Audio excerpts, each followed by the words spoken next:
Hello, everyone. Greetings. Happy Friday. Happy Friday. Happy Friday. Greetings to everyone. Thank you for being with me today. I hope you guys are having a relaxing Friday.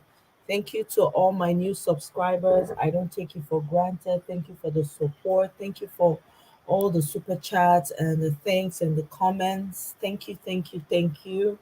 As you all know, tomorrow is the gubernatorial election in Nigeria, and we have a lot of candidates that are contesting for the governorship or gubernatorial, running for the gubernatorial election tomorrow. We have Lagos, Abia State, Borno, Delta, Enugu, Gombe, Kaduna, Oyo, Ogun, Plateau, River State, and Taraba. We have 12 in total of governors contesting. So we're wishing them all the best tomorrow. I know that tomorrow is going to bring a lot of joy to us as, these governors take back the state from the hands of these people that have wrecked the country, really. Let's put it that way. I'm going to start with a video. We're going to get started right away. I don't intend to be here for too long. Hey, highly favored. Welcome, welcome. Aluta continua. Absolutely. Happy Friday to you, highly favored. So good to have you here. Thanks for coming. So we're going to get started with this video. This video is that of Badebo on Arise News. This was a day ago. So let's listen in.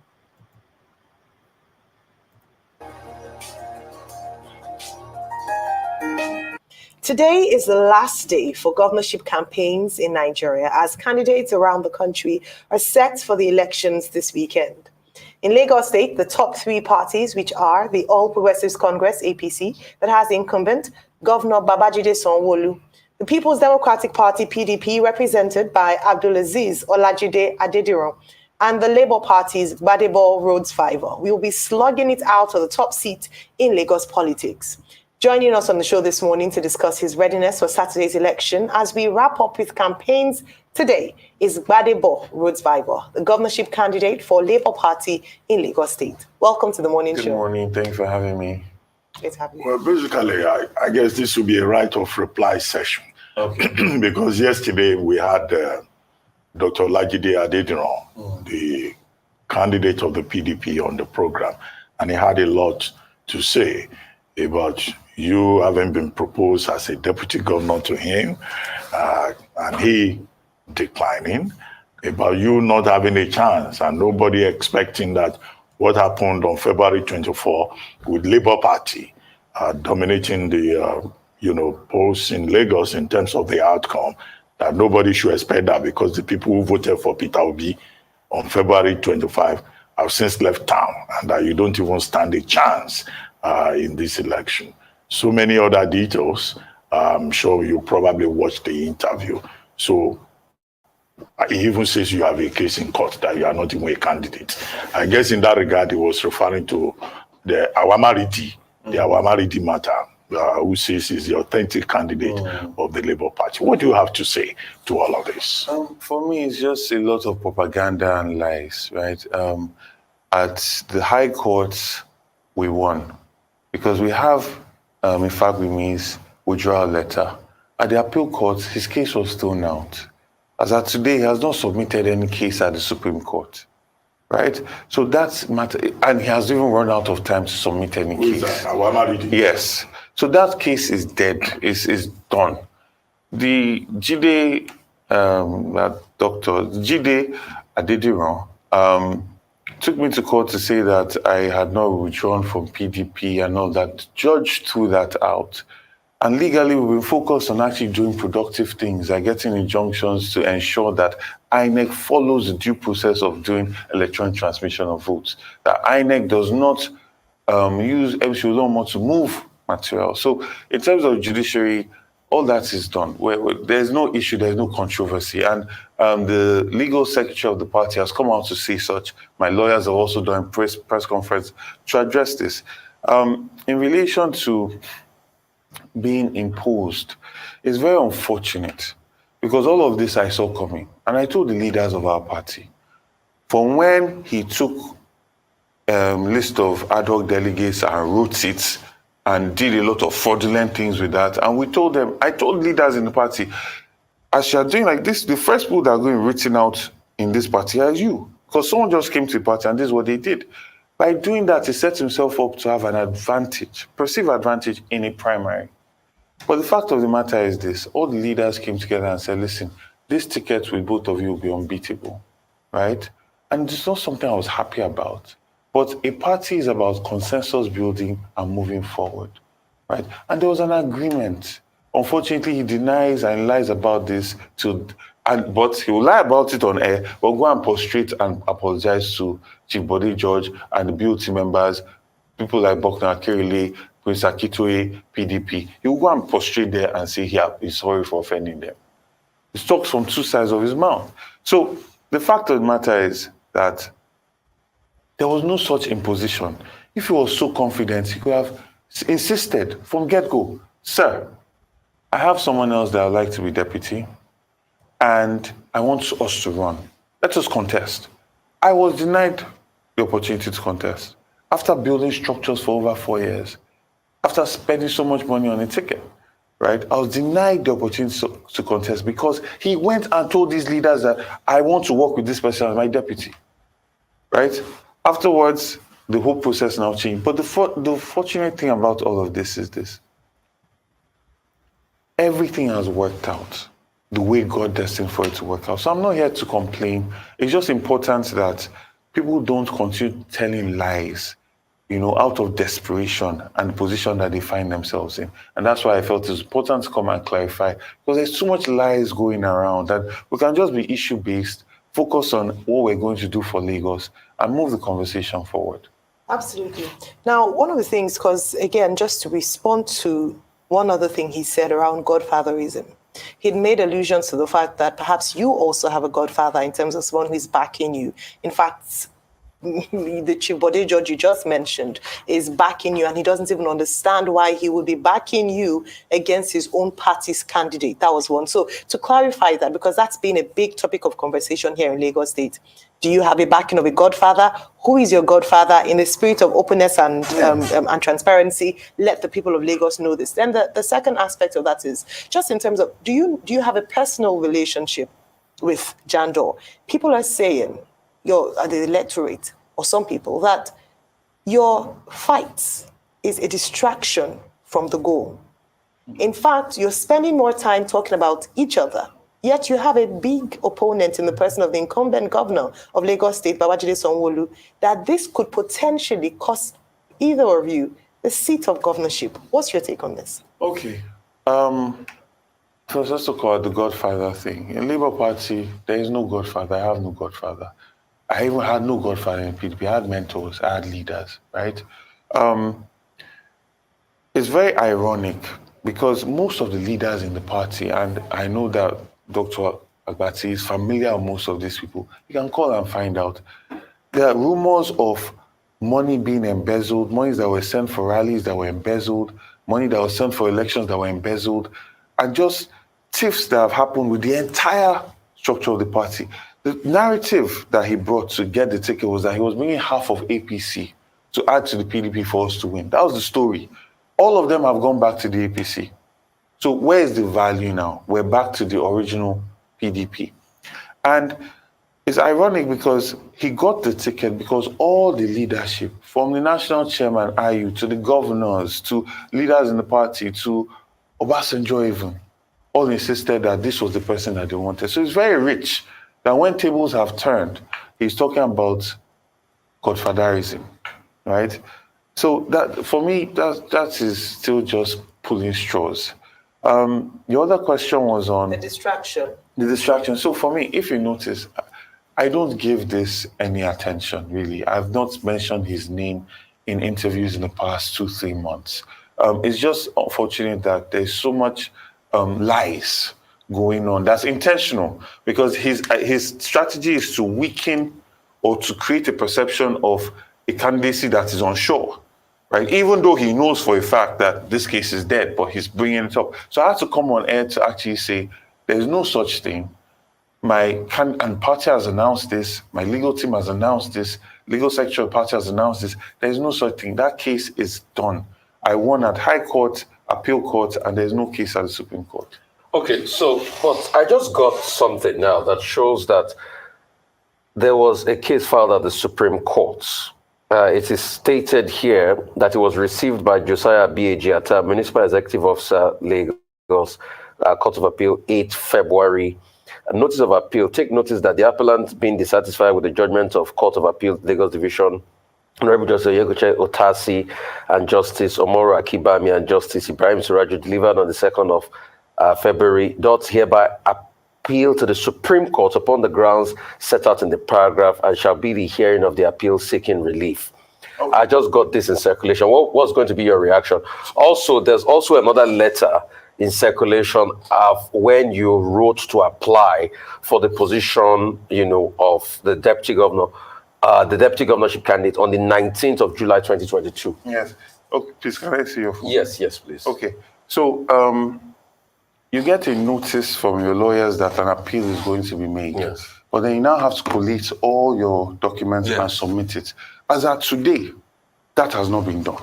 Okay. As at today, there's a time, because elections are on Saturday, you're not going to be hearing electoral matters before, pre-election matters before election. So that's the basis on which I'm saying. And then it's very interesting that you bring this thing out, because I remember when he asked that people that are interested in being deputy governor write a letter of application. I called Chief Bode George, I called Bucknor, I called all the leaders of our party. I said, this was not what was supposed to happen. Right? There was an agreement, and for this I withdrew. Right? So why are you asking? They said, just write it. So there are no excuses. So, and if you notice, in my letter, I simply said, I write formally apply for a position of deputy governor to flag bearer of our great party.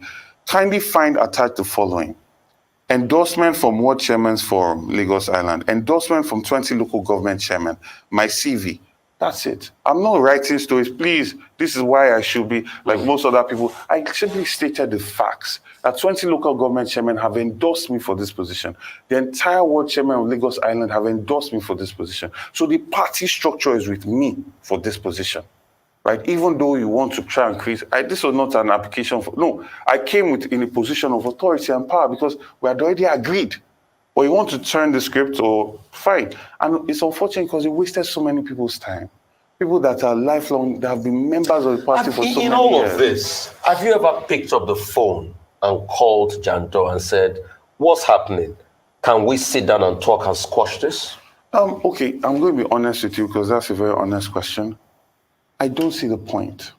Because if I want to talk to get past something, I must respect you because I believe that there's value in your words. I must respect you because I believe that you have a certain level of honor.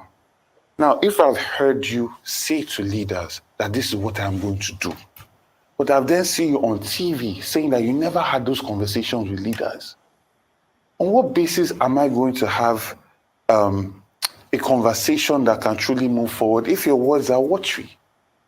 There's no point to it. Okay, let's move beyond Jandon and the politics between both of you. Let's talk about tomorrow. Thank you. Now, the first thing is Next tomorrow. Saturday. I'm already already there. What some people have described as political oro.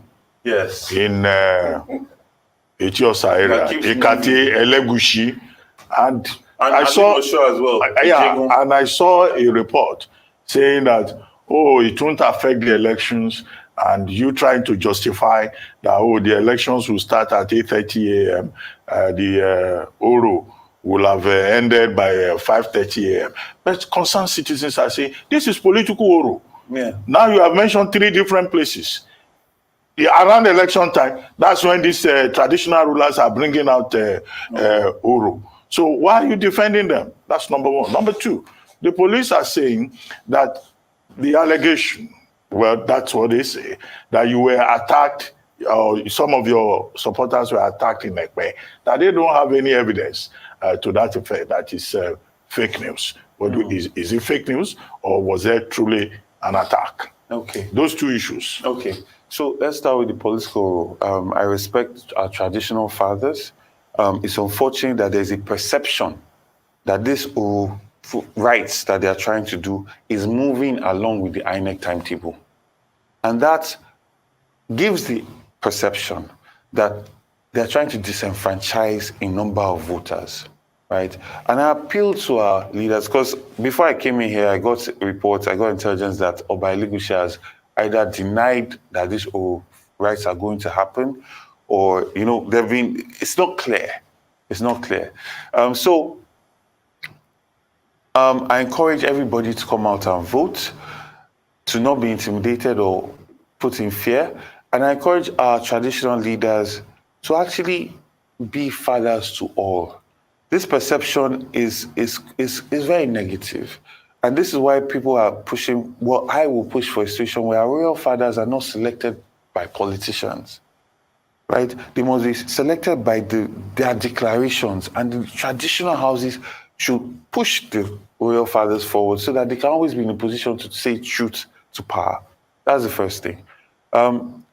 Secondly, the conversation about what happened at Ekpe, we have videos that did. The DPO came afterwards, after those gunshots were fired. So it was not fake news. I was there. Fortunately for me, the state security services did a fantastic job, because there are people in Mufti way ahead of us. They had already given intelligence. So my people were riding on a bus. My chief detail took me down immediately. I was down, out of sight. And about 5 minutes later, we had gunshots. There were gunshots fired, right? There were gunshots fired. So there are people that were there that can testify to this. People like Wali Oluwo were there. People like Honorable Najim were there. So it was nothing like fake news. But the DPO eventually came in and was at the junction where we could exit Ekpe, and they gave us cover. But that did happen. And we had 2 buses that their windshields were broken. We had cars that were, there was a lot of aggression, right? So those are realities that cannot be wished away. All right, thanks for clarifying that. But let's talk about, you said something earlier around you working with INEC to ensure that there'll be an electronic transmission of results on Saturday, amongst other things. What's the update? You didn't give us the update. How much progress have you made with that? And also, as you just spoke about security, it's another important factor. How confident are you in terms of the security provisions for Saturday, and what is your party and yourself doing to ensure that people come out to exercise their franchise? So I did not say I'm working with INEC. I said we got an order from the court, a mandamus order. If I didn't pronounce it right, please forgive me. I'm not a lawyer. Okay. So for INEC to follow its procedures, and that is a subsisting order. So if INEC does not transmit votes electronically from the polling, they're already they're in violation of that order. So that's what we've gotten. INEC has come out to say that they will transmit this time, but unfortunately, they've broken our trust. So we're going to go in there hoping for the best, but prepared for the worst. In terms of security, we've made significant security arrangements. So people should not be afraid to come out, especially in places that were attacked previously. Yeah. We have gotten ourselves organized. We're going to resist any form of intimidation or harassment. And that is the word I'm giving to people that are coming out to vote, because there's only so long you can take being bullied. We believe that there was going to be electronic transmission of votes initially. That's why those kind of organization did not happen. Because no matter what you want to do at the World Collation Center, we saw it in Oshun, where Omishore went there. The place was pretty much empty because results had been transmitted. Right? But now we know that might not be the case, so we are prepared and well organized. Let me posit 2 scenarios. In a case you win these elections, what will be your reaction? And in a case you lose these elections, what will be your reaction? In case I win this election, I'll be jubilating and I'll be very happy that, Lagos is free. And it's also be a very pensive moment where I start to reach out to people to think about how, thanking people, because this is having a labor of love. I'm only here because there are so many people that have supported us, not by money. It's grace of God as well. So there's that, the first 2 days. The question now is, how do I lose? Is In there, case you lose the election. yes, so the question is how? Yeah. If there is violence, intimidation, there's no electronic transmission of votes, I'll go to court. I went to tribunal for my central case, so it's not something that I've not done before. But the idea is let there be free and fair election so that people can move on with their lives afterwards. Okay, what's your response to the ethnic politics being played? It's been said that you are Chinedu. It's been said that you can't even speak Yoruba. It's been said that your mom is Igbo, and that anybody with small drop of non-indigenous blood will not be allowed to be governor of Lagos State. In fairness to the governor of Lagos State, the incumbent, Babajide Sanwo-Olu, he has said people should eschew religious and ethnic bigotry.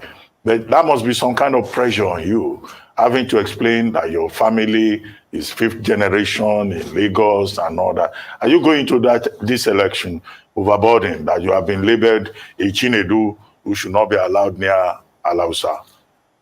I would have if the governors we've had were from Lagos, but they're not from Lagos and they're not indigenes of Lagos. And a lot of benefits that Lagos has given to these people, Lagosians and indigenous Lagos will not get it in their respective states. I'm talking about Osun, I'm talking about Ogun State, I'm talking about Kwara, I'm talking about even as far as Kogi, in case of Honorable Faliki. So I'm not burdened when people try to bring ethnic bigotry. I think when I started to get worried was the fact that the steward of the state, the governor, chief security officer, declined attending debates 5 times. I started to get worried because it implies that he did not believe that the people were going to put him in position. He believed that the political structure, his godfather, was just going to get him into position. Now he's moving all over Lagos because he's seen the force and the strength of the people, right? Now, I understand that there's this feeling, this propaganda that's really taking heart in Nigeria against the Igbo people. You saw it in Amadu Bello's clip when he was being interviewed, this idea of a takeover, right? But most of these people just want business to work. They want commerce that works. That is it. Nobody's trying to take over anything. Right? And I've said this several times, even on this show. The idea that someone will say Lagos is no man's land is extremely appalling to me. Right? Because there are people who have built the culture and the idea of what Lagos is, the welcoming nature of it, from the Aworis, the Eguns, even before the Oba of Benin sent the current royal family to Lagos. It was already a trading post. There were people, the Tapa people were already here, the Nupe people were already here, and they were mixing, and there was a culture, right? And that culture is a welcoming one, a live and let live one, right? And that's why someone like not Herbert Macaulay, Azikwe, could have one of his biggest allies in Adinji Adili, right? You cannot question the pedigree of Adinji Adili in Lagos State. But the issue is, Blue blood. yeah, you cannot, but Adinji Adili or his progeny cannot go to Osho and become governor. They cannot go to Ondo and become governor, no matter how long they live there. It's so difficult for even an Ogbomoso man to become governor in Oyo State. So let's not go there. In Oyo State. I know. That's what I'm saying. For Akala to have become governor, he was in the civil service for such a long time. For that to be repeated, it will take the grace of God. Right? So for me, I know that there's desperation that sets in after that election, and people just tried all sorts of things, but let's keep it issue-based. Lagos deserves more than all of this. And we've lived in harmony for so long. Lagos is a microcosm of Nigeria, really. So we want Lagos to work, we want Nigeria to work, and that's what the conversation should be about. Okay, thank you very much, Gbadebo Rotsbible, candidate of the Labour Party in the gubernatorial election taking place March 18, Saturday. Thank you very much. We wish you all. Okay, there's another video I want us to play. I want us to touch on the Rivers State governor. I have some videos pulled up for her, but I want us to listen to this. Let's see.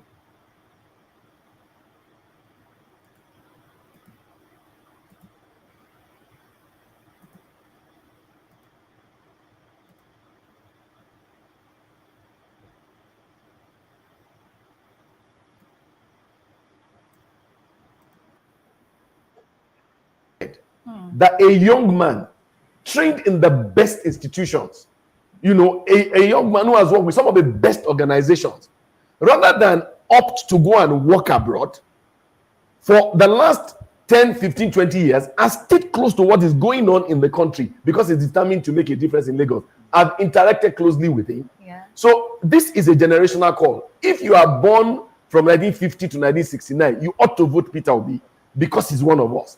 And you ought to vote Gbadebo Rodzvivo because it is a generational debt to create a platform for those coming after us. And of course, if you are born after 1970, here is one of you who is saying, I've learned, I've gone to one of the best schools. I'm beyond going to one of the best. You see, we are all in white. Yeah. It was deliberate. Yeah. The candidate said, come in white. Development and corruption do not go together. Development and waste do not go together. Mr. Rodzvivo has severally told me that he reviewed the affairs of Lagos and found that projects are done at an average of 4x World Bank standard costs. That can't support development. So I want to say to everyone, if you are born after 1950, you have a duty to vote Peter Obi for president, and you have a duty to vote Gbadebo Rodzvivo for governor. We will much be the better for it. 24 years. I mean, look at the bridges. If we built one new bridge every 6 years, we will be on the 7th mainland bridge now. We have not built any bridge since the military handed over to us. In fact, we are now down by one. The military handed over 3 bridges. Eco Bridge is down. There isn't a 4th mainland. We should be on the 7th mainland bridge if we are building one bridge for 6 years. So, Mr. Gbadebo Rodzvivo, the other thing that distinguishes him from my interaction with him, those of us in the faith that I subscribe to, love and empathy is important. Yeah. I've watched this man who, by the grace of God, I pray and call governor in waiting. I've watched him closely. And he genuinely wakes up with a care. He does not see why the child of the sweeper on the street should not have access to the best quality of education so that he can write. You see, We'll get to that makes a difference. So that's why I'm here. That's why I'm here with total support for this candidate. And if there's anyone who cares to listen to me, I recommend him to you unequivocally, unabashedly, and very determinedly, knowing that this candidate will make Lagos the kind of Lagos that will serve all of us. Oh my goodness. And I don't know if we should clap for that, but then this is the kind of passion we see on the streets of Lagos. If Lagos was working, we would not be having these basic concerns. Okay, there you go. And let me see. There we go.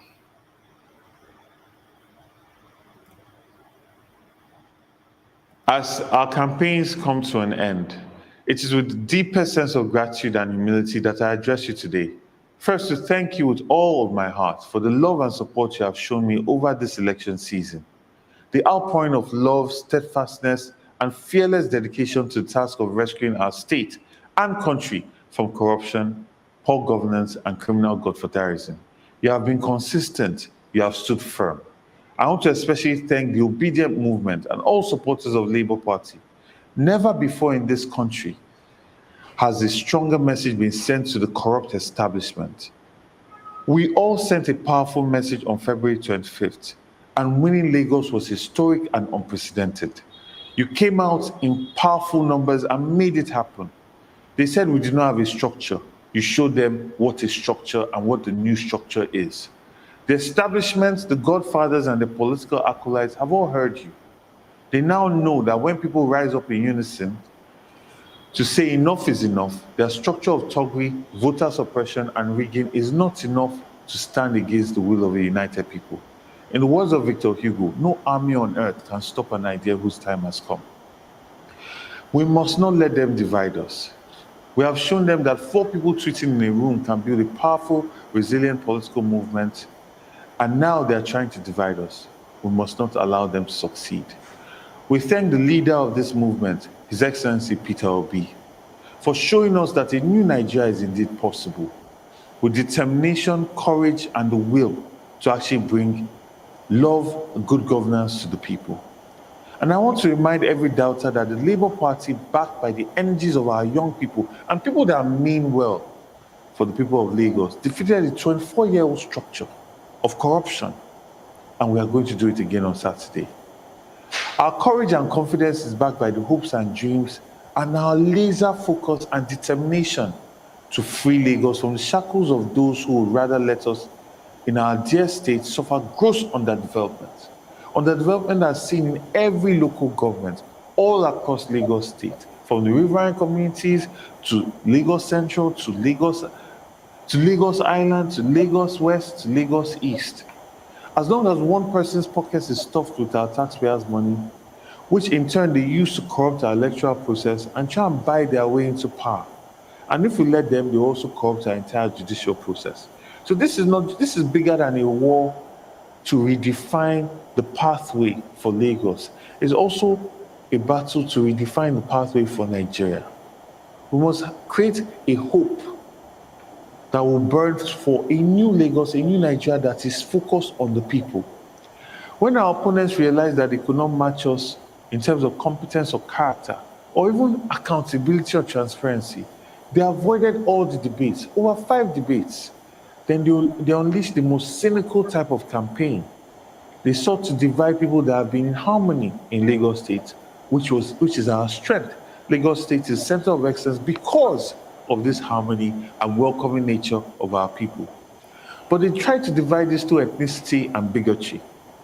Every Nigerian family, every family in Lagos has a child born across tribes. Intermarriage. Every Nigerian family has a child who grew up outside the country and as such will not speak the language fluently. Every Nigerian family has married outside their tribe. Does that invalidate the personhood of those children or grandchildren? Never. It is known that we go out of our way to welcome and confer Nigerianness on our sons and daughters of Nigerian origin, no matter where they are located. Lagos, since the turn of democracy, has been governed by a person who is not indigenous to Lagos. The first Fourth Republic governor of Lagos is married to an Ishekiri woman. His son is married to an Igbo woman just like me. I will never question the personhood of his grandchildren. Nobody in their right mind would. Yes, my personhood and fitness for office has been questioned solely for politics, dirty politics. My name is Badibo Rhodes Vival, also known as GRV, a son of Lagos Island, from a family tree going back over 200 years, on whose family land the iconic City Hall is built. It is indeed the honor of my life to run for the office of Governor of Lagos, a state that I love deeply. I stand humbled by the love and support shown to me by citizens and residents of our Lagos. And this reminds me every day that wherever we come from, we are one, united by the indomitable spirit of Lagos, a spirit that perseveres despite all the 4 hours of traffic, despite the agro intimidation and harassment. We still move forward, and we created the biggest, 4th largest economy in West Africa, and Africa as a whole. So I particularly want to thank our Hausa community, our Wuri community, our riverine communities for the warm reception that they've accorded me. I want to assure them that with my government, every community will feel and know what it is to be seen, acknowledged, and provided for by the government. Our opponents know their plan to divide us has failed. They failed because that is not what Lagos is built on. They failed because they underestimated the resolve of our people who are heading to the polls to speak with one voice that enough is enough. To our Aboriginal Lagosians, I hear and assimilate the concerns you have over the hold on Lagos State. And to address such, I shall be submitting an executive bill to Lagos Parliament seeking to make it mandatory that 60% of all appointments into the state's executive council and into the director's cadre in the civil service, while being primarily based on merits, must give priority to persons of Aboriginal descent in Lagos State. I shall also cause the Attorney General to constitute a judicial commission of inquiry into all land acquisitions done by Lagos State in the past 24 years, principally with the intention of ensuring that justice and equity is brought to bear in the administration of land resources in Lagos State. The good people of Ekpe, where the Tinubu hegemony has grabbed ancestral lands with impunity and sold them as beneficial owners without due process or compensation being paid to the aborigines, we have heard your cries and we are coming, and we are touched by your pains. To the Ogu people of Badagry, we do not believe you are any less Lagosian than the stranger that Lagos has nurtured for 24 years and under whose watch your lot has become progressively worse.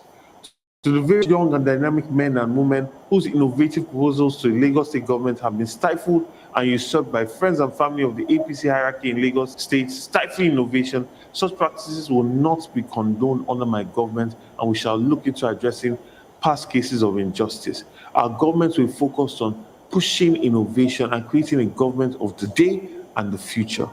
The APC government of the last 24 years has primarily offered Lagos tokenism, fear and intimidation.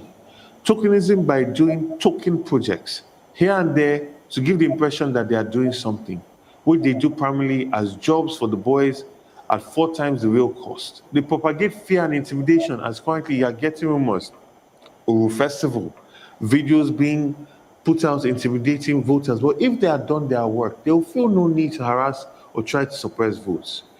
And this lie that they've made to the civil service that I will sack them is completely false. In fact, my plan is to ensure that we pay the civil servants a living wage so that we reduce the potential for any bribery and corruption in the system.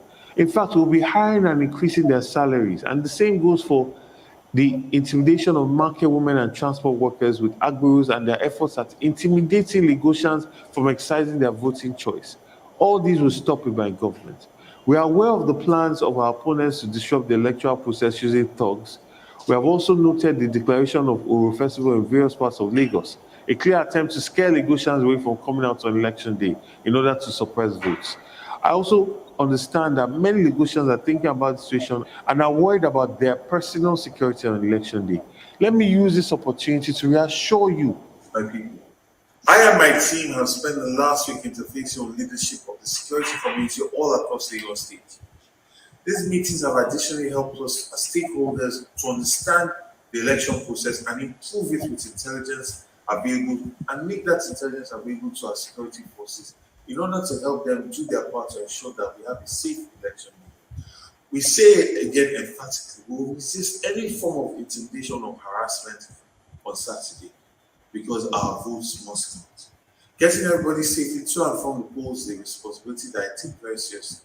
And to anyone looking to disrupt the elections, which include voting and result collation, I urge you to have a reason. A new government is coming to Lagos State, and we will not look away from established cases of electoral violence as has been done in the past. The liberation and rebirth of a new Lagos is now. It is time for our Lagos, and this birth comes on Saturday. Exciting days lie ahead, and all that's required of you is to come out and do your part on Saturday to elect new leadership for our beloved state, and I'll surely do my part to ensure that those votes count. Thank you, and God bless Lagos State, and God bless you as we create our Lagos. Thank you. That was a good one. That was a good one. I like the final. So let's go to the Rivers State's gubernatorial candidate as well. I'm actually very much interested in her because I want us to make history with her. Um, let's see, share this. Where's that video? Okay, there we go. So today is all about the governors. Okay. All right.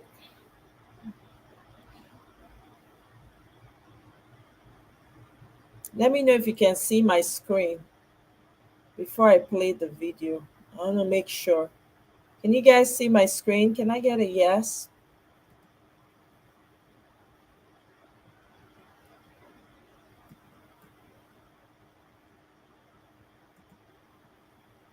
Can you see my screen?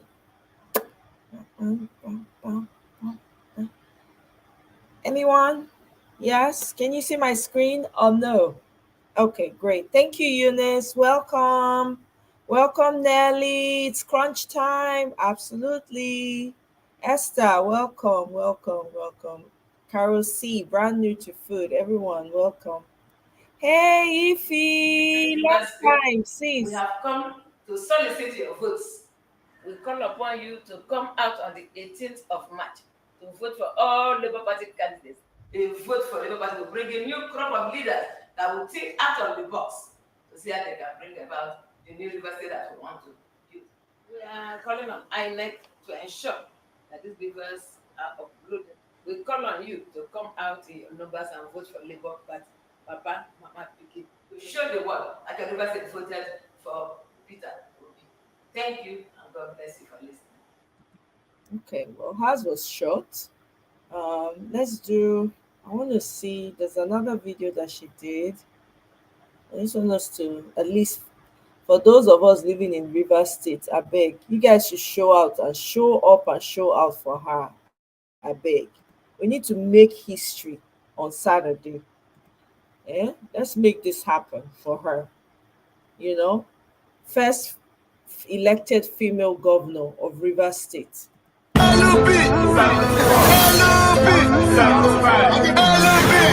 Oh, this is already passed. That was a rally on the 16th. Let me see.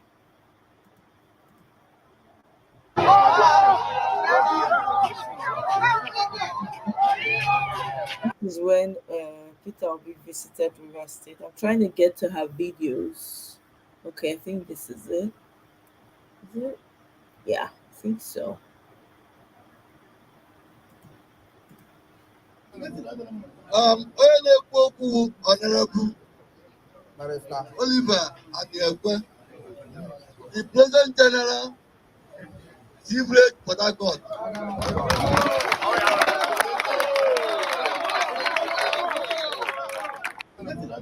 Onye na-ekwu okwu Honorable.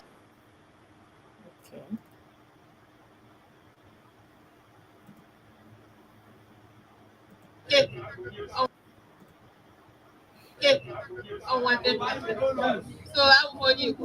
And I do not go to that. No, the Yamen ibe ya n'ọjọọ. So all we don't want. But I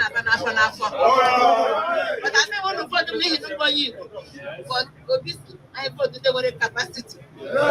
And then just the man now give them capacity. I don't want them up to get a reverse to now one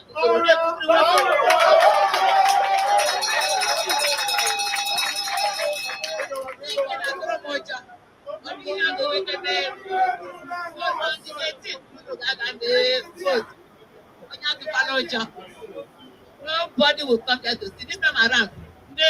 I never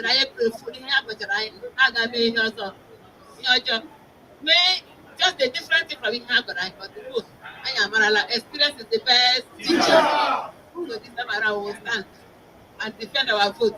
And we'll bring security. We'll bring everything so that our vote will come. I get good mad. But I can make sure that vote I count. And Nigeria dream. Can you say dream? Go you go dream. No dream. Okazeru no. Even friends.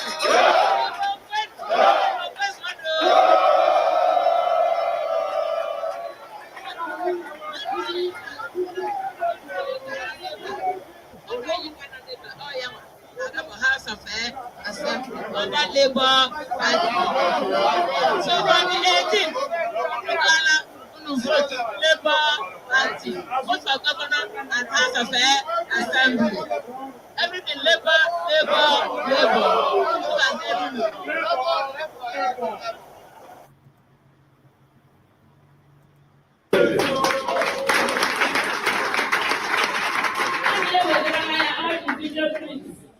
All the original result sheets that we snap, all the counties that we videoed, everything we have sent to Abuja.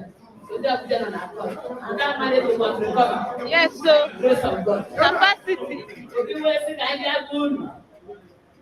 See me to get that play by the man I am in the university. Oh, yeah, they are going on the 18th of March.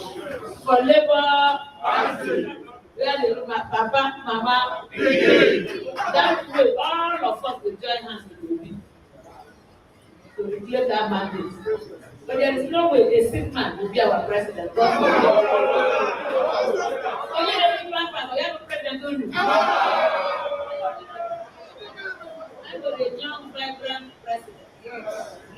And then Nigeria grow. Mandribo, Mandruba, Mandre Yoruba, everybody they voted for Peter Obi. They came and stole our mandate. I will recover it. This coming Saturday, this Saturday 18th, don't be afraid, come out. What happened on the 25th will not happen again. I make the right for you. I never lie. It's like a meeting. And that gives us, for instance, I don't know this hall with the pulling unit. They will pay back and that work over. We believe that. And today, I'm just going with you. I am more lying. It shows a guy in the way back. So that look okay. Without vote and defend our vote. Security, I can use the security. I can use the numbers. So that I know when I let people go to that number, within 10 minutes they will come there. I need a window in Nigeria. I need a window in River State. I need a window in River State. I don't get more rivers than the other. State that we state that nation and we get. Now guys, we want to retire them. Let me also come and think out of the box and empower our Okay. Even as they go, Lord, give themselves, oh God. And then, even as they go, Lord, give themselves, oh God. Okay. Let me see. I think she has one more video. I just want us to, for those of us in River State, I beg, we could not show up. These are all the governors that are the what's it called? No, it's not what I want. Where are you? Okay. These are all the governors that are running. These are all the candidates. It's Lagos. We just listened to GRV. There's Abia State. There's Borno. There's Delta. Okay, Deacon Pella. Abia State is Alex Oti, Dr. Alex Oti. And then Borno is Ibrahim Shelia. And Enugu is Chijoke Edioga. And then Gombe is Keftin Amuga. Kaduna is Jonathan Asake and Asaki, I guess. Oyo State is Taufik Tayo Akinwale. Ogun State is Kehinde Shegunle. Plateau is Dr. Patrick Sunday Dakum. River State, we just listened to her.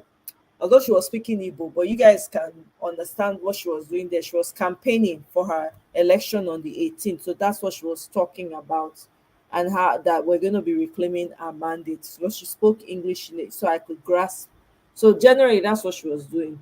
It's self-explanatory. And then Taraba is Senator Dan Lami Ikemia. So that's that. If I find any video, yeah, because I just want us to get, please, River State, please show up for this. I'm here with my own plate. I beg. And this is the evidence. life. Period. I'm here with my own plate. And this is the evidence. Life. Period. I'm here with my own plate. And this is Igbo bueno. Igbo bueno. Igbo bueno.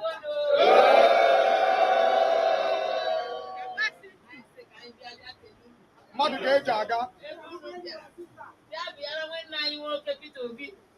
On the 25th of February. Yes, All the ihe ọbụla ha wepụrụ because anyị ga-agaga mee recover that Down, money. yo.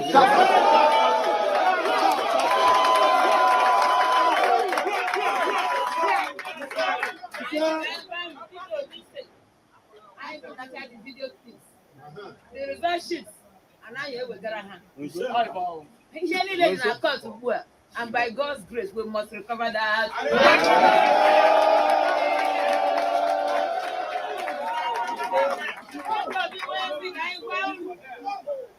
Ihe ga-eme ndị mmadụ ga-amara na ndị reverse state, ndị bi n'ebe a voturu that day. For Peter Obi, now we look at on the 18th of March. I know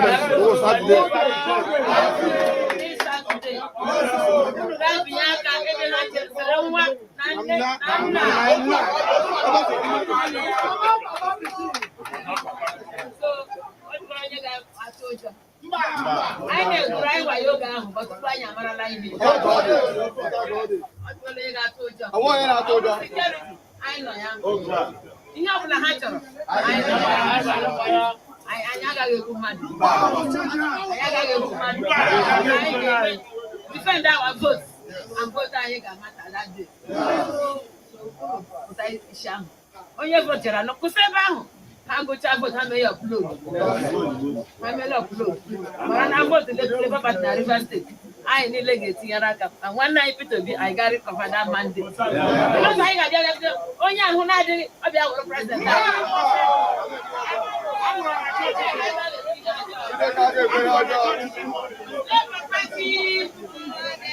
Igbo kwenu ebe anyị si ọtụtụ ụka adịghị na chọọchị anyị Saturday ụnụ pụta bịa vote papa mama. There we go. That's it. So Saturday is all about the gubernatorial election. So I want to play a quick video of what's it called? Ken Pella. He's the Delta State governor. So all the Deltans in the house, I beg, make una vote to Ken Pella. Make I just play small video for now, and then we'll talk.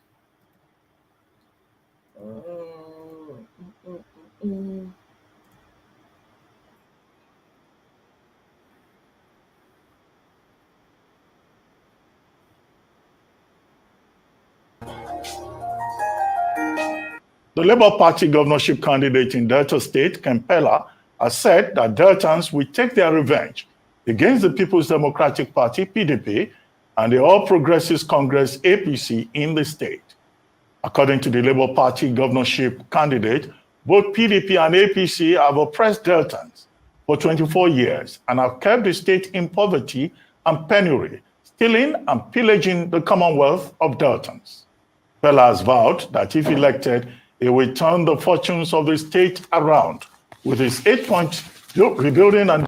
This is Okowa State. For those who don't know, the vice president candidate for the PDP, this was the state that he wrecked.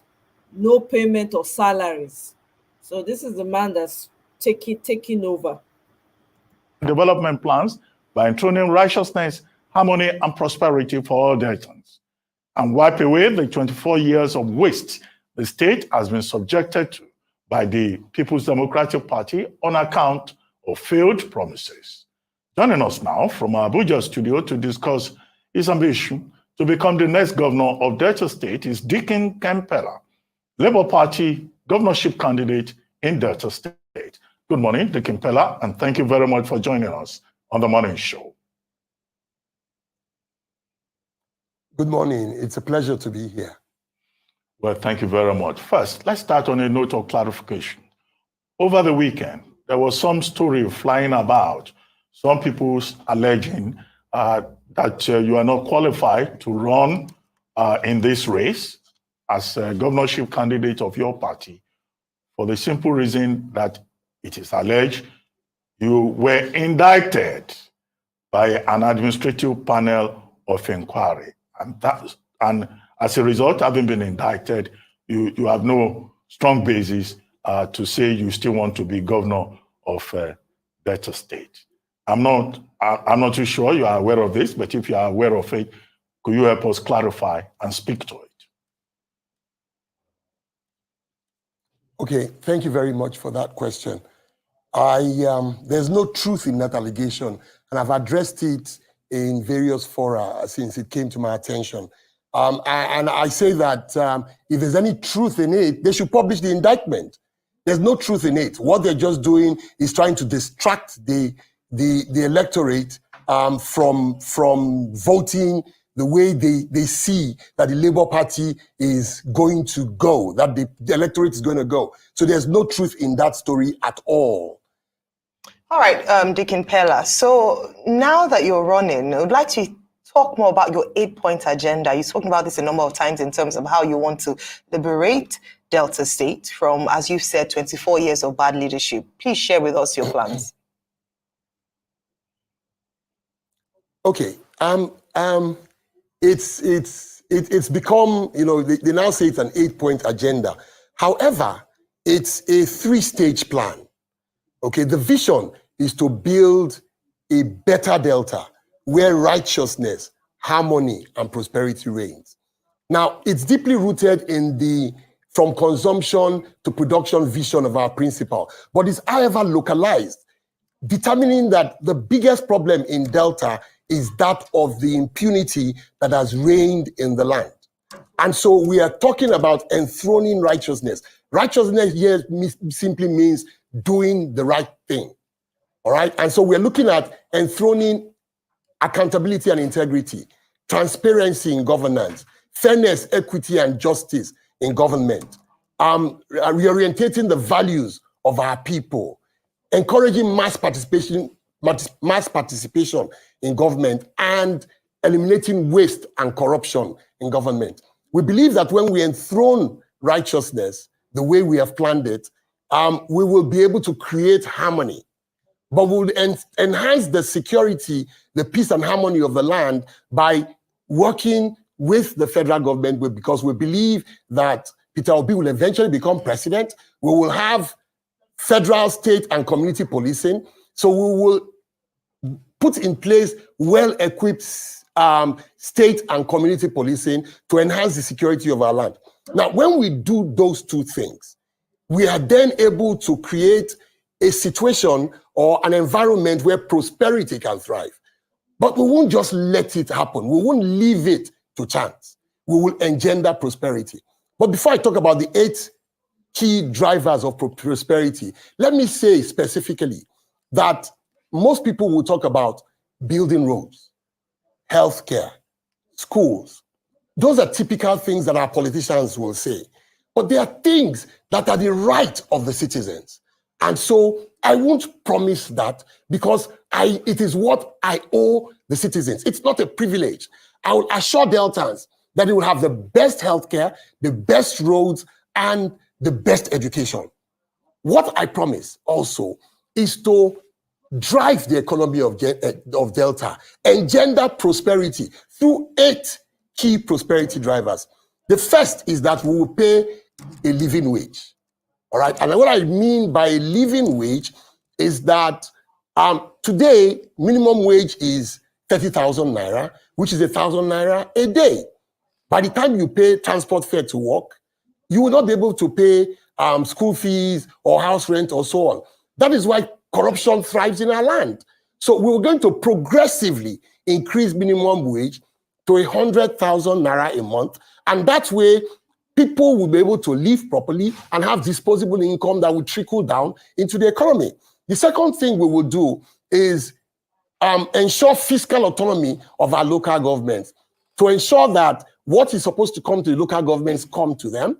We will improve the quality of people that serve in our local governments. We will make them accountable by publishing what comes to them, and the people can then hold them accountable, and we can use those local governments as development centers.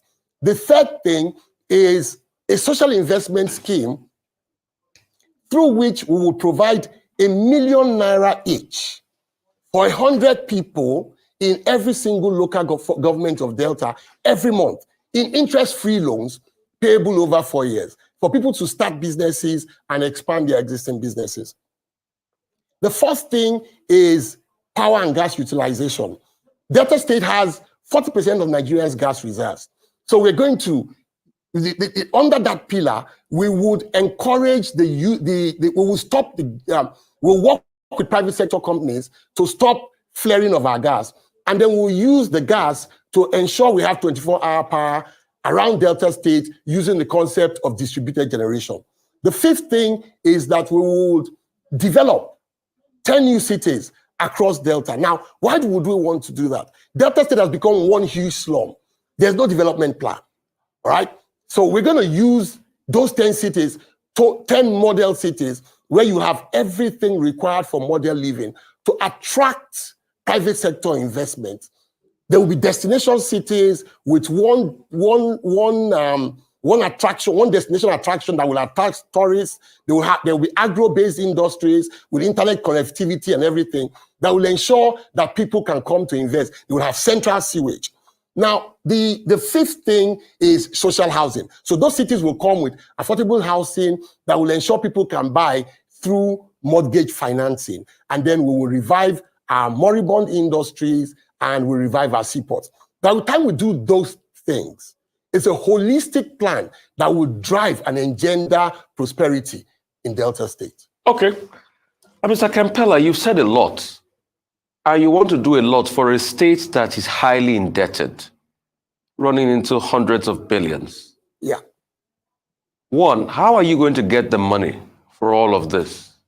Two, how much is all of this of your plan going to cost?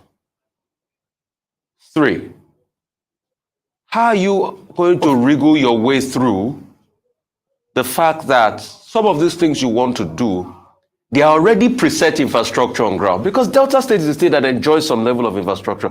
I think it's probably the only state that's got 2 airports in this country as we speak today. One built by the private sector in Warri, that used to be formerly Osubi, that Osubi area, Osubi airstrip, and then you've got another one in Asaba. So those 3 things. How much is this plan going to cost? How are you going to make the money? How are you going to pay up the debt as regards this? That's all. Okay, let me start with the issue of debt. Junk sleep got you all jumbled up during Mattress Firm's big spring.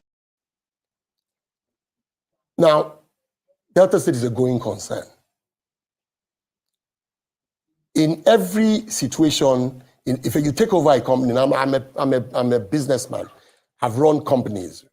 Now, you take over a company that is indebted, you sit down with your bankers, you look at the debt, and you can restructure the debt, especially when you're able to show them a plan. Today, Delta State relies on mainly allocation and IGR. With the plan we have, we're growing a bigger cake that will ensure that what we receive becomes a lot larger. All right, so by the time I sit down with the banks, now we're going to look at those debts because I'm a banker. All right, my background is banking. And when you give debt, okay, when you give out loans, you really are supposed to take steps to ensure that those debts will be payable. And some of those steps include ensuring that the money goes for what it is intended to, because the money is supposed to help improve the capability of the borrower to pay. In the past few 1 year or 2 years, this government has taken debt in the twilight of its administration. We're going to look at some of those debts and determine whether the banks have been negligent in the process of giving out those debts. If that money was not channeled to the use that it was supposed to, it means the bank is negligent. We will not accept those debts. But the ones that are acceptable, we'll sit down with the banks and negotiate them and work out a repayment plan based on the vision that we have and the growth trajectory that we have. The second question you asked is, how do we manage, what is this going to be done in relation to the level of infrastructure we have in Delta State? No, and the cost of your plan. Besides the cost of your what plan. The cost. I want to know the come cost back to that. and how you are going to raise the money. Okay, let me deal with that. And I still have some input as regards how you are going to deal with the debts. I would like to ask you. Okay. Now, on the cost, majority of what we're going to do, apart from the social investment scheme, is 120 billion for 4 years, approximately 30 billion a year. In the 2019 budget of Delta, 2019 budget of Delta, we had 30 billion in miscellaneous expenses. Delta State's budget, over 200 billion, about 60% of it is spent for recurrent expenses.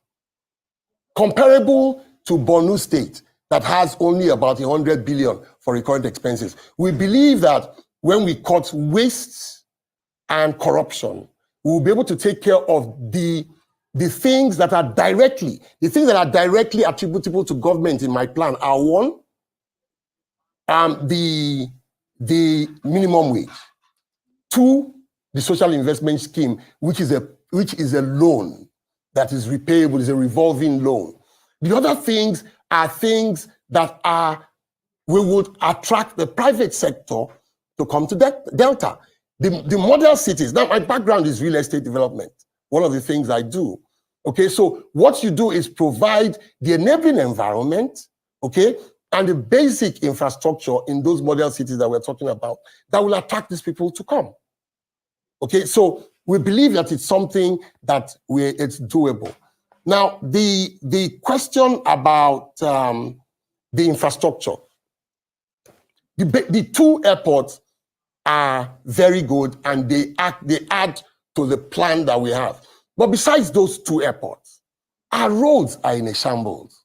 Okay, we have one major road leading from where 70% of Delta people stay to the capital city, okay, where the other 30% stay, the Delta North area, where the other 30% stay. That road has been under development for over 20 years. It's not been finished. That road shows exactly what our infrastructure is across Delta State, okay? Majority of the internal roads are all bad. So it's not true that we have that kind of infrastructure. Besides the two airports, what else do we have? Okay, Mr. Pella, let me ask you. You are banking on the fact that the Labour Party did very well in the presidential election of February 25 in Delta State. Did much better than PDP and the APC. And Mr. Peter Obi has been to Delta State to say, according to him, a big thank you to the people who voted for him and to also campaign for you.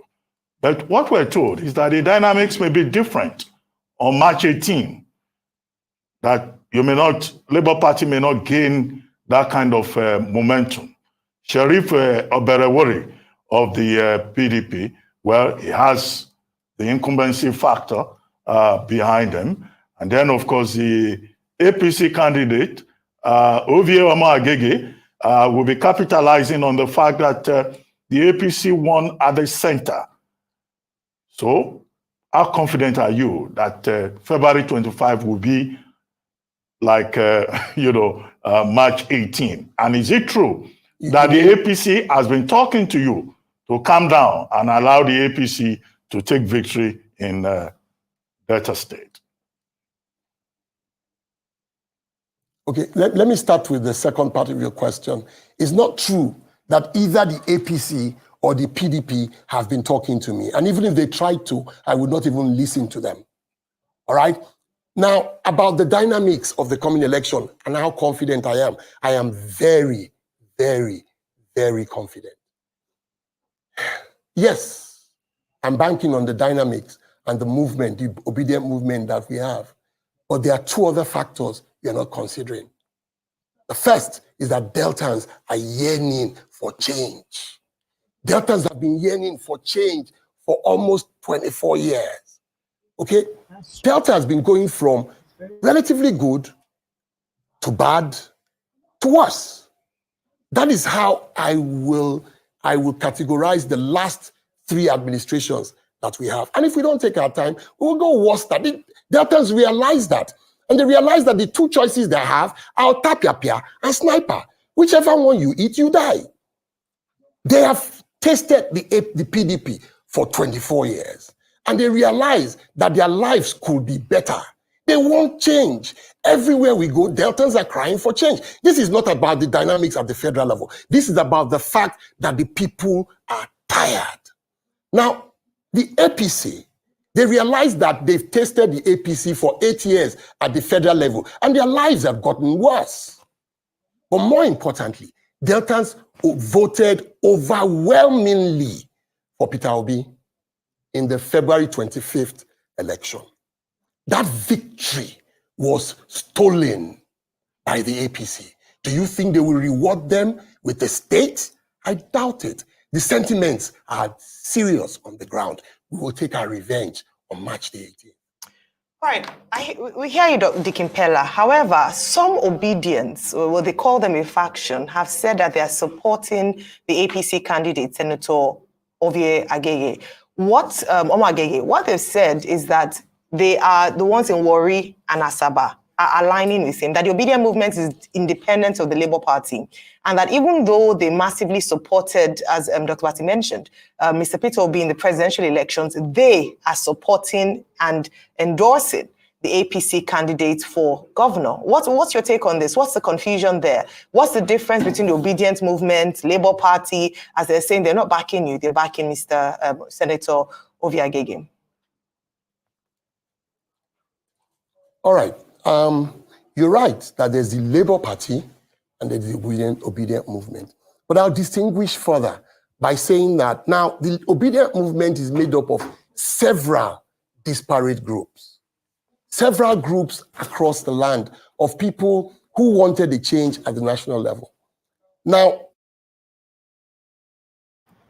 okay, I think we've familiarized ourselves with Ken Pella. He has very solid points there, So I want to quickly let's just talk about the election, the gubernatorial election for tomorrow. But I wanted us to look at this MC Oluomo's threat, because MC Oluomo apparently was threatening people. So let me just play that video. He came out to apologize. Let me actually get that video. MC Olukekere. Let's see.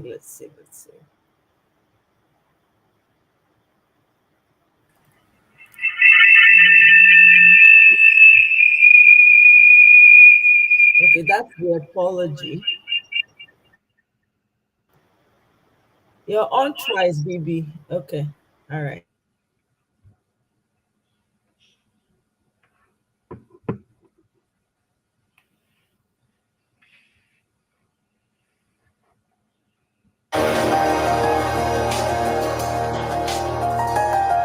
This day newspapers yesterday highlighted concerns over alleged moves by governors to rig the elections by all means possible, including resorting to extrajudicial means to compromise the process.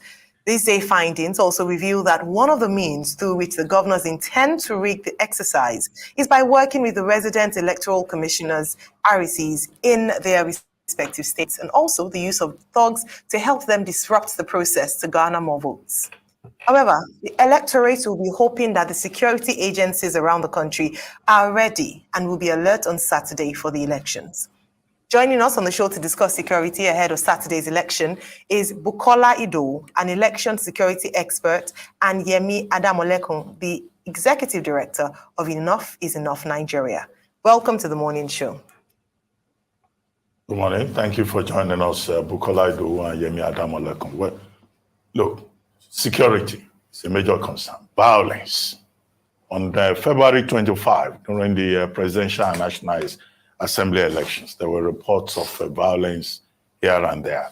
Ahead of tomorrow's election, there have been reports also of violence, particularly in Lagos State. Somewhere in Surulere, Bode Thomas Junction yesterday, members of the Labour Party were attacked because they wanted to go out ahead of the deadline for campaigns. In another place, the chairman of the Lagos State Parks Management Committee, Musiliu Akinsanya, popularly known as MC Oluomo, was reported as saying Mama Chukwudi should stay at home if Mama Chukwudi wants to vote for any other party apart from APC. Otherwise, well, he left that hanging. These security agencies, yes, they've been promising. There was an interagency committee meeting on electoral security. Now, please. Scientists are shocked. They have found that ear ringing is shrinking your brain cells. What do you have in terms of message for all these security agencies in the face of what looks like real threat to peace tomorrow in Nigeria? For both of you, who will start first? Yemi, maybe you go first.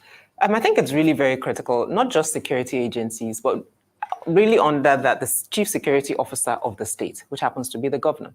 Now, you mentioned what happened with the Labour Party. There are 5 local governments in Lagos that there have been either statements or allegedly, that there will be different festivals to keep the one, for example, for Ikorodu, the flyer that came out said not original Yoruba. I wonder what a fake Yoruba person is, or non-indigent. Now, we reached out shortly before the show to Abike Dabiri, who is from Ikorodu, and she shared a statement where the Oba's Palace said it's not true. But the point is, these things have gone out. 5 local governments, that's 20% of the local governments in Lagos State, or 25%, yeah, of the local governments in Lagos State. No statement from the Lagos State government. One, all of the Bales, Obas get their staff of office from Lagos State. So Lagos State has a responsibility to issue a statement telling citizens that they do have the right to vote. Because regardless of what the flyer might be fake or not fake, we understand things travel. So the flyer has traveled far. I just got the statement this morning, shortly before I came on air. People will capitalize on it. There's a thread on Twitter talking about a community, Akeson, where people are already capitalizing on that to just harass people and tell them they're walking during daylight. Because part of the narrative is also Olu and all these festivals happen at night, so it shouldn't affect anything. But when people capitalize on it and people are afraid, it keeps people at home. So you have that. And then you have your point about MC Oluomo. I think what's critical about MC Oluomo, not only his antecedents as a head of the NURTW in Lagos and things that he's been alleged to have done, but also the fact that at this particular moment, he's a staff of Lagos State government. Again, another opportunity for the Lagos State government to speak very clearly. His statement on the video was not only stay home if you're not voting APC, he also said in Yoruba, basically, if the vote is not going our way, you know what to do. And there were reports about an APC rally in Acme 2 days ago, but the same things were being said. And that the fact that, for example, in Etiosa, it was because the military came out that they were unable to do what they wanted to do. Now, these are real concerns by agencies of the Lagos State government. And then the third thing that Lagos State also hasn't spoken to is its own actions in telling civil servants to bring, they wanted photocopies of the polling PVCs. They were listing out people's polling units so they can check if you delivered your polling unit. I said this last time that I was here. At the presidential election, one of the polling units in the Etiosa area, one of the gentlemen that was seen to have come in to disrupt with others was an official of a Lagos State agency. So I think this morning, my message quite clearly, in addition to security agencies, is to the Lagos State government, or more directly actually, to the governor of Lagos State. You are not governor of APC members, you are not governor of Yorubas, you are governor of Lagos State. And it is critical as we go to elections tomorrow, make a clear statement about the fact that, or whichever ones, we've got Amuwodofin local government, Ojo local government, Ajeromi Felodun, Etiosa, and Ikorodu. Those are the 5 local governments that flyers have been circulating that they're doing one thing or the other. So it's critical to address those ones. And it's critical to put your staff in check, i.e. MC Oluomo. His statements, this is the flyer now showing, but they now say that it's not really happening. But there needs to be a clear statement that it's not there, especially because of the language, non-original Yoruba and non-indigenous. And your staff, speaking to MC Oluomo, because the effect is real. It's not just people bringing out machetes or guns, but there's a psychological effect of will I be safe and what will happen. We have engaged the CP and he says he's escalating the issue. So we do expect that today, that Lagos State will issue a statement to this effect.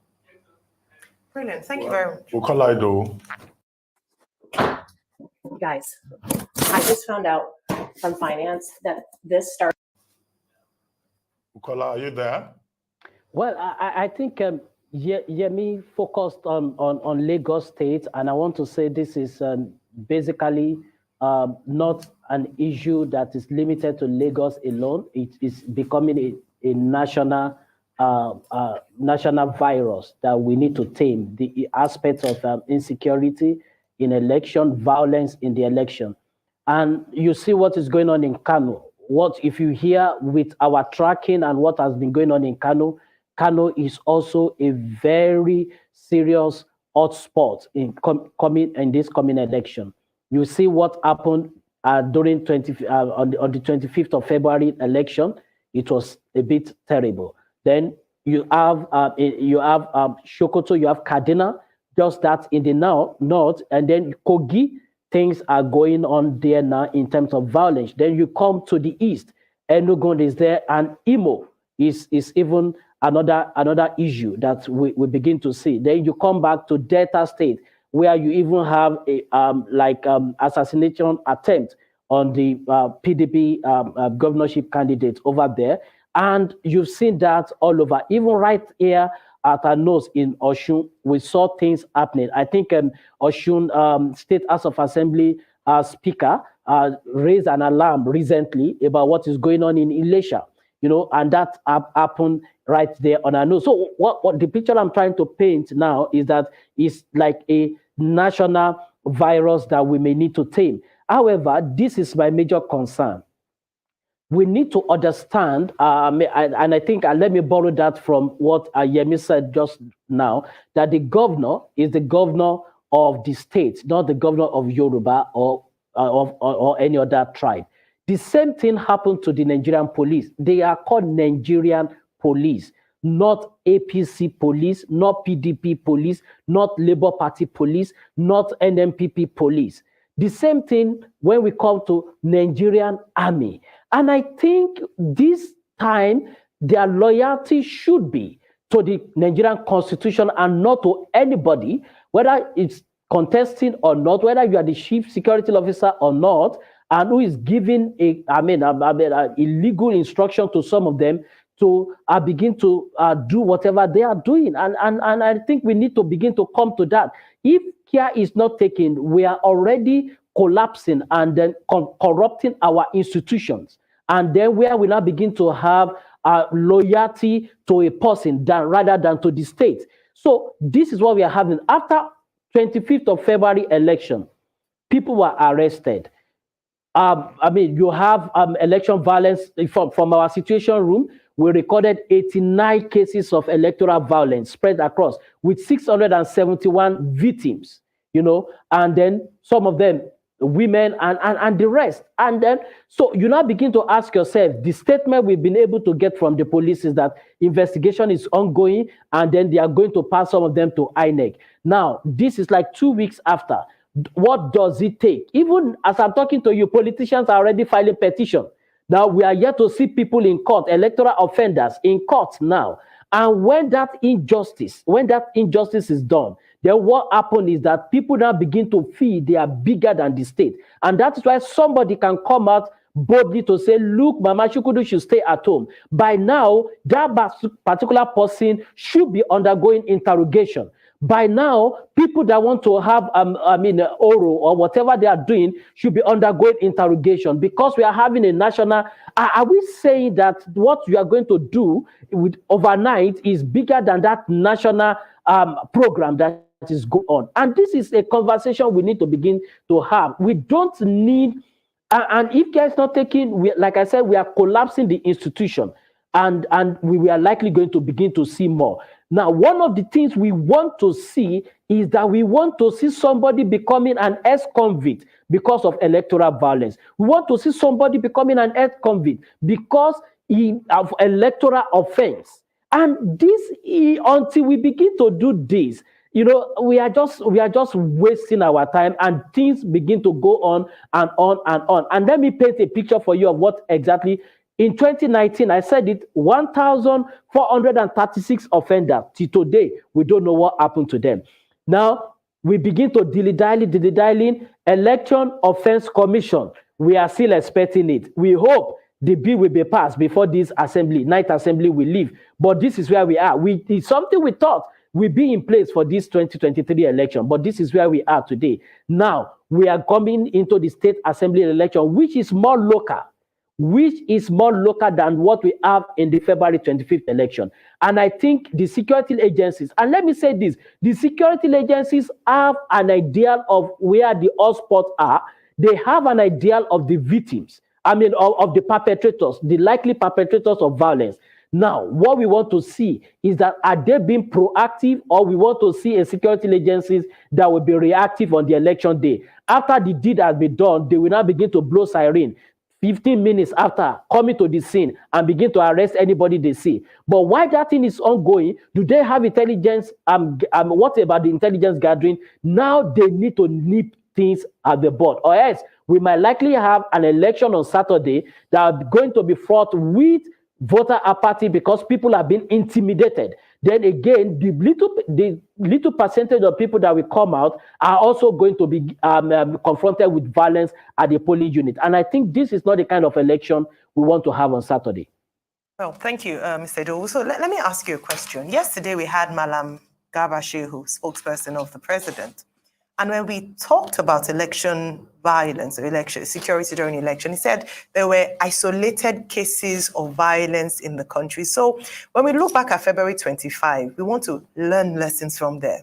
If we don't feel that security was a big issue, just isolated in small areas, then it means that going into tomorrow's election, we won't have that seriousness attached to it in terms of what you've mentioned as to mapping these areas, potential hotspots.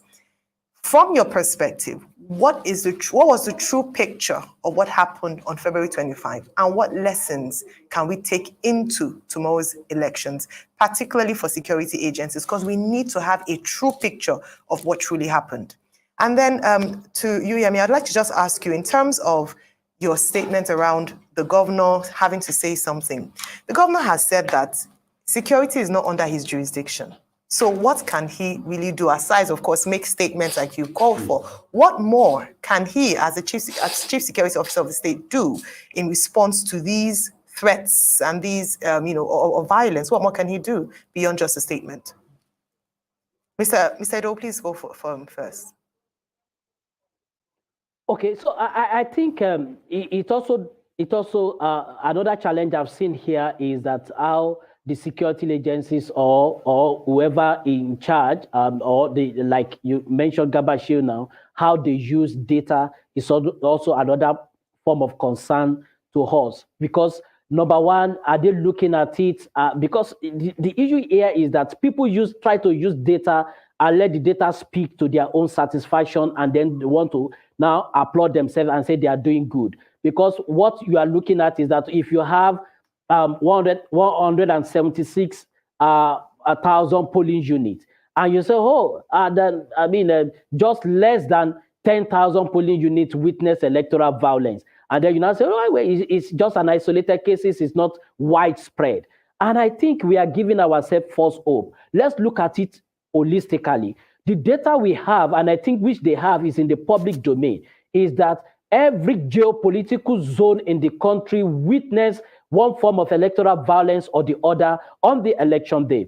What happened in Borno? Of course, that talks about Borno. You have that also in Gombe. You have in Bauchi. That talks about the Northeast. You come to Kano. You come to Kaduna. That talks about the Northwest. You come to Kogi, North Central, Abuja here. You talk about Nasarawa, where we recorded cases of electoral violence. That is the North Central. What happened in Lagos, Osun, Ibadan, or your state, the Southwest. You come to Delta, you come to Edo, and then you come to Bayelsa, you come to Rivers, South, you come to Imo, you come to Ebonyi. Southeast. So tell me, which of the geopolitical zone we have in the country that we did not record one form of violence or the other? And then again, when you break the statistics down to states, you find out that out of 36 states in the country, you have 25 of them recording electoral one form of electoral violence or the other. So I want to know what we mean by isolated cases. Some people lost their life in the election. Some people were stabbed. Some people, again, the question we need to begin to ask ourselves, and it talks about the sanctity and the value we place on human life. Even one case of electoral violence is not something that should be encouraged. It's something that the president, everybody should rise up to condemn. Just one. And we now begin to talk, they are no more than they are isolated cases. Do people need to die in our election? Don't forget, election is a civil affair. It's not a military affair. We are not in war. And then people coming out to exercise their civic duty, they are being attacked, they are being intimidated, and they are being harassed. And some people were shot. Go to see what happened in Kano. Some people were shot, places were burnt, property were burnt, destroyed. And then we want to call that isolated cases. It's painting a picture for Nigeria, and it is not an isolated cases. And I think I disagree, but we are having magnitude of electoral violence on our hand. And it's something that needs to be tamed. All right. Hello, Bukola. Is it that you can't hear us from the studio? We've been trying to ask you to please wrap up so that we can manage time. Okay. Yes.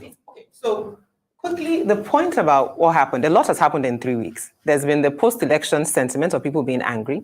And as you rightly said, elections are also local. So there's a lot more focus on sort of gubernatorial and state House of Assembly elections that makes it critical to focus on security for this election. Secondly, optics matter. All of us right now are responding to flyers and statements, and we're responding to what we see, MC Oluomo on a video. So the optics of the chief security officer of the state taking responsibility for the state matters.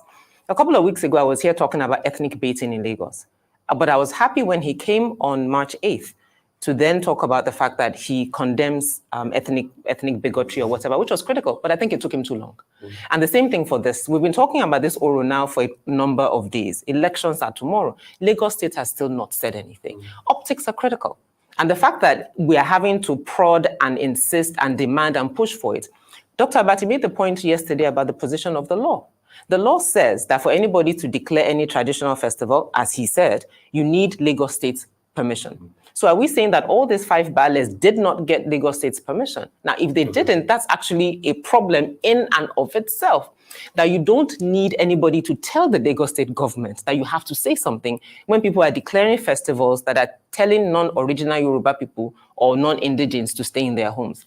And lastly, the position of the security agencies. I think it's critical that it's nice to know that the army and the thugs, quote unquote, recognize that the army could keep them at bay. And so imagine if we had a statement or a press briefing where you had the governor, the head of the commandant of the army in Lagos, and the commissioner of police. I can hear you now. And there's a clear statement around security in Lagos and protection. I think those are the types of optics that we need to see and that the governor hasn't done enough of. So is it that we are just trying to be very funny? Because you see, these same festivals, something happened. There's a story I'm following currently that happened in a Pokia local government area of Ogun State. The chief priests and the key people in that local government tried to do a festival on election day. You know what the CP of Ogun State, very amiable Frank Oba, did? He arrested all of them, brought them to his office, told them to sign an undertaking, and they signed it. And there's a video evidence, I'm following that story. Arrested them. Why can't we do the same here? Why is the case different? So I'm sure the CP, somebody will send this clip to the CP so we can be clear. But I think, which is, honestly, it's not about being funny. It's about clarity and leadership. And that's my point to the Lagos State governor, that there hasn't been that clarity of saying, this is my state and I will not condone this rubbish. And he hasn't done that. And that's simply the case. Because if he thinks it's that critical and he calls the commissioner of police, I don't understand what these people are doing. I'm not aware that this was done. Kindly do your job, to your point, as the security agency in this state. I'm sure our outcomes will be very different. At the hands of the CP type, because this is a fellow CP in Ogun State that did this. So I'm sure he can. Are the hands of the CP of Lagos tied? Valid question. Anyway, just before we go, somebody sent this text message. He said, there is a gungun. We've been talking about Oro. This person says, there is a gungun going on at the moment in Ajiran, Agungi. It happened yesterday too. Thugs, about 100, are everywhere with canes, beating people who dare to come out. During the day? Yes, it is saddening. I'm a LUP agent. Which one is called a LUP? Okay, LP, Labour Party. That must be, okay, it's Labour Party, they call it a LUP. Okay, so this is what this person is saying. So it's not just Oro, there's also a Gungun in the mix now.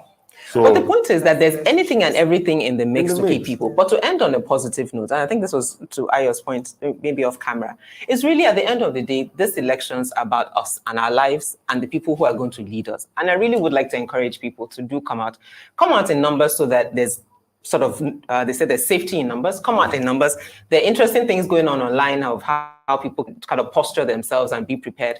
And to the police, yes, you're not allowed to have arms at polling units, but there are non-election police officers who can station far away, which is my understanding of how the police has clustered its staff that can respond. And then the military, we saw what they did in Etiosa. We hope the military will also be out. There's a debate about the role of military, but in this election, we do need them and we see their purpose. So encourage people to please come out. And there'll be several platforms encouraging people to take pictures of your polling unit results, upload them as we've talked about, so that there's also a parallel for these elections to count at the end of the day. Thank you. Bukola Idowu, just before we go, just to take something from you, some of these police commands, I cite a specific example of DIG John Amadi in charge of the Southeast. He says anybody that tries to disrupt the polls in the Southeast tomorrow should be ready to die, will just be shot. Would you recommend that summary execution to the police? And I've not seen DIG Amadi denying this.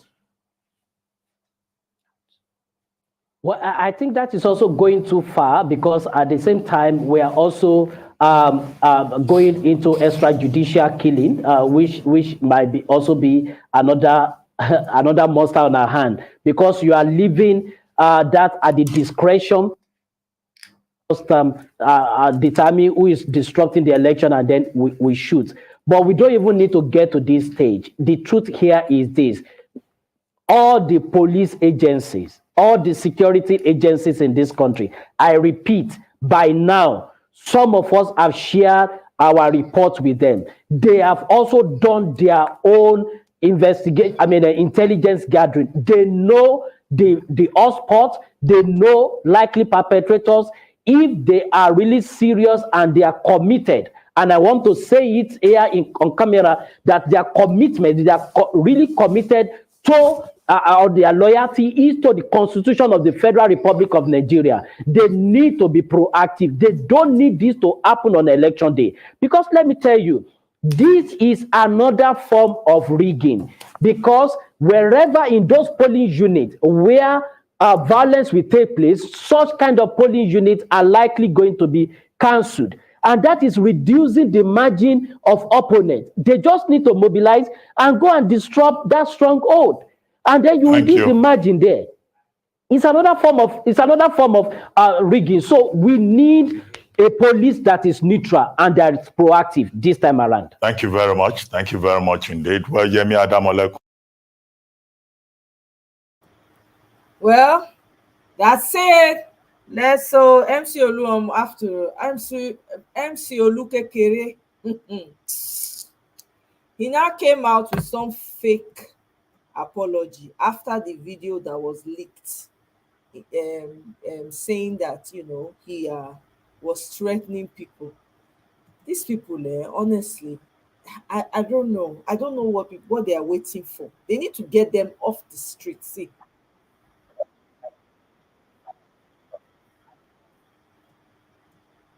Good afternoon, all my brothers, my sister. Meeting tí mo lọ ní àná bí sísítà mi ló ṣe jẹ́ ìyá Ṣúkúdì. Òun lèmi ń bá wí nígbẹ̀yìn pé ìyá Ṣúkúdì tó bá ti mọ̀ pé ó dìbò fún mi jókòó sílé nurse mo kàn rí lórí social media. Tá a ní pé everything on sọ pé MC please, I'm always on peace. Tẹ́ bá dẹ̀ wo Lagos State peace wà ń bẹ̀. Wọ́n ti máa fi sọ wípé okay. Má jáde láti wá dìbò. Oge tó bá jáde wá dìbò, báwo la ṣe fẹ́ ní fóòtù tí APC wá ṣe máa ní fóòtù? Báwo ni Yíbò ṣe ní dìbò fún àwọn APC àbí Awúsá ṣe ní dìbò fún àwọn APC? APC is my party. Ẹ káàtì ní kú òun ọ̀rọ̀ tí ẹ̀ ń gbé káàkiri yẹn. Ẹni tí mo dẹ̀ ń bá wí níbẹ̀ ó wà meeting. Ètò náà kò tẹ́lẹ̀ tètè lọ pé wá pé ìyá Ṣúkúdì ó ti sọ wípé mo ní pé kó má jáde o. And to understand this, any other one of them be Yashukuji, come talk your own. Oh, my brother. Now meet me the Mama Chukudi way they talk of. I thought was saying now be celebrity, because now from me, MC they always buy Indomie, and or if they buy Indomie, and from time to time, not be now, don't tell where they buy these things. And they even talk and say, Mama Chukudi, you don't say where I see you. If you don't come,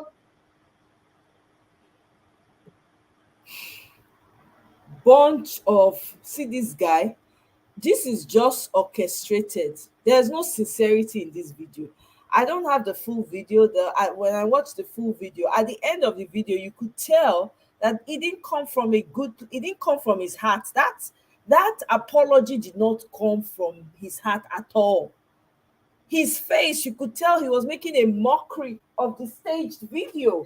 It's crazy that these people can do these things and get away with it. This is how low, this is the level that we've gotten to in Nigeria. Is this not a monumental shame all over the world? Eh? This kind man go come dey threaten person for your own country. This thing dey pain me, eh? I'm like, and these people, it's not like they have power, it's just mouth, it's just shout. If you approach them and you step up to them, they go run. That's the funny thing. Eh? It's very annoying. I watched the video, I felt insulted. Like, this guy barely has any education, for Christ's sake. When did we get to this level in Nigeria? This guy has nothing to offer. Having the audacity to threaten citizens of the same country is so annoying. Auntie Amoye, I think what's more annoying is the woman to allow herself to be used like that. Can't you see she's smiling? Clearly, you know, I'm just asking myself, what did they give you? What was the exchange that you had to come and put yourself on such a charade? Because clearly that lady is definitely not evil. I mean, it is a blind man can even spot it out, you know. And for you to be allowed to be used like that, it just shows what kind of person the man is. And I'm sure Tinubu must have told him that, look, if this thing doesn't go well in Lagos, your ass is on the line, because you did not have to go this far. Yes, I want to get it at all costs, but you would have known how to play your game, or you would have told the camera person not to, you know, make it public and all of that. So now they're doing everything for damage control. Unfortunately, or fortunately for them, what is out? And so people are going to come out armed en masse to be able to deal with whatever will come their way. Too late. That's just it.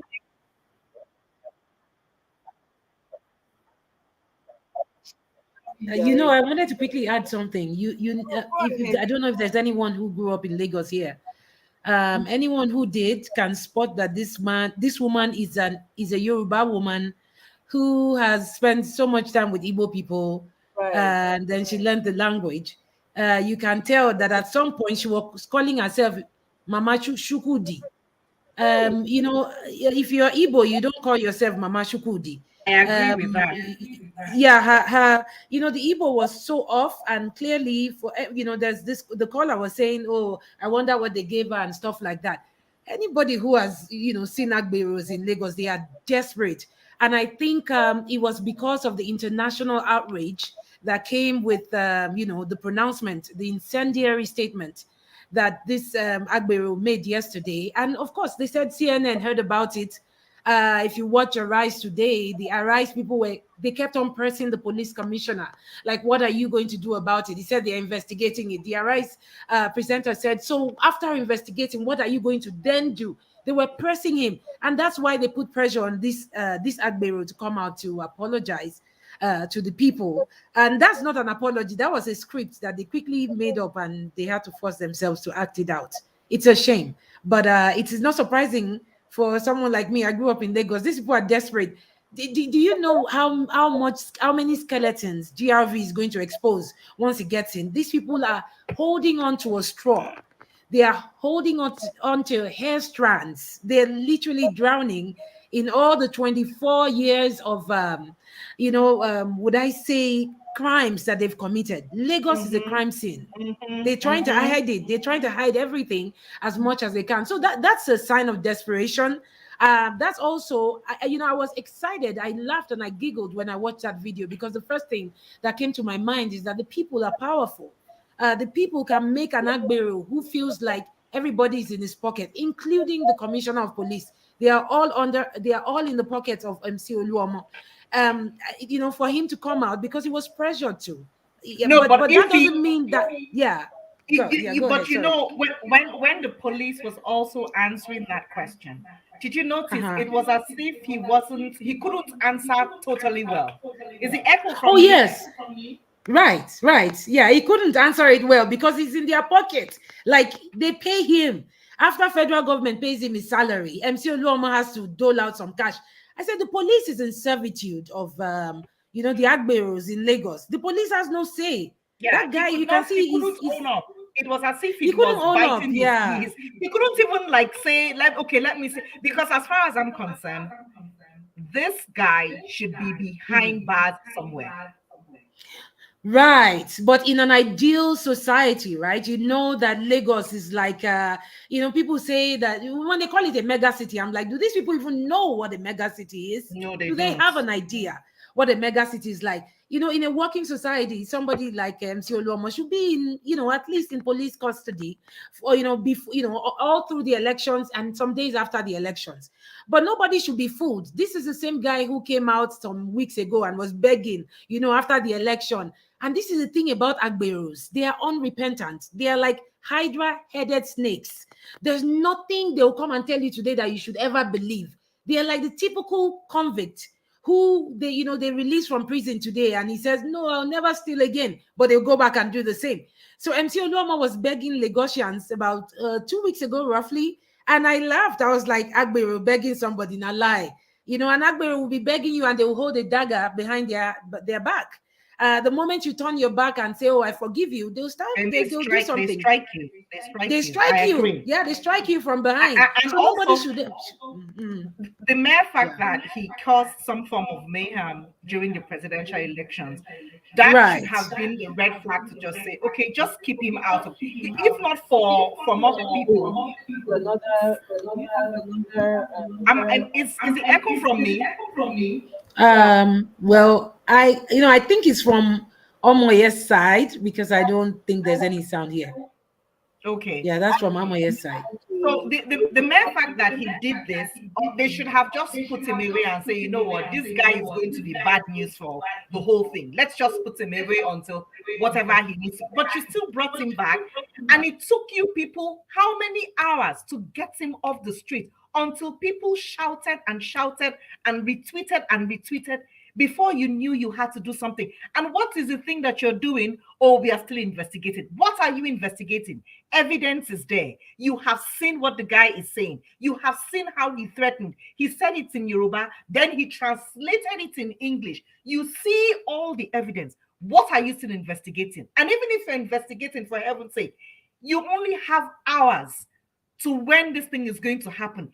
Get him out of the scene so that people can feel comfortable.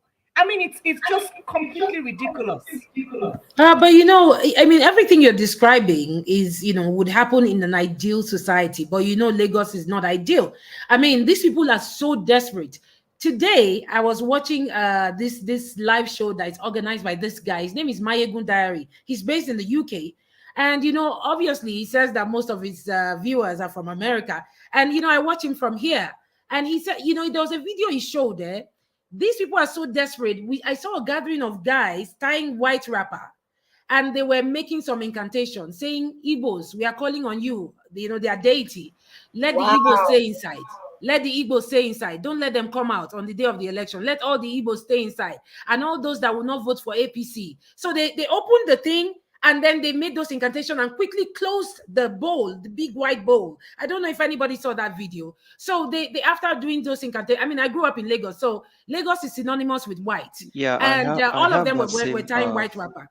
That same So video once you they did just that, referenced, I think I have it. you Good have the evening, video? guys. So basically, after- I'm on this WhatsApp group Can of anybody mine. hear me? Is this a feedback or something? Hello? Can you hear me? I can hear you. I can hear you. Oh, okay. So, after that, they went on and slaughtered a goat. They went on and slaughtered the goat, and they continued their incantation and all of that. You see, these people are coming at Nigerians or Lagosians from different direction, whether it is spiritually, whether it is via attacks on the voters. But believe me, the MC Oluomo that came out this evening that I saw here in America will come out in full force with his thugs. Nobody should be deceived by that dangerous human being. He's going to come out in full force tomorrow with his agberos. So it is nobody. You believe MC Oloma at your own peril.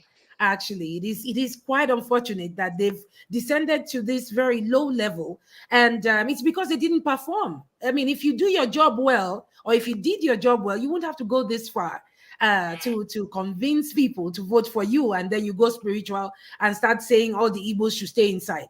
Well, we'll see. That was what Jack Conde said. Yeah, exactly. That same video is the one. Yes, that's a video. That was what Jack Conde said.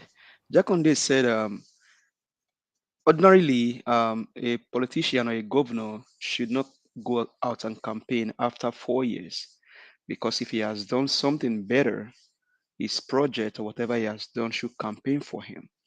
And so the reason why they went this far is because they've not done anything. And like you said, Tinubu has more than skeletons in his hiding. He has a lot of things. He has bunch of things. Do you think it's ordinary that we don't hear about Funshaw Williams anymore? Do you think it's ordinary that they're trying to cover Alpha Beta? Do you think it's ordinary that these touts will not go? The touts are the ones that nowhere they bury the secrets. There are so many secrets they have in Lagos State that they have covered for several years. The Apapa Seaport, the Apapa roads, and all of those places. They know what they are doing, so they can fight with a nail. The only sad thing is I never know how they actually got to the point where they have the police in their pocket, because ordinarily the police should not be a thing that we have to call them. Oh, MC Olumo should be. I mean, they should do their job ordinarily, but these guys, they've actually put everything in their pocket. All of the system, all of the institutions are supposed to work. They're not working because these guys are pocketed. They have everything in their pocket, and so the traditional ruler also, like the Oba of Lagos. Oba of Lagos is a retired policeman that Tinubu made the king. The Elegushi royal, whatever they call him, is one of those that sat on Tinubu's when he was a governor. So he just unpicked these guys, and because he's claiming that he's the father of is the owner of Lagos State, he put them in those places, and whenever he needs them, they use them. Now, this video that you see here now, they are doing this. I think in the long run, they mention Sanwo-Olu's name. And what comes to mind is this same Sanwo-Olu, even though this was done probably on his behalf, went to church, to stand on the altar. But the pastors too are in their pockets. You don't. Well, I mean, you well, want to doubt well, not all the pastors.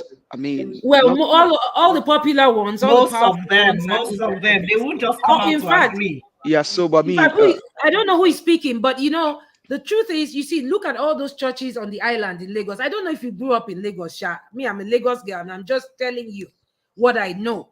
You cannot own a church with your own land, like your own C of O, your church's C of O in Lagos, without dining with Tinubu. are you even talking about C of O? Is there anything like C of O again in Lagos State? I mean, I was born and raised in Lagos State. Well, my mom has a C of O for her land in Lagos, so that one I know. My mom has a C of O for her property and her buildings in Lagos. hopefully is valid, and they don't lay claim to it. I mean, I'm telling you. I mean, I see what you grew up. mean. You're being Yeah, sarcastic about the C of O, but I'm just trying to, I mean, I grew up in Lagos State. not to go off the tangent. I mean, I've actually literally have blocks on my head. I mean, I carried blocks to build a house on my head in Lagos State. So, So are you saying that the pastors on the island? I mean, I'm talking about the island. I mean, now. I know what you're talking about. I mean, All right. I know what you're talking about. All of these things are not new. They've been there. They've been there for only God knows when. And all of this happens right from 1999 when this guy became the governor of Lagos State. They weren't there before. Jack, I mean, we can literally point to Jakonde School, Jakonde Estate. But today, all of those things are not more there because, I mean, Yeah, this, but I was just trying to say that, just following up on your point where you said, well, they did this on behalf of Sanwo-Olu. Who told you that Sanwo-Olu is a born again Christian? All these ones are just going to church for the fun of it. But the reason why they feel comfortable going to the church is because, I'm sorry, I saw one of Omoye's comment where she said she doesn't post all those pastor stuff, and it's true. I mean, most of these people are in their pockets as well. They dine with them. no, I I'm mean, not trying to go I'm to even church here. questioning them. I'm even questioning them that instead of, I mean, I'm just questioning them and then allowing them to bring this pollution, to bring this nonsense, this nonsense, to drag the name of God into this nonsense that these guys are doing. I mean, Well, this guy I'm was not the one. religious, but I'm a Christian. But when you say this, not these people dying together. I don't know whether you've seen a picture of Adeboye and Tinubu when they were very young. They died Very young. together. They died together. That one. Oh my! Have you seen that picture? Have you seen the picture of Adeboye and Tinubu when they were small and young? Have you seen No, I that haven't picture? seen that one. No, seriously, the same Adeboye. You have it. Yes, when they were very young. In fact, Tinubu was looking a little older than Adeboye in that picture, and I was like, "Whoa!" So these people have known themselves for so long. That made me wonder, though. In the Bible, we know the story of how Jesus would go and visit one person, and the person would just change their ways. If the person was a tax collector before, they would stop collecting taxes. They would change their ways. But these pastors, these Nigerian pastors, these criminals, not they change.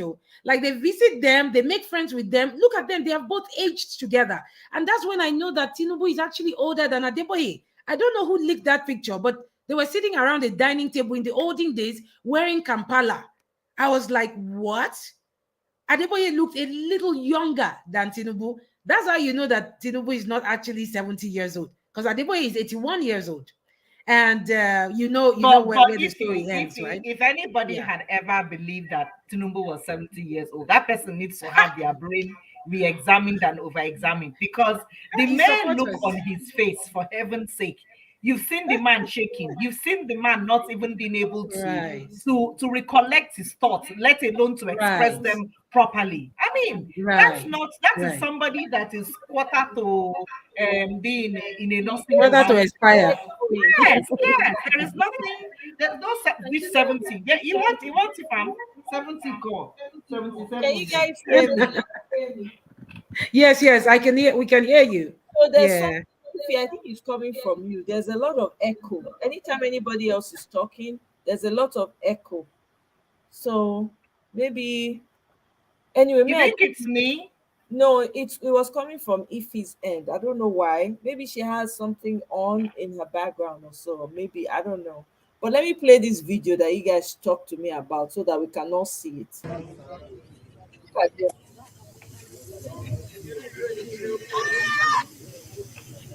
Yeah,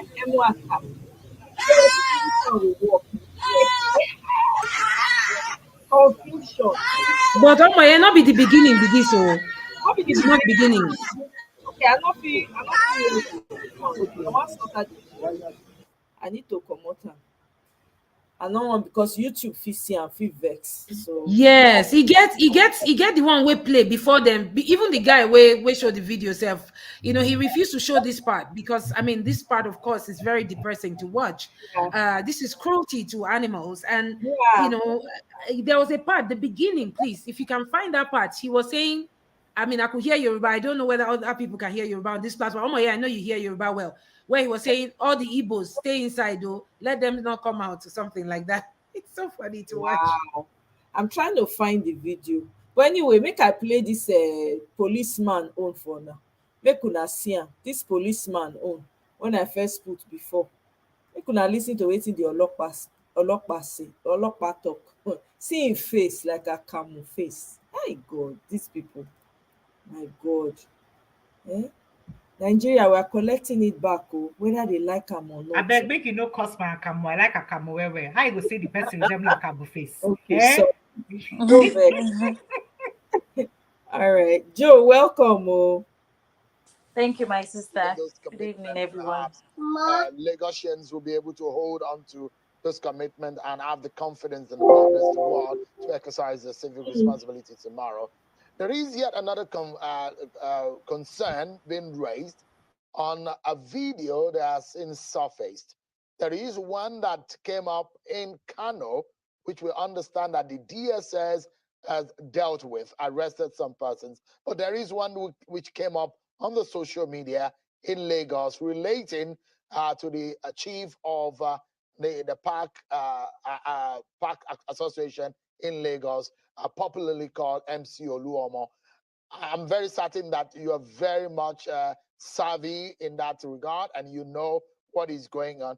What can you tell us about the concerns that have been raised on a statement attributed to that man and those concerns raised on what is being said in that social media viral video? Tim, I want to address that issue in two folds. One, if somebody is saying you should not come out to vote, we operate secret ballots. If I'm going out to go and vote, and somebody is saying, "Are you voting for me?" I say yes. And I get to the booth, I top print another party. I'm not going to show anybody my ballot paper. Nobody is knowing what I've done. Nobody is knowing the person I voted for. That is by the way.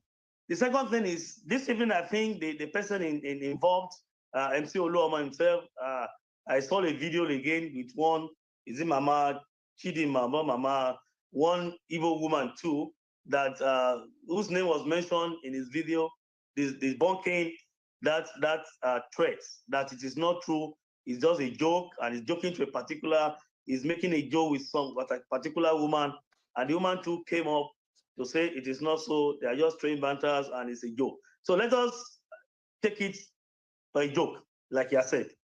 But nobody has the right, has the audacity to tell Nigerians not to come out and vote. It is not allowed. It is not possible and it's not proper.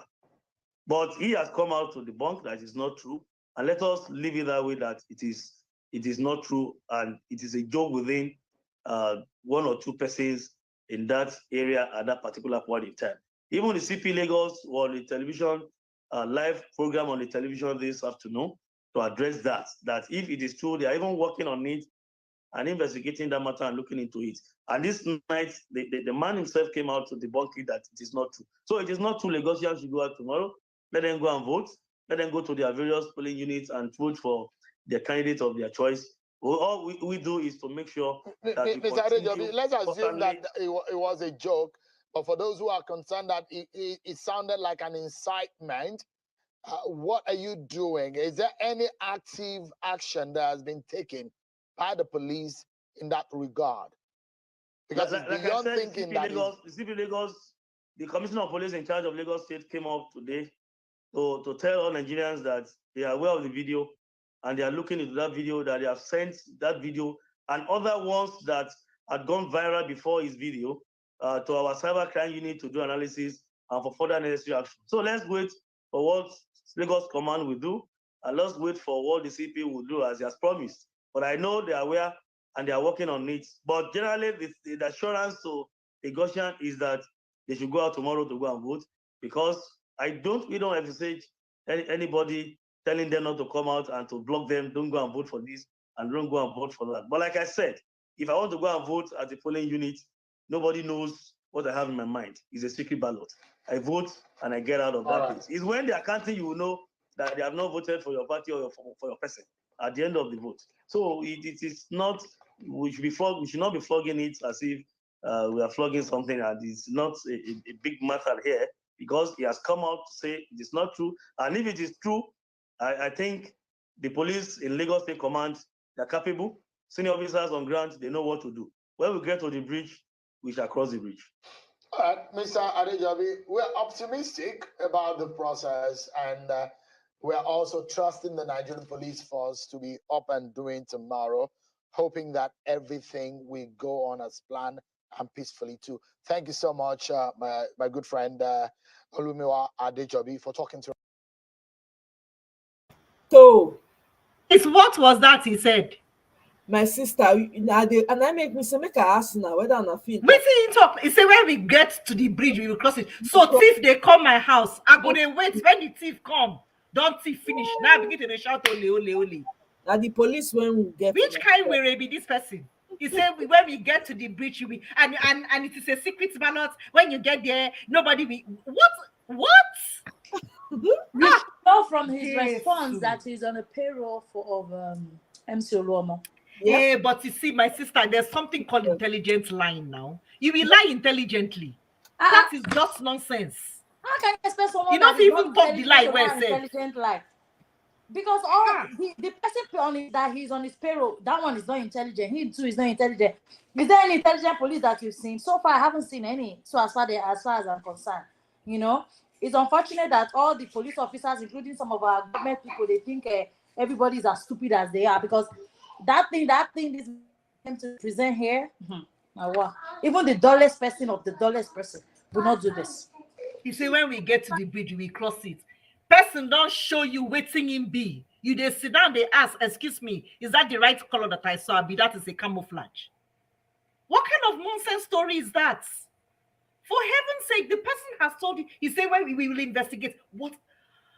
Oh, I don't want to get high blood pressure. Madam, breathe. Because this is It's so sad that when you think of the way Nigerian people in the ends of affairs in Nigeria think of the citizens, they think that we are so down there.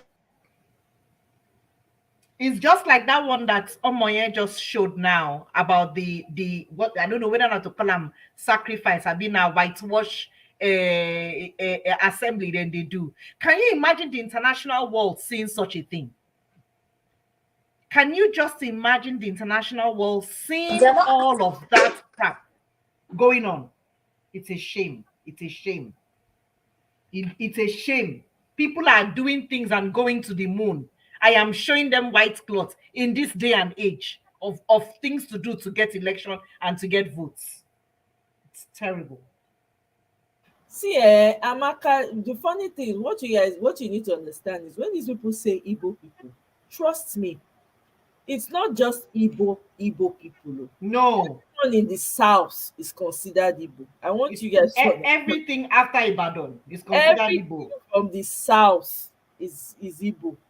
It doesn't matter that you're Edo, it doesn't matter whether you come from Delta, doesn't matter whether they call you Omoibo. So that's just it. For the ignorant ones that I can't generalize, not every Yoruba person that doesn't understand the dynamics, but because I grew up with Yoruba people, even in Edo State, there are Yoruba people in Edo State that speak my language better than I do. Okay, so there are Igbo people that have never stepped their feet into their soil before. All they know is where they were born and brought up. And there are some Yoruba people in other places that have never been to their land before. All they know is where they were born and brought up. So you can't even differentiate. Exactly. I have a friend of mine that we went to school together, high school. The girl was born in Edo State, grew up there. She speaks better Isha than I do. You understand? She only started learning Yoruba in her adult years. That's how, and there are lots of them like that all over the country, because some of these people never traveled out of Lagos. They don't know what it's like on the other end. They just assume. I'm telling you, it's crazy. But hey. But I think what is more annoying is everybody paying attention to this non-entity called Emsoloshi. I mean, a proper sentence he cannot even utter. Even to speak the Yoruba, make the thing for sweet, make person for here. You know, even fit do am. Now to sit down to come, they give everybody. See the person where they give people hypertension. See the man, for heaven's sake. To say he finds self, I was okay, make her look in face 2 times. See as he they give please. Whatever. Whatever it is. Am I still echoing? Sorry, am I still echoing anymore? It's better. It sounds better. Right. Yeah, my computer was connected to a Bluetooth speaker. That's why I had to turn that off. But I'm sorry, I had to interject. You see this part where they say, this tribalism about people saying go back to your village and all of that. The only reason why people are in Lagos is because of that seaport now. Oh God yeah. bless you, my sister. Because Abeg, of the talk am well, well. seaport. So open the other seaports now. Make we for go where we won't go. You Make know, we the go where we vex. won't go. Yes, open A am. lot of people will not come to Lagos again. At all. Not everybody likes Lagos. People are comfortable in their Oh home. yeah, you know, I was in Nigeria last year, right? Right. At the airport, at the international airports, we had to start using our phone, the torchlight from our phone, to see as we descended down the stairs. And then when we had to queue and they were looking at all those COVID stuff, I said the airport was stinking. And I had to go and check Delta International Airport. Look at airports now. Look how nice it is.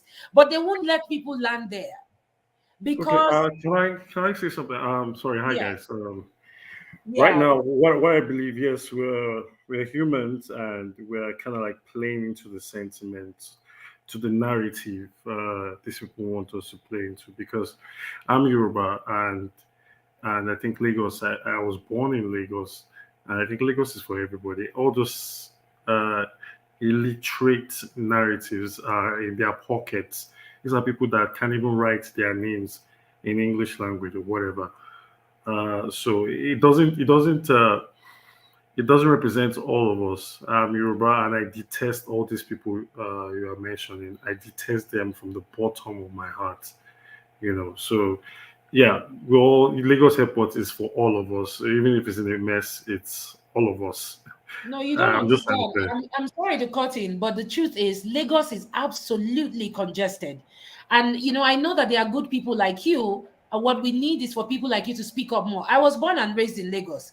I don't even know how to speak Igbo so well. I speak Yoruba better than I can speak any other language. In fact, Yoruba is my first African language.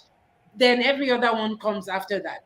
But the point here is, we're just saying if they could experiment a little bit and allow some kind of flexibility when it comes to the importation of goods, the clearing of goods. If they open the ports in Delta, open the one in Rivers, I tell you the population in Lagos will be halved overnight. And then about the airports, you and I know that they're playing politics with the rest of Nigeria. Besides, of course, I know that Tinubu probably has everybody held, in duress, where it clearly shows that there is some kind of marginalization going on, which is clear for everybody to see. Why is it that the seaports in other parts of Nigeria are not opened? Why is it that the international airport in Delta is not allowed to operate just to serve people in that region? So, taking it away from a group of people saying, go back to your country, go back to your village. We know that there are so many Omoluabis who are Yorubas who don't agree with these illiterates. We just want people like you to speak up more. I see a lot of people on Twitter saying, don't say that and stuff like that. It's a good thing. But I think also, our governors in the South, South, and Southeast, they need to speak up more and demand that the seaports in those other areas begin to operate. When This Guess what Lagos they gets have? GR, it's just because of the The southern governor. Sorry, Prince of Belwood. I'll get to you in a minute. Do you know the southern governors? Do you know how many times they have tabled it before the president to sign off on it? You don't want to know. They've done it. They've tried. They insist on not signing it. Why? Because some people want to hold on to the economic power. Remember when this election started, there were rumors flying around. People started saying, don't vote for Peter Obi because he says he will open the port. So they're saying it in Yoruba. If he does, that means that all those small money that used to come to your hand will not come again. And I'm summarizing. They've tried. The southern governors, some of them, the ones who get sense, at least me, I'm aware of that. They try, but they're not grease sign off for now. I'm telling you, it's really ludicrous. This is why we need to change them all.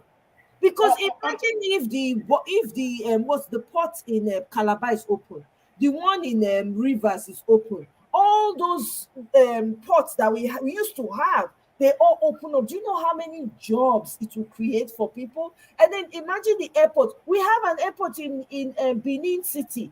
Look at what it has turned to. They refuse to allow it go international. So imagine if you need to do anything, you have to first fly into Lagos or you fly into Abuja. Look at, you're describing your experience now, flying into the airport. Is that how it's supposed to be? This is madness to me. We need to and we're already doing that. I have to I have to say kudos to all obedience worldwide, because we are really doing it. And this is the time we have to break their backs. We are taking back what belongs to us. I'm really rooting for that Badebo tomorrow, and Beatrice, Miss Madam Today. Beatrice in Rivers. Today, oh my. Today, yeah, sorry, today. I'm really rooting for all the governors. Let them flood the whole thing with LP, a House of Assembly, House of Reps, State House of Assembly. Bye bye to all these criminals. We're done. We're tired. What can they do for here? When I suppose they has the heroes. What will they do for America? If our country they work well. What can they do for here? I go they call you only holiday. I will just come. So make it just be say I come up for. Not be say I will just stand up for here. When better breeze there for my country, better weather. I go eat fresh mango under the tree. Not Yeah, to go this your mango business. Now what? Do my roasted yam. Oh my is always chopping mango. But to what you said, it's so true. I mean, a good example is Calabar, Tinapa, when Governor Duke made that place so beautiful. Isn't that what gave Lagos competition? And everybody started doing nice things in Lagos all of a sudden. Places were opening up. You can go to this place and you can go to. It was because there was a place in Calabar that was not like, because for the longest of time, Nigerians did not understand what vacation was. Vacation is, oh yeah, go abroad, go America, go London, go America. But when that man opened up places, this small man that could not afford to go to America and abroad, he could afford to take his family to somewhere nice and sit down.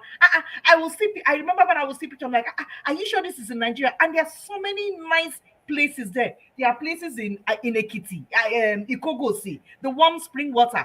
All they have to do is, if each governor just do your own thing in your own place. But everybody looks up to Lagos that doesn't really do much, and at the end of the day, and after doing so much, you don't even get anything out of it. It's so annoying. You know what gives me so much joy? When I know that there are Yorubas who are peaceful, who love people from other tribes. That's the only consolation I have. That inspires me, knowing that not all Yorubas, in fact, the bigoted ones, just like we have them in any other tribe, they are very few. Yoruba people are very welcoming people. But They truly are. Trick that this MC Oluero and Sanwo-Eku, all this trick that they pulled there.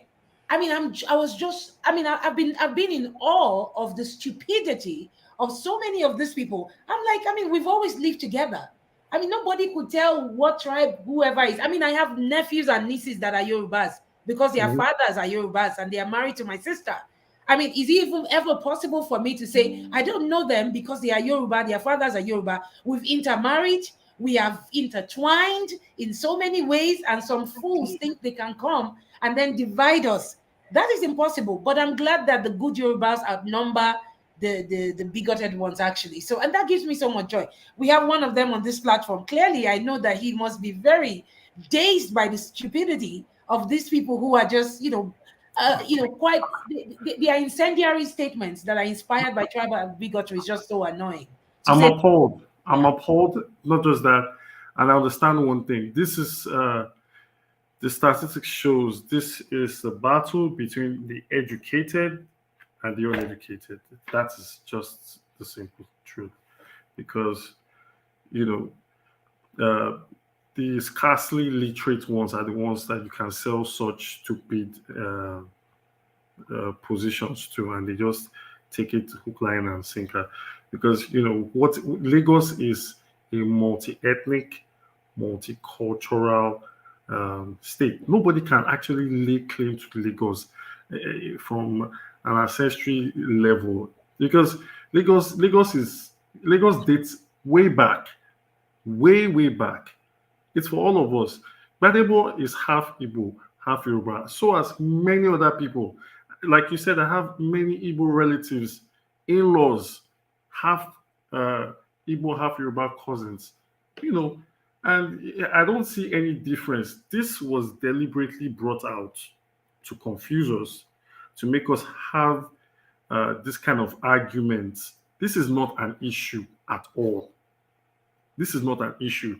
This is what they are using to distract us from the goals, the major thing of getting Gbadebo in. I'm sure he will enter, because They are scared of Gbadebo. That's the honest truth. I don't buy into it at all. And you know, with what you have just said right now, if the votes did not matter, they will not go to this length. It's because the votes matter 100%. That is why they are doing everything possible to scare anybody out of their pants. Like, look, don't even, because if you are not worried about how many people are going to vote and you claim you have it all to yourself, then you should not be bothered by this small quantity of people that you feel will not do any difference. Just allow them to go and do what they need to do.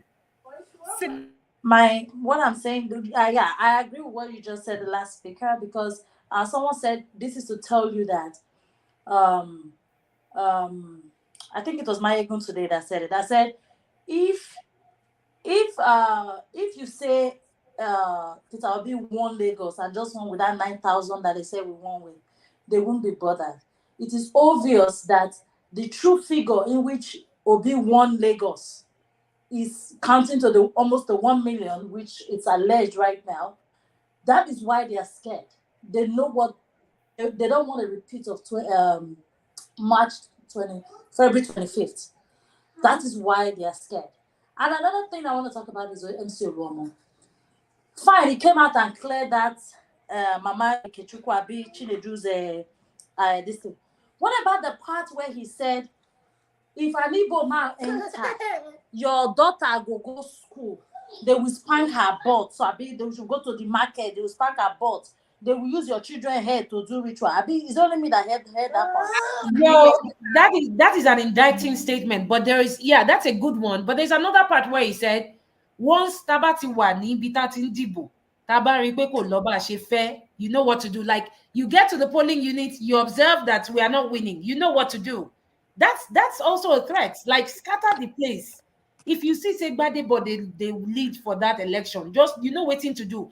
Like, there's so many incendiary statements and very manipulative, intimidating statements that he made that people, and this guy only came out to correct the Mama Shuku parts. That's the only thing he came out about. How about the other statements that he made? But apart from that, even the policeman could not even to tell you that he did not even read, neither did he listen. Because if they had listened, he would have responded accordingly. Instead, what did he say? That they are still investigating. And when we get to the don't get it twisted. That policeman heard everything MC Oluomo said. You know, it's just a diplomatic thing to say, to give people false hope that they are truly investigating. Who told you? This man listened to the whole thing. But he was probably even there that day. He was probably even in their gathering. He was probably there. Thank you, Jerry. He was there. I'm appalled with the police system in it because, you know, brother, we don't get police. We just this is just pure credible intel. He said these things, and you are saying when we get to the still investigating. We will cross the bridge. How can you investigate without inviting the prime suspect to your station? Someone made this statement. He didn't even hide it when he was saying it. He didn't cover his face. He made it open in broad daylight. There was no NEPA in the afternoon. I tell you this, yeah. If it was a PDP chieftain or a Labour Party chieftain that said these things, they will be in jail right now. You're right. He said these things as a police institution. This is credible intel. You should act on swiftly. So you still kept everything. You let the status quo remain. You know, they said everything. You're not even aiming to disrupt the whole thing, like maybe picking him up and just distracting them from achieving this threat. You said he has cleared the air. Let us accept it that it was a joke. And they brought Mama Chukwudi. Which Mama Chukwudi? That was for her to even agree to appear herself. She don't know where she carry her head put. Mama Chukwudi na Yoruba woman, no, not be Igbo. That woman is not an Igbo woman. Definitely. You know, I'm not trying to want to be. I'm not being. I don't know if I don't want to stereotype anybody. But when you see a Yoruba woman, you will just know this is a Yoruba, especially the typical Lagos women. You know, When you see her mouth alone, I just say, see Mama Ayo, where they carry come to Mama Ikechukwu. You know, she's just a fortunate Yoruba woman that can speak Yoruba Igbo very well. And if you hear her talk, if you can really hear her talk, you know that this one learn the language. This one not the Yeah. one this one. I just talk my own. Say anybody where they come out tomorrow, they go. As the people they go, may they just carry enough Cameroonian pepper. Put them for inside water, shake well. Anybody where do say do you just say and say, organo vex, make water touching. I made that one take cooling body small before they continue the next step. You see that Mama Cameroonian pepper.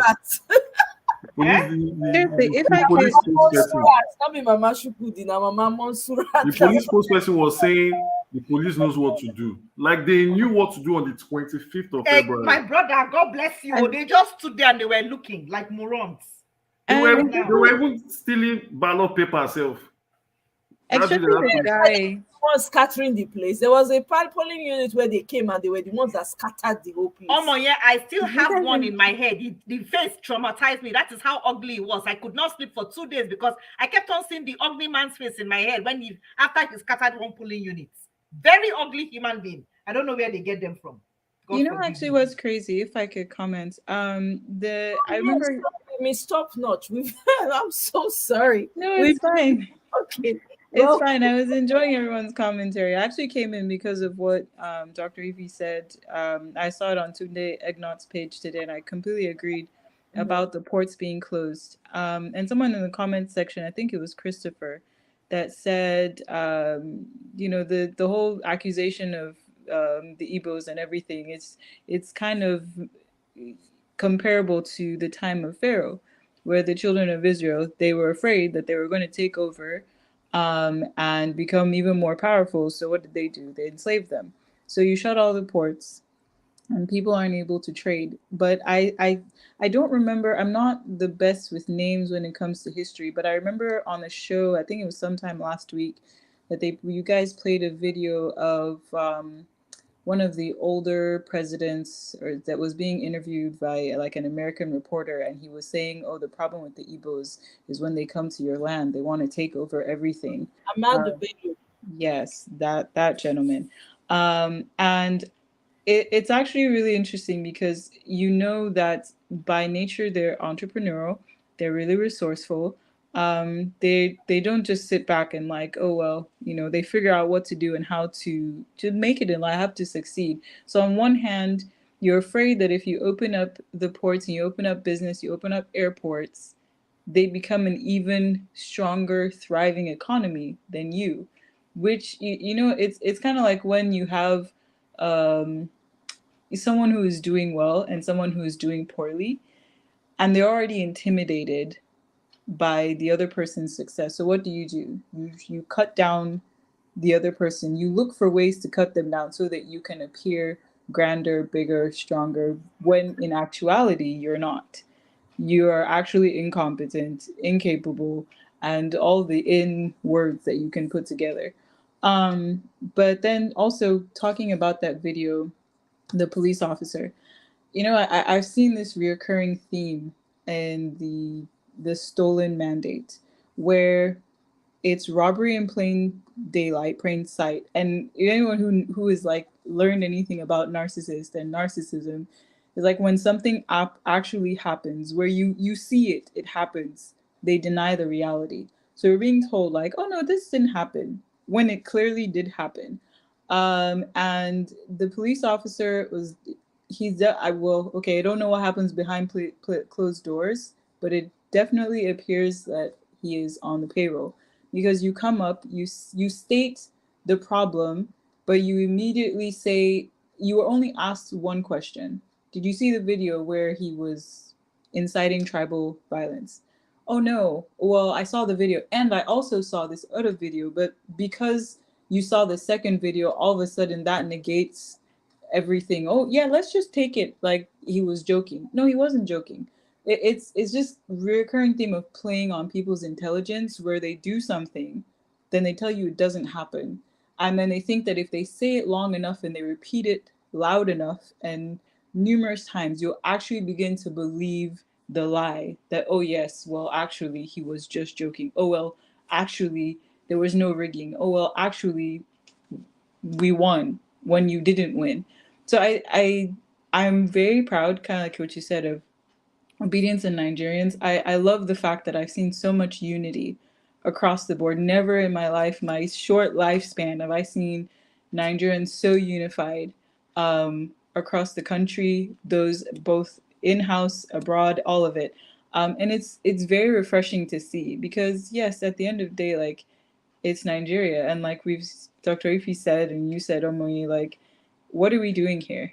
Honestly, me and my best friend were talking about it tonight. Like, see, we might as well just pack up shop and go find somewhere to, because we've been here for so long, and yes, we know the thank God for our lives and where we are and all that stuff, but if our country was working, she's not even Nigerian, she's from Gabon, but like, she has the same stories. We were talking about all the presidents, and I saw somebody posted today about the president of Sudan basically going to peeing on himself, and then they arrest the journalist or the photographer like it's their fault. So like, what is really going on with African leadership? She talked about her country. The president passed away. They put his son in power. Then the son is now sick. They're grooming the other son like it's a right, a heritage, almost treating like the country like it's a kingship. Oh, I'm the king, and then my son must inherit the country, where there are lives and people's lives that are at stake. So I just encourage everybody. You can't sit home and be a slave. Even here in the United States, we have our own battles. I know people are all different countries, but the truth is the truth. You always have to speak the truth, no matter what. It's better you speak the truth than stay silent and stay a slave. Because true freedom is your ability to actually say, hey, this is wrong and this is wrong. And whether or not you want to slap me upside the face, shout and scream, but I stood up for what was right. So I encourage everybody, please go out and vote. We can't vote, we're out here. And you guys are the ones on the ground. Like Miss BBMJ said, go in groups, don't go alone. Get yourself prepared. Just go out there, because you on the ground, you are our hope out here. Because we can do the best we can do from here and talk to the governments and rally around to get these people blocked from being able to come into the country. But you guys are the ones who can make it happen. Like, believe in your vote. Like, we believe, Peter Obi believes in our country, we believe in our country, and that's why we're also unified and behind it. But that's my input. Very well said, Ms. Topnotch. I really appreciate that contribution that you made. I just want to say, everything you said actually resonates with all of us on this panel, including the comment section. And then I wanted to make a comment about when you guys were talking about, some of our Yoruba brothers and sisters, the educated ones and all. But do you know some of the educated ones are the ones also fanning this flame? Do you guys know? They're the ones who are even leading the whole tribal sentiments, putting more fire on it. You should listen to some of these people and you wonder, my goodness, and you say you're educated. So what's the point of this whole education to you? If you see that what somebody else is doing and you cannot correct them as a tribes person, you fan the flame. You want let everything else burn to the ground because you want to hold on to whatever economic power that they have promised you. You know, honestly, it's time for us, all of us, regardless of whatever region you come from. We need to be calling out the worst of us because they really make us look bad. They make us look like we don't have sense. In the world right now, we're a laughing stock. Go to TikTok, you go cry. You go they cry. Wait till they don't turn Nigeria to you go they cry. People they talk about Nigeria like saying a rag. That they talk about they yeah the country. They and they have everything when they talk. There's no lie. There's no lie in it at all. You only weep in your heart and you cry and you just waka pass. You cannot argue with them. You can't talk to them. This is the time. This is why I'm very proud of the obedience. Now, this video when I put up, so they don't already start the rigging. This today election. So now I want to tell now. So Mona, listen. The breaking governorship House of Assembly elections in Delta State. That's Mr. Dickin, Abina, Mr. Penn, Abina, Professor, whatever, Ken Pella State. Ballot raid and rampage by election rogues have begun in Delta. 9 Beavers machines have been stolen. Okay, in EO office in Okporoza Ward 3, Baramatu Kingdom, Warri South East Local Government of Delta State. The units with missing beavers include Unit 01, Unit 1, Unit 4, Unit 7, Unit 10, Unit 11, Unit 13. Hey, God, make I play the video for now. Now here, we watch out together. But right now, what we are seeing here, 10 beavers have been snatched. And we don't know where those beavers are right now. As I'm talking to you now, I'm in the array center. And as the array coalition, I want to know which of the units that are missing right now. We met security agent on ground. We met our party security on ground also. The beavers machine, the 10 beaver machine right up to now is nowhere to be found. So I demand that we look at the beaver machine and count them in the presence of the press so that we know what is going on right now. So I will want a security agent to come and bring down the beavers. Let's count them one after the other. We're supposed to have 23, and the extra beavers machine that is assigned to display either 2 or 3, making it up to like 25 and 26. So what we are having right now here, let me count this: 1, 2, 3, 4, 5, 6, 7, 8, 9, 10, 11, 12, 13, 14. Oproza Ward is 23 units, and we are having 14 beavers machine here, which is quite abnormal. I want the press to know this, and I want the press to call all the right authorities to this issue right now. We have a result sheet here which has not been tampered with. The result sheet has not been opened, sent material is here, but the beavers is what is missing. Right now, I don't know if who security agent will come. I think I have unit 2 here, unit 5 here, and then can I drop it? Yes. We have unit, this is the unit 2. Right. This is unit 2. Focus on unit 2. This is unit 2. Right. Please focus on it. This is unit 5. This is 05. I can't get the unit in this one. Okay, this is the backup beavers. This is the backup beavers. This one is for the backup beavers. And this unit 006. This is unit 19. Somebody should take. This is unit 008. This is unit 20. This is unit 9. This is unit 12. 21. 14. This is 17.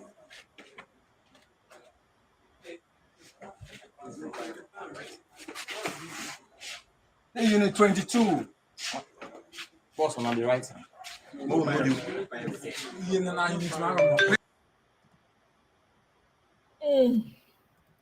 So, yeah, these are these Labour Party people or actual INEC staffs recording this video? I think, let me see. I think they're Labour Party people. They are so accountable, and that makes me think they are Labour Party people. They are Labour Party, not only they are accountable. Now them, they are snake. Now snake, now swallow the beaver machine. Now snake, but I know who steal that beaver's machine. Now Omo Agege. Omo Agege. Yes, Omo Agege is the APC candidate there. And I think, when they mentioned Baramatu Kingdom, remember that when Tinubu visited Delta State, he didn't go to see the Olu of Warri. He didn't go to see the Asagba of Asaba. He went to Baramatu Kingdom to bow down to the local king there. And I call him local in all sense. Nobody knows him in Delta State. I have some massive, whether na this shine thing, you take carry build chair for him or something. Yeah, so remember that kingdom where he was talking about Peter Obi and saying, I'm not even going to mention his name, importer and exporter, warehouse economist. Yeah, that's where he said what he said. But when I heard that they stole the beavers in Baramatu Kingdom, I knew that it was Omo Agege. You see, I think what they're trying to do is to do some kind of, I don't know, one of those conning stuffs that they carry out in those Nigerian elections there, and that's why they specifically stole beavers from those riverine areas of Delta and even Baramatu Kingdom. So this is Omo Agege's handiwork. There's no doubt anything that Tinubu touches just with us. It's just so sad No, that I think Tinubu also has, it's just yeah. also leveraging on what Okoye said. So what they're trying to do now is seal the beavers, and they can resort into manual collation, if that makes sense. Because Okoye Oh, came, because that's what Pete. I said I was going to play that video that for was you. what Okoye said. He said INEC have that prerogative to either Yes. do manual or electronic. See, Absolutely. See, so thank you for pointing that out. That's exactly what they want to do in those Omo Agege strong area. and And I'll tell tomorrow you the truth. also same thing may also Mm. play out in Lagos State tomorrow. So LP Peter Obi, Rose Vivor, um, the is it Pele, the other lady in Delta, Kaduna Plateau, Borno, Taraba. You guys should be on the alert, please. You guys should be on the alert. Even if they steal the beavers machine, let's assume they steal it, which is good. Go ahead and steal it. Make sure that your agents take a picture of those collecting results. Take picture, follow them to the collecting unit. Take picture, do a video, and make the ideal person say this is not done under duress, and tell us the day you are doing this. Because this, I mean, like you said, madam, these guys are just they will divide. Okoye came this morning and said, "Oh, INEC will do either manual or electronic." How have these guys come to this level? These are people's father. You Men that know Okoye, I don't know whether you've noticed, Sha. Okoye is always talking like he has like candy in his mouth. oh, And you just reference what I should tell them on Naija Watch, that this guy speaks faster. That he doesn't swallow spit, right? And my mom told me that anybody who talks like that is a liar. He's a And liar. I heard him talk today on channels, and my comments were very erratic. I said, believe this guy at your own peril. Believe this guy at your own peril. He's a liar. He's a career liar, because you cannot be working hands in glove with Mahmoud Yakubu and not be a criminal. Okoye is only. You will see the way he talks, and it's like he has candy in his mouth. And then I dislike the way he smiles in between his talk with this TV host.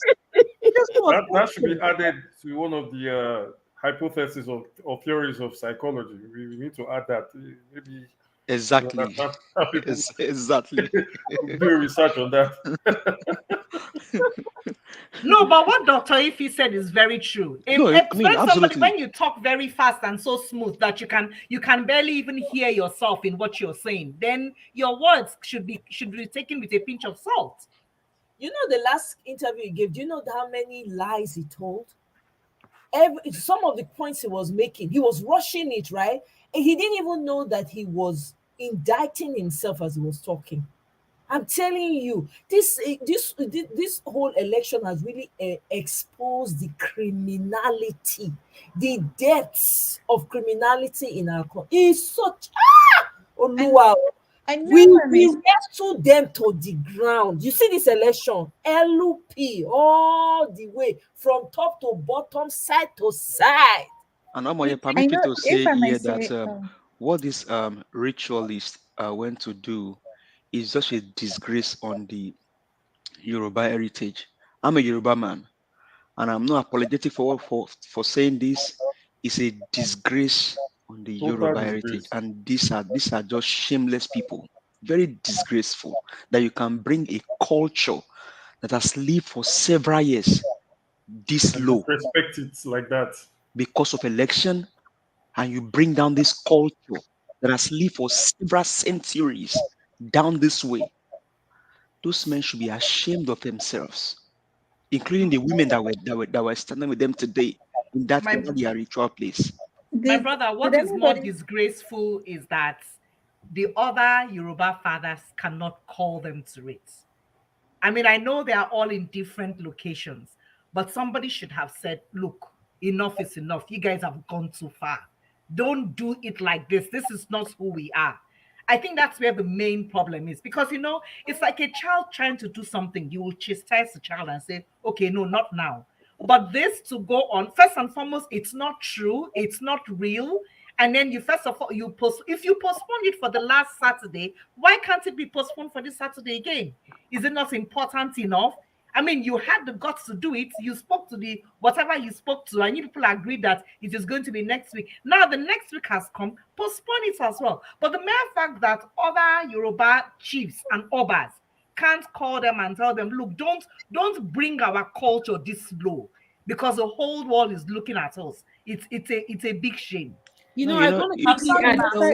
if they shift, if they shift it, if they Please, shift it, I wanted. the God will die. That God they want to sacrifice to. If they shift it, the God will die. One How- second, Mr. T. Miss Top Watch, go I ahead. wanted to ask. Okay. Was it Joe that was No, talking? Oh it was yes. actually Oh okay. Okay, Sorry, you can Joe, go on. finish your thought and then I'll come to Okay. me. The question is, the lady who talked about other Yoruba obas and all. I'm like, the last time I remember, the most reverend oba is the one that marries wife every Till Eke market day. second market day. You know, sorry, he followed Tinubu to go campaign. So No what? kidding. So what? Yeah, he was in one of his campaign rallies. Oh my, yeah, you don't see that one. Where you He sit down has for white put the table. Yoruba They laugh. this thing. They are dragging it on the ground already. You Yes, know, now you went. it that office already, or is it office or position or big title? It's it's just bearing that name for just he doesn't have control of himself. Apparently, maybe not a married wife or I don't know, but so You it's know, so you it's so don't think we painful don't that dey drag the title. You don't think we don't dey drag that title the anymore. thing it has it's I'm so sorry to I don't know if I should use the word useless because it is now so no respect. Gislova insults him every minute, every second. Gislova will before he marries wife, Gislova will tell you the wife he wants to marry. Is that supposed to be an oba? Oh, So Kokobioko. which person is he going to call to order? So apparently they are all feeding from the crumbs of Tinubu's table, so they cannot actually say anything. So unfortunately, it has brought the Yoruba kingdom to this place that we are right now. Unfortunately, but hey, That's why the proverb say, "Omota abako, limangbe abakota." That is what Omale do. Hi. Miss Top Notch, Oya, talk to us, Jare, my sister. No verse. no, no, it's fine. I was actually saying what you guys were talking about. This was the whatever incantation they found themselves doing. Actually, I saw the tweet from I don't know if anybody else saw it from DJ Switch, and it's actually kind of embarrassing. Talking about just the occult. So like, I know there's traditionalists and there Islamics or Muslims and Christians and all this stuff, but if this is what we're reduced to, it's a joke. It's a complete joke. I mean, not saying like we should take spiritual forces. I mean, we call them null and void, but it really is an embarrassment to the international community. I mean, even Satanists exist here in the United States. They do their stuff. I mean, they're coming out more and more now in the open, but they do their stuff in secret, and they're not. When you hear America, no one's saying, "Hey, look at what we do in the background." And look at our late night, which whatever. No one's saying any of that. But this is the forefront of a national election, a country that is super blessed and like in one hand I have to like caution myself, and I was even thinking like a lot of times we get so down and out like what is happening to the country, and it's hard to be positive and say positive, but I really feel like we should continue to bless our country regardless of the nonsense that everybody is doing and has been doing. Like just continue to bless the country. Like it will get better. Like it will get better because it has to get better. I refuse to just think otherwise. It Yeah, absolutely has to get better. Yeah, no, please remain in that frame of mind, because that's the frame of mind I'm in, and I'm sure that's the frame of mind everybody's in here. We are not sleeping. We are giving it to them woto woto. If they, Omoye, it is Omoye, us. Go ahead, Prince of Belgium. Go ahead. Omoye, you see all this stuff. So I'm just laughing. I don't really believe. When I was in Nigeria, I had some OPC guys as my friends. All these things, they are just it's tradition maybe, but they're not strong enough against the will of the people. Do you understand what I'm saying? Stuff Yeah, like this work when the people support it. That is where the strength of all these rituals and stuffs that's comes true. from. You That's know, true.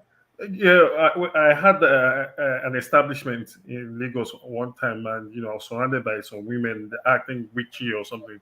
And I told them, I said, look, if any witch comes to meet me in my dream, be sure they are going to get pregnant the next morning. Do you understand what I'm saying? If you like, fly and say you want to go. I don't believe, no You witch say can you fly go over get boys belle. hostel. Can any witch fly over boys hostel and maybe fall down? Perhaps. I don't believe, the will of the people is what matters. That's what gives our gods that That's true. deity strength. We don't support it. Final. That thing will not even work. The truth is that you see that thing is nonsense already. They've bastardized it. There's no way it can work. Well, it's Whatever. being used for mischief. Of course, it's not gonna Yes. work. So it's not. It's even going to backfire on them. That's what they don't even understand. Those things No, that they're doing. Omoye, Yeah. sorry if you permit me. Uh-huh. It just saddened that these guys, and that's why I question some of my friends that actually support this guy. I mean, and you Yes. hear some Yoruba say, "Oh, Omowani Ejekoshe," but your son is a drug lord. Your son is the father of Agberos.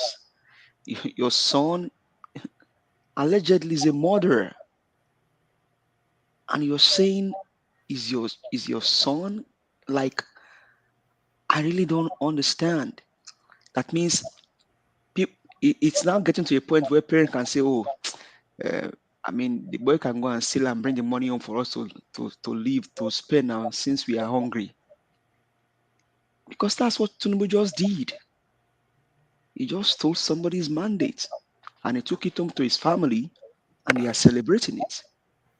And you see his kinsmen and the people around him, his village people, also rejoicing with him. But this guy is a thief. He just stole. And he's going to sit in the highest office of the land. And that's why the other countries are just looking at us like, are these people serious? We thought that we've heard about this guy.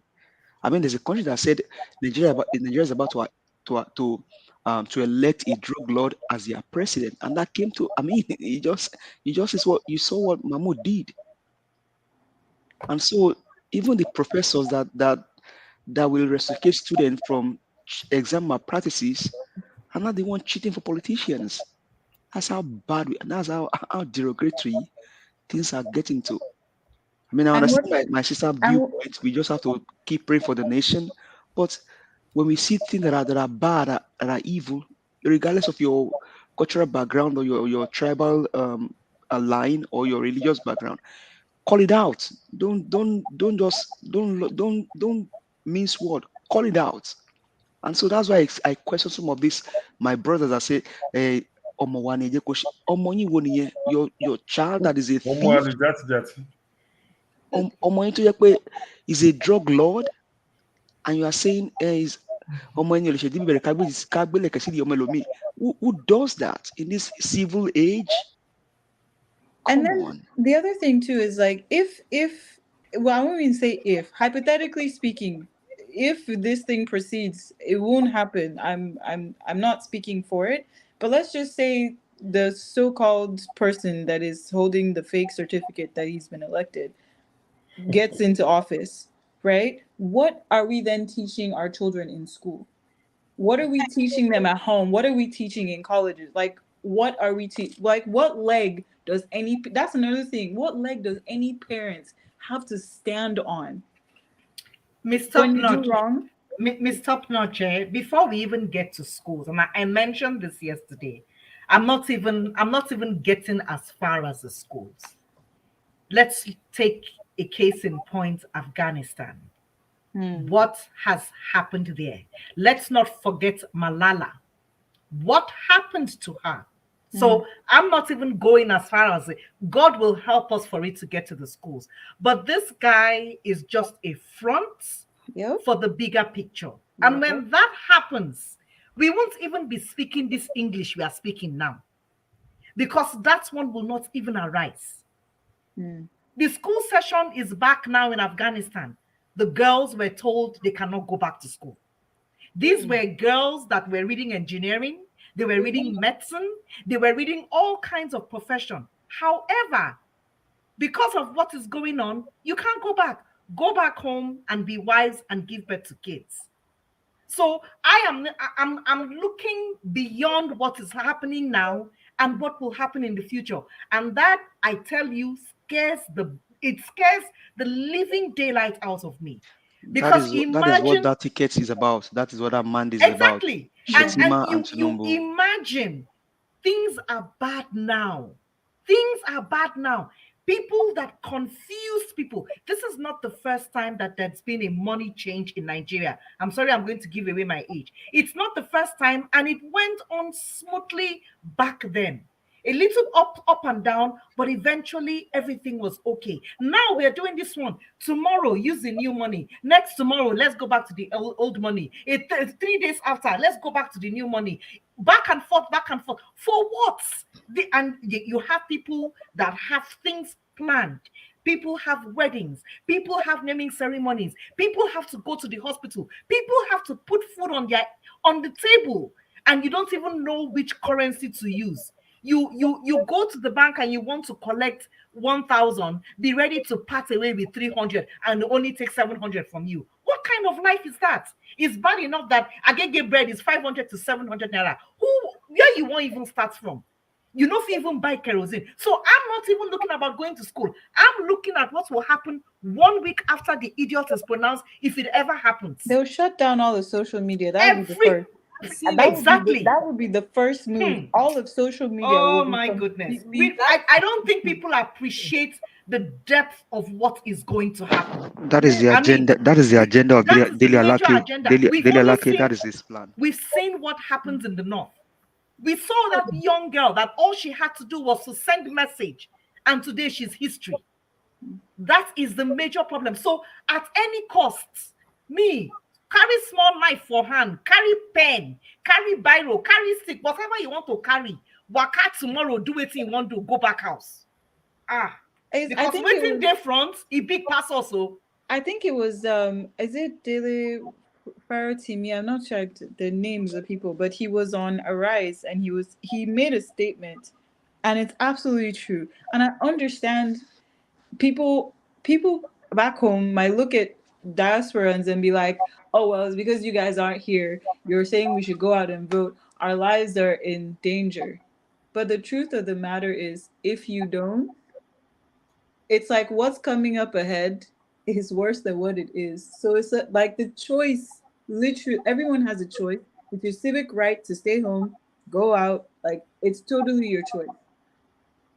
But collectively, if we stay home, the direction. I think it was it was your show. The guy called in, he was in Dubai, and he said he couldn't disclose who he was. Yes. But if we know what these guys have planned, and the fact that this thing has been going on behind closed doors for a long time, and he's in the inner circle clique, we would fight. Yes. Seriously, would fight. Yeah. We would fight. And like, I feel so passionate. I remember I hadn't gone home for like 15 years before 2020, and then I got locked down back home, and it was a complete shock for me, because you come from staying in the States and then you're back home for 5 months. Obviously, everything's shut down, so you can't go anywhere. There's no electricity. Like, literally, I remember I was telling my mom, I'm like, NEPA has been in existence since you were a child. and there's no there's no, I don't understand. How can you go a whole day and there's only 15 minutes worth of electricity? And that this people grow up in this. You grew up in this. I mean, I grew up in this. Okay, I don't have children yet, but if I did, I'm like friends that have children, they're growing up in this. Like, what are all these guys doing? And I remember being so passionate. Like, if they said I should move back to Nigeria, the first place of office I would want to be is NEPA, and I'd fire everybody and start from scratch and bring people who will do that. And that's exactly what Peter will be trying to do, because all them people haven't accomplished. They do handouts and minor little things, and then they want the whole world to applaud them. And we cannot be carried away by the tiny little things, tiny little gestures. I mean, in one hand, it's even here, it's the playbook. You create the problem, and then you bring the solution. You burn the market, and then you donate 100 million. Oh, we're here to fix it. No, no. See, I don't want to, like, of course you would. So we should applaud for you now, like you're doing something great. And I saw their promotional video on Tunde Ednot's page, like sponsored post. They said the vision for Lagos 2052. I just laughed. I burst out laughing. I couldn't watch the rest of the video. When I saw 2052, I was like, this is hilarious. Like, we should be hoping years in the future. Like, what the heck is this? And like, this is what you're using for a campaign a week before it's like 2052. So everybody should continue to suffer in Lagos. I remember as a child, my grandmother lived in Lagos and we were in Abuja at the time. I personally hated, like, I was young, but I hated Lagos because of, like, it's so congested. Every time we go to wherever, I don't even know where my grandmother lived at the time. Like, mom had to put her bag inside, like, her purse in a black bags, and then remove all earrings, and she's like, hold me tight, like, I need to sit next to her and don't move. And like, I remember when I'd moved to the States and someone was like, oh, would you ever live in Lagos? I'm like, why? What for? Never. Like, I wouldn't. I mean, now I go back and forth, but at the same time, like, have you even been to like there's so many other countries we're not comparable. I'm not saying that there isn't infrastructure, but for the amount of time that the country has been in existence, it is it's laughable. It really is. And the fact of the matter, I remember, like, there's one thing I used to tell my mom back in 2020. I said, please make it make sense. How is it that you steal money to buy a house, to build it, and it runs on generators, and then you only pave the road to your own house? Like, please make it make sense. And then you hide these high expensive cars that even to come out on your street, you need wood planks. Like, I'm like, make it make sense, because this thing is so hilarious. I don't feel laugh for me. Stop not. This is what we are fighting. Is that not why we are here today? Now to drag what we're doing and what we've been every platform that is obedient. They are literally not sleeping. They are having sleepless nights, literally right now as I speak. They are dreaming of obedience. When they wake up, they think obedience for breakfast, for lunch, for dinner. Until that thing that is ours is taken, we are not giving them no rest.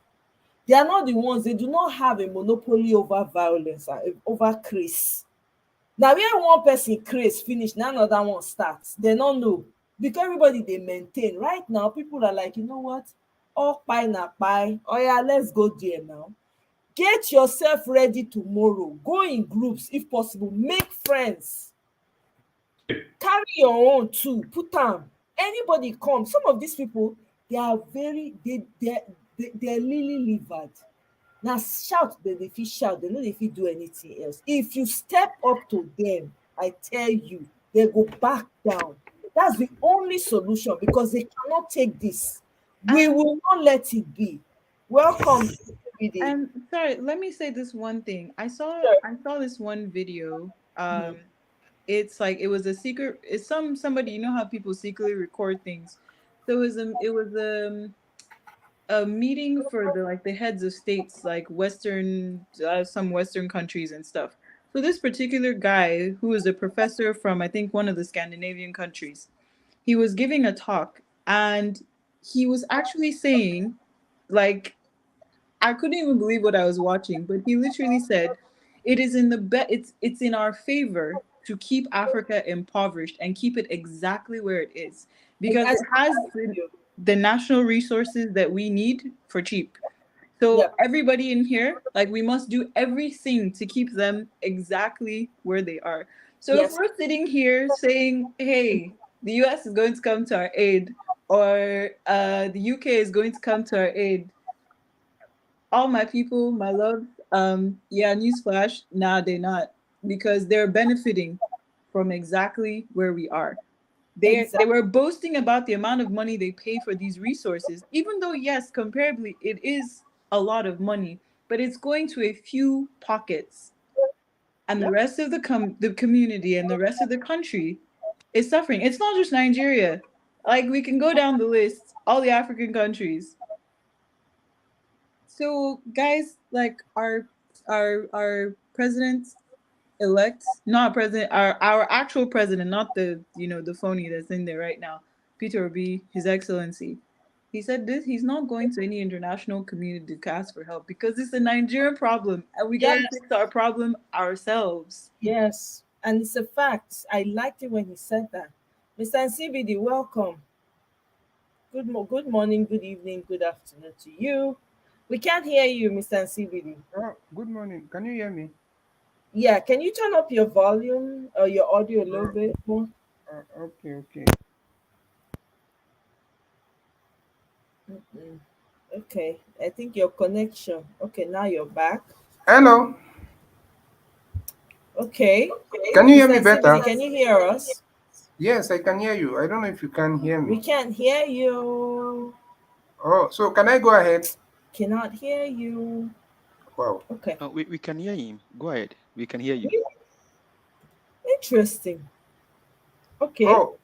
Go ahead. Can you hear me now? Now I can hear you. Okay, go ahead now.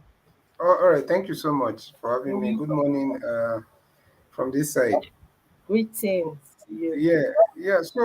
So if I'm not mistaken, today is the Lagos election. The gubernatorial election in 12 states. Oh, interesting. And Lagos is a part of the 12 states, huh? Yes, Lagos, Rivers, Delta, Plateau, Borno, which other states? I have a list. Yeah, there are about 12 states though that are contesting right now. Yeah. Yes. Well, obviously we know we are going to, our people or everybody that is thinking right should go and vote for Labour Party, because I don't know, they should just vote for Labour Party. All these things that some people are saying that we are voting is Obi, they are following, not the party. All those things is just propaganda and an attempt to confuse people. Vote for Labour Party, because like the other man that came out the other day, the comedian, what's the name, Babarex, saying his own things. We don't need all those kind of message.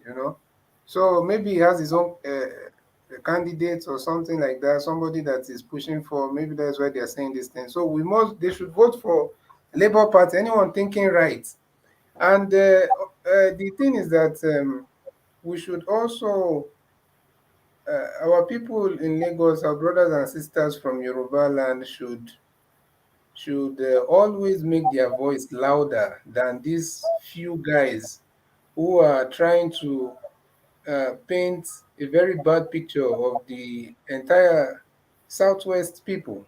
Because I'm sure there are few. These are just the people working for, Agbado, that is trying to make the whole people look bad.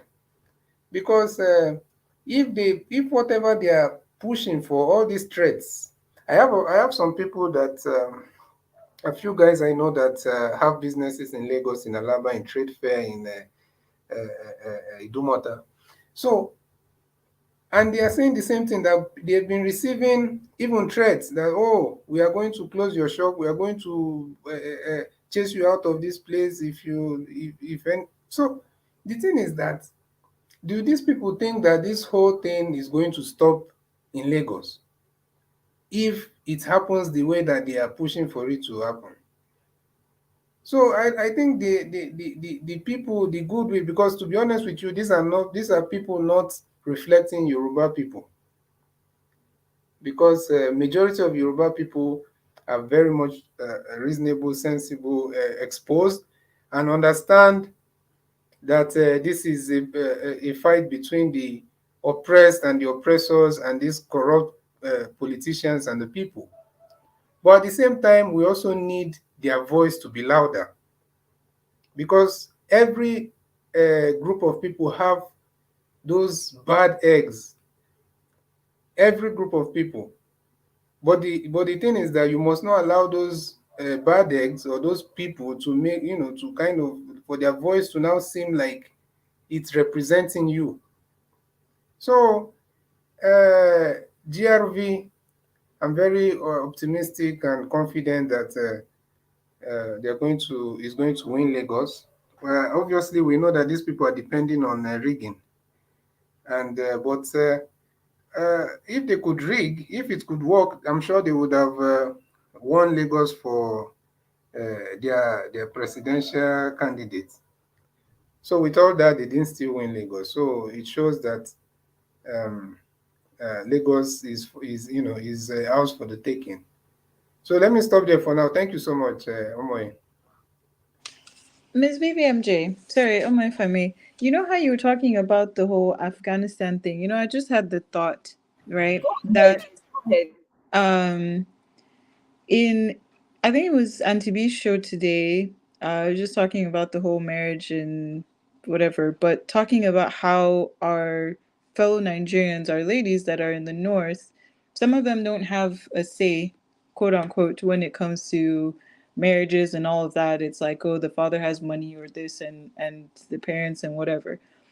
And thinking about, God forbid, should the country go the direction that they plan, and something as simple as saying you're not going to school, all the girls stay home. Let's say us in the South, or the South, where we're deemed as the stronger ones who are more vocal. The fight is not just for you alone. You're also fighting for the voiceless, those that are in situations currently because of religious political parties that are trapped, that can't do anything. Maybe they're seeing is the internet fight.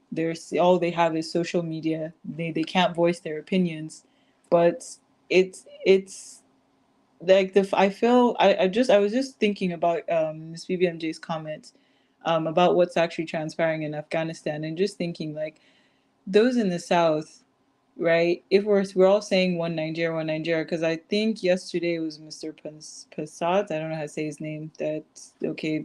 Everyone's pointing fingers. Yes, the whole tribal stuff, whatever. But if we're going in direction of we're all one Nigeria, yes, remember that there are people in the north who you're also fighting for. Like your vote, yes, you're in Lagos and all of that, and it may seem like, oh, it's just my state, oh, it's just this place, or all these other places that aren't having gubernatorial elections, but you going out and voting and putting the right people in power, again, it's about the competency, accountability, like all of it. It's not just, oh, just the party, but putting right leadership. It's giving all the other people a voice. It's pulling down tyranny. So our fight is really big. It really is. It's bigger and deeper than all of us, I think, fully can grasp the whole picture. But yeah, I just wanted to say that. I agree with you. I agree with you so well because a very little example was the case of the Northerners rearing their cattle, and where they had to graze for so many years. As far as I remember, they've always been on the sideline, not like really coming to your face to rear cattle, and it has never been a problem. All of a sudden, you have cattle rearers going into people's farms in the villages. I mean, these people are barely hanging on, contented with what they have, not arguing, not struggling anything. And then you bring your cattle to their farms to destroy their livelihoods. And when people make noise and people said something, what did dear Bukuhari say? That they should allow them to go to anywhere. Excuse me? For so many years, those cattle rearers could go anywhere, nobody, but it wasn't in your face. They did not come directly in front of you to say, this is what we're going to do. Now they're coming and they're going, I don't remember them going around with AKs. And they were going into people's farms with AKs, people's backyards, things getting missing. That is just a tip of what will happen, of how they will go into people's houses and literally pull them out if they don't like what they're seeing. And that's just the beginning. Who knows what else they have planned? Those I ones mean, of those, the ones of those days didn't have the agenda that they have right now. I think the So ones of those days were Nigerians. These other ones were not, because I remember one guy, I can't remember the video now, and he tried to talk to them in Hausa, and he could not understand, and they were speaking a completely different language. So you have such thugs that are already, sent out in different areas. We don't know what they're cooking up. And the earlier we got, I remember it was a video I was watching about one that happened in Ghana, and the police people were ready. They didn't even let them even speak English. Quickly, they got rid of them because they were like, if we allow these people, the small village stood on their grounds, pushed them out of the place. And I'm thinking, why can't we have a government that will support us to do things like this? And you're sorry, going to people that don't have anything. Sad. sorry, my sister, not to cut you short. You see, in Ghana, they don't have their patrons and their sympathizers in power. That's the difference. In Nigeria, there are people all over the government. So many.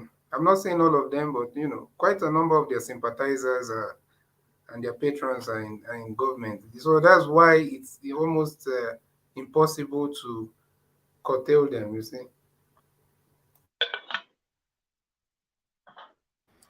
The problem is this, right? Back then, even though the cattle were allowed, but they were given, like, I remember then, when we were going to school, the cattle would be on like a common grass area where they're just feeding, and they had this cattle, the person with them. Will I call them the shepherd? For lack of better words, let me just use that.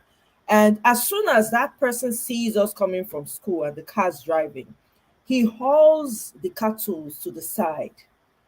It was peaceful. There was no stress. It was normal for us to see cows on the side feeding from the grass. But what they've done now, they weaponized it. It was a trick they used. They planned it. It was well thought out and planned. They knew, Bobo knew what he was doing.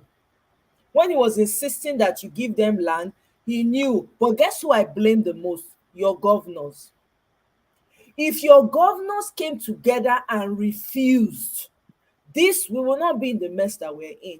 But because they took the money from Bubu's people, from Bubu, they took the money with the option of keeping their lands open so that they can do whatever they want to do. That's why they have the audacity to be going to people's farms and just doing whatever they like, because your governors accepted it because of greed. What they will eat, me and my family alone, wobili wobia, chop and buy. That's why. And the crazy thing, Amoy, that you're just making a statement. I think it was back sometime last year when I went home and I was in Abuja. I went on a hike with some friends. We have this city hike, and we went to the top of somewhere. I think it was kind of bordering Nasarawa State, one of the hills, like in the Kurudu area. Where we went hiking, it was like up the mountain, up the hill. And when we got to the top landing, it had been cleared by tractors. And they're like literally a settlement where people should not be living. Of these guys they have their families, their multiple wives. I hey, I'm not speaking against it, but you can tell these community of nomads that do not belong there, but they're hiding out in the heart of the city at the top of a mountain, and the way has been paved for them. So then, while we were there, our observation, you now saw some guy that came over in a pickup truck who must have been the boss, and they're all like gathering around the men and they were talking. So we had some security people with us that were kind of like, okay, it's time for us to move and move away. And I was amazed. Like, everyone's going about their quote unquote everyday life, not really knowing what is creeping in and encroaching in the hills and in the mountains and hiding out. Exactly. That's the reality of what's going on. And this was in 2021 that I Okay. saw this. That was it. And these people come from Niger. When you don't understand their language, they're from Niger. You know what they do? They infiltrated the entire Lagos. The Okada men, they became your gate men in Lagos. I remember one that we had one time where I lived. The guy did not hear you ask him, where are you from in the north? He cannot speak the language. He doesn't even know what you're saying. I was afraid. I said, not be me and now. This man must go. If I go follow now, they pay. I know this man has to go. The man gave me, you could tell there was something about him that told me he had an agenda. I don't know, but I just refused. That's how they infiltrated everywhere. It was intentional. Remember, they used to bring them in with lorries, with trucks. During the lockdown, that was it. When they quote unquote closed the border, they were moving cattle. But some of the governors were actually turning them back because they said they closed state to state borders, but they were disguising and shipping these guys to the south in truckloads of quote unquote moving cattle and moving food. My bike man, when I was in Lekki, my bike man told me he went to get a Nigerian passport. And I think a couple of months later, I saw him with a Nigerian passport. And then I knew he was actually from Cameroon. See, exactly. Different parts, from Chad, from Niger, from what's this other place? Mali. All those places, that's where they come from. Cameroon. They just, and you know our borders are porous, so they just walk right through and just go and collect. They even have passport faster than you. They get passport faster. They get the state benefits faster. And no be woman they enter. Now only young boys. Yes, no be even old man they enter. Now young boys we ready to do where their eye they tear reach back. Exactly. Then they enter. They'll go marry those women. You don't think this our politicians they do? They'll go those side, go pack all the women, come marry them like five, share them amongst themselves. If you hear some of their wives they talk, you go they wonder, say where this one come from Nigeria. Because you know, say Nigerians, we get distinct accents. No matter where you come from in Nigeria, person go still fit talk, say yes, this person are from Nigeria. Some of these their women, no even you they talk, go be like say, is this person from another planet? Because this person not joy, not follow the way they not follow, go gel, go boss, you know. So I mean, I'm just happy that we have this movement. To be honest with you, I'm very proud of all of you, obedience. Honestly, super proud, because we are not giving up. We are not, and we will not give up until they give us what is rightfully ours. We are not our ancestors. We are our ancestors, but we are not fighting the way they did. Even though some of them tried, this one they press their neck, all the vein. We must collect what be our own. Mr. Patrick, welcome. Light day today. Hey, up Nepal. I was about to say that. Okay, Patrick, good evening. Good morning. Welcome. Good morning. Good morning. Thank you all. Hey, there's light today. It's turned to a laughing matter for me because how I wish I live in a place that I would not be shouting up Nepa every time.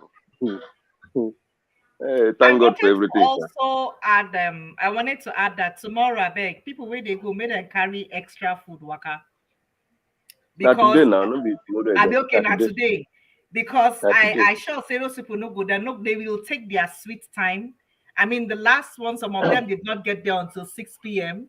So people stayed Yeah. there hungry, not knowing what to expect. So if not to put small gari and a pie, sit down, carry bottle of water when you reach, you so can chop.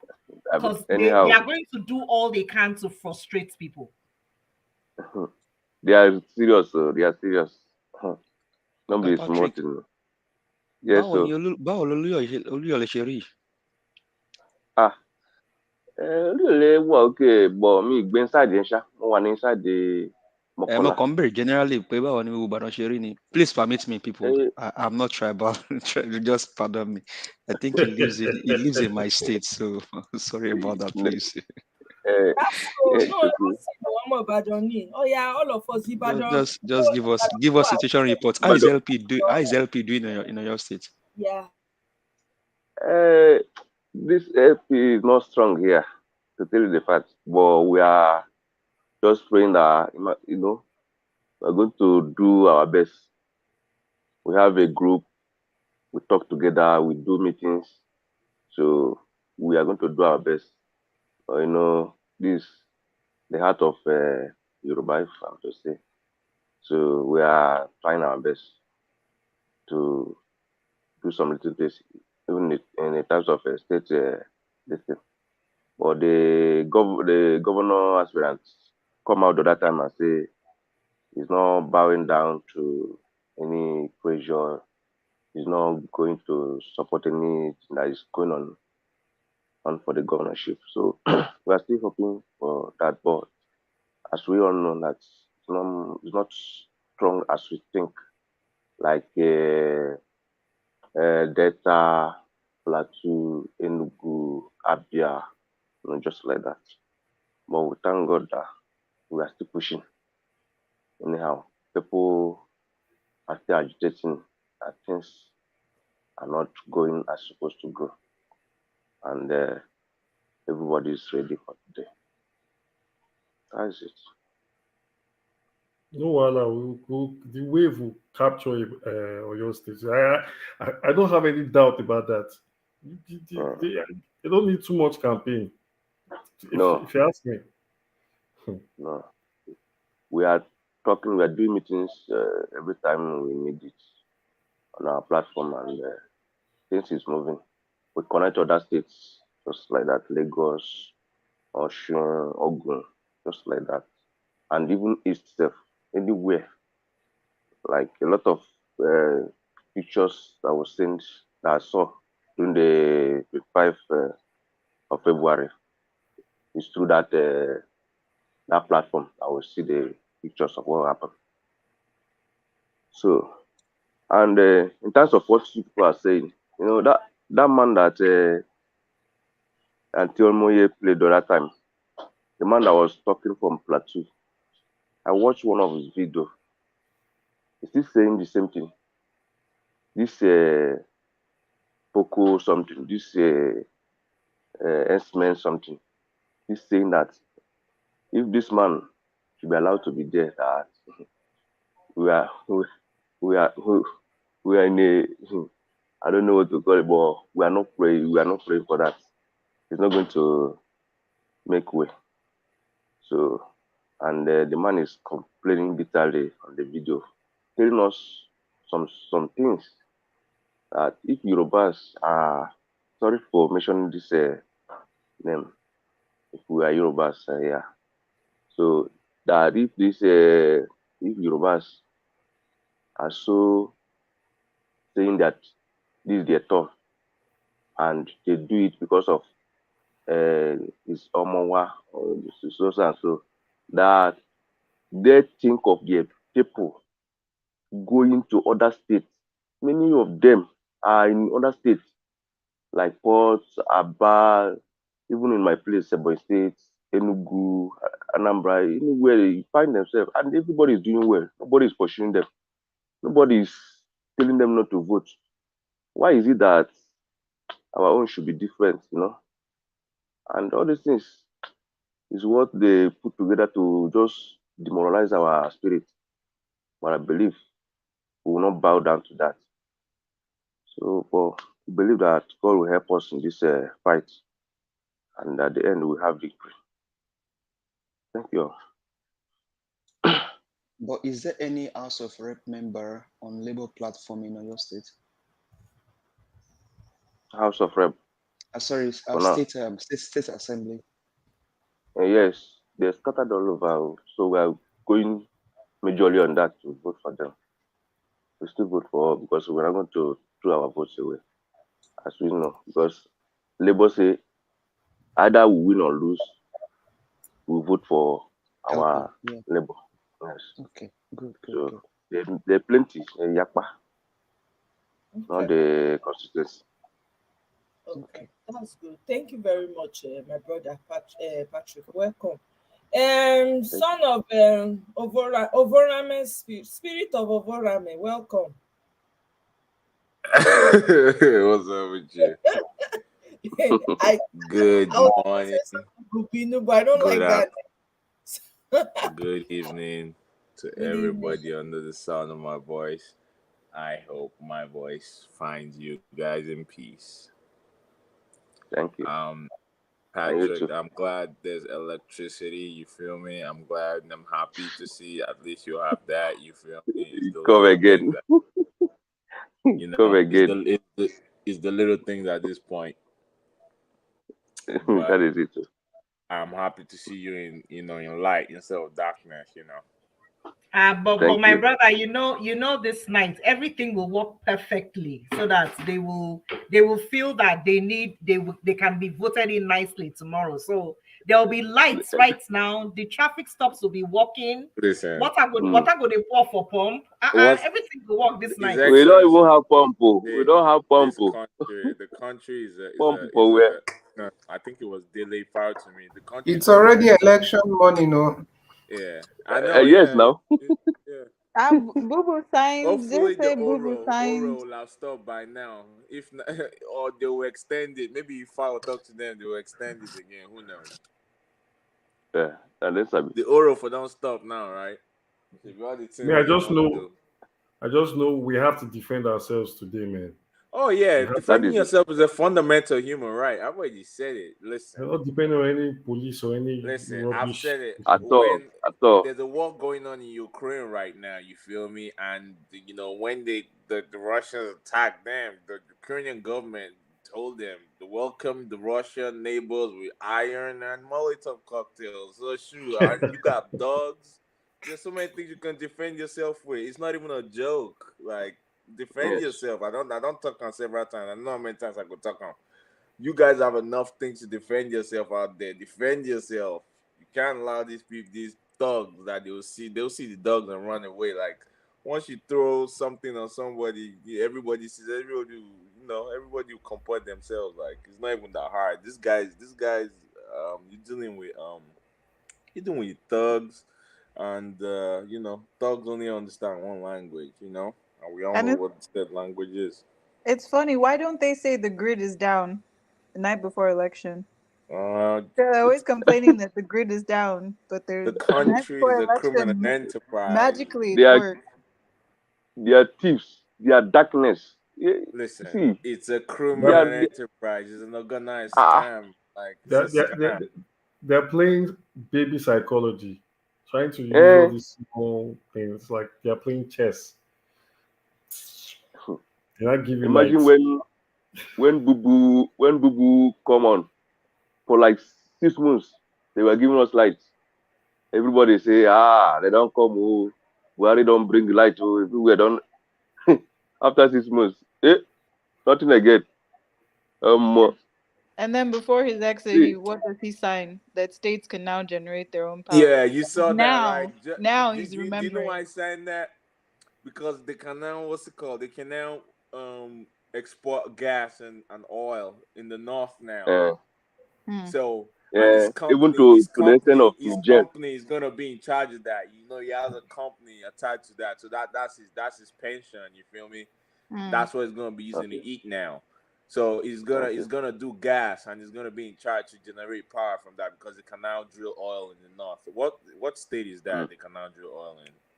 Someone remind me. I don't know the state. Laura, Katsina. No. Oil is not in Katsina. It's in Bauchi. Okay. Bauchi. But yeah, Bauchi. Yeah, it's in Bauchi. Bauchi. Yeah, oil is in Bauchi now, and guess what? He's the one that signed the immediate exploration. He signed that immediate. So yeah, that he's gonna be using that to eat now. So that's his cash cow now. Patrick, come on, they go. But I served in Bauchi, and I didn't notice Ma? there was any oil in Bauchi. I don't know if it's Bauchi, but there's a state in the I couldn't hear you. has they found oil. They found Yeah, oil. it was Bauchi, but I said I served in Bauchi State, and while I was there wasn't any I think trace of new oil. method. They're using a new method of digging. Are they making this up? No. It's not made up. It's not made up. It's not made up. I have a question. Hello. Mr. Patrick, do they hear me? Yes. Okay. I said when you they go vote, wait to be time. Yeah. This past 5. 6 minutes Past after 5. 5. Which time you Yes. they go vote? Which time you they go? 8:30. 8:30. You sure say you know leave earlier than 8:30? Now 8:30. No, the place I'm voting is not far. It's not far. It's just a stone throw. Okay, Yeah, so I don't think there's no trouble in your state now. No trouble in your state. There's no. Don't forget to collect to carry plenty pen, plenty biro. Okay. Yes. Don't let them use their biro. Don't let them use their biro because we don't already see them. Lie. They can't do it this time around. I also not only you they go by yourself, Sha. You they go by yourself. No, okay. Plenty. Okay. Good. Please. I'm just like, no, all your states, Jerry. What's his name is gonna win again? What's his name? But you guys are funny up there. You guys don't like electing like 2 guys in a row. Like you guys always like break it. Like one person 4 years they will elect another person. Or yours is weird like that. They don't elect 2 Patrick, you know what thing I remember? You know say for every woman house for kitchen, Omoro do the day. We that pound pound yam. Little spatula. You don't cry and take it back. Don't be small and this kind of you just carry on the waka and say they go farm. That one, anybody if you carry on waka, I mean, it's. I carry my what they call it? What do we call it? Ogbigri. I carry my cutlass inside my cloth. Oh God, Patrick, no, cutlass is very. If anybody go no say na work with the condom. But this one, when you can't take it one person head, you go to see stars. You don't go on your side. That one is flat. It will be under my clothes. This life, see what we sit down and they discuss. Which kind of life? This life no balance. No, for real. They go do what they want to do. Come people in the West, they'll be talking about how they want to go and have coffee. We don't talk of Cameroonian pepper. We don't talk of Atarodo, Atawewe. We don't talk of Biro. Now, butter and pistol now remain. Which kind of life? I have a pepper spray too. Pepper spray. Yeah, pepper spray, exactly. Yes, that's why I one step ahead. Are you going to give us update to Patrick for millennials, like, after you there are so many things you can make online and so much. No problem. These people scare you, bro. Yeah, you get data, so you save your data. So are you going to stay throughout? No, I'm going to come back later. But the same you save your data, you get data for your phone enough. Yes. Okay. May you save, and we know here say battery run low, thing go pain me. There's light. I'll charge my phone. Other people are talking about how they have coffee. We are planning how we are going to do ourselves. Other countries. I beg, is there any one of us? Is there any one of us in Nigeria? No. No. Hello? You're the only one, sir. But I'm just say not they near you now Lagos today. You just go sleep now, sir. Atlanta. Okay. He don't go sleep. He travel come Lagos to come vote. Correct person. He saying go let from us where? Yes. He traveled from Lagos. Oh, he went home to vote. to vote. Yeah, for the Yeah, governorship. I'm telling you, if I went home to vote and they did this shit, I'm telling you, I don't think I'll be in suffer. I would probably do something like, no way, bro. That's a waste of my time and money, bro, to come home and participate in that nonsense. I'll have been cross. For real. People have come now. People come. Yeah, people did. They were angry and they left. They left the next day. No, I mean, why won't you be angry? Think of how much the ticket price was. The ticket price. They were angry and they left the next day. They didn't even they were like, fuck this. I know people that did that. They left the next day. They didn't even plan to leave the next day. Our election is rubbish, nonsense. I don't know. Ghana here can conduct election. Our principal says it's common election. We can't conduct it. What? My brother, Ghana too far. Kenya just had the election. No, Kenya, we don't get anything. Listen, we don't hear when Cotonou do the election. Cotonou here, small country. That's the excuse that they're small countries. But whenever they tell you small countries, remind them that Brazil has an Amazon rainforest in the middle of the country, and they still get their result before 7 p.m. the same day of voting. Remind them that India has 1.5 billion people, and they get the result before 7 p.m. the same day. So we don't want to hear all that. We're not trying to hear Nigeria is big. Like big for where we big. He came out and said, "Oh, Nigeria is almost 1 million square miles." I'm like, the Amazon forest is in the middle of Brazil. What are you talking about, sir? Come on. Imagine. Sorry for coming in, please. Imagine now, if you want to see what is happening in Ukraine now, you'll be seeing it live. There's camera there. People are watching from every corner of the world. Imagine. And in reference to that camera, that video that Omoye showed us of, the BVs that has been swallowed by the all important snake. Tell me, why would you keep things like that and not beef up your security when you know how important it is? Why won't you put cameras there? Why should you be asking who came to steal this when all you have to do is to look at the camera and say, oh yeah, see the person we collect on here. You know, say election will happen. You had enough time, but you dey find the snake where appear and disappear. Swallows six beavers machine. For this day and age, when we are not in 1912. Yeah. Ms. BBMJ, they're going to give the excuse that they were trying to be proactive and be ready, so they went and dropped off the material at the locations beforehand. That's I think, Ms. Topnotch, I think sometimes when they lie, they should actually think of how to construct the lie well so that it goes. No, because some lie you go just here and you go to say, are you a 2-year-old? Did you hear yourself what you just said right now? Nah, they don't. If they did, man, 2-year-old cannot even do. The IGP of Kano, they asked the IGP of Kano, do you have children, young children voting? What did he say? He said, how do you know the age of a young child? That some people have stunted growth. That's somebody's father, a grown man. Yeah. Yes. A grown man. So they don't have respect for us to even come up with a lie. They asked the dude in Lagos. You saw MC Oluenron. You saw him saying, threatening people. You know what he said? He said we have to take that as a joke. That's what he said. We talked about it. They present to you and they tell you this is what it is. They don't even care enough to come up with a good lie. They just, what are you going to do? Impunity. It's the same thing. What are you going to do?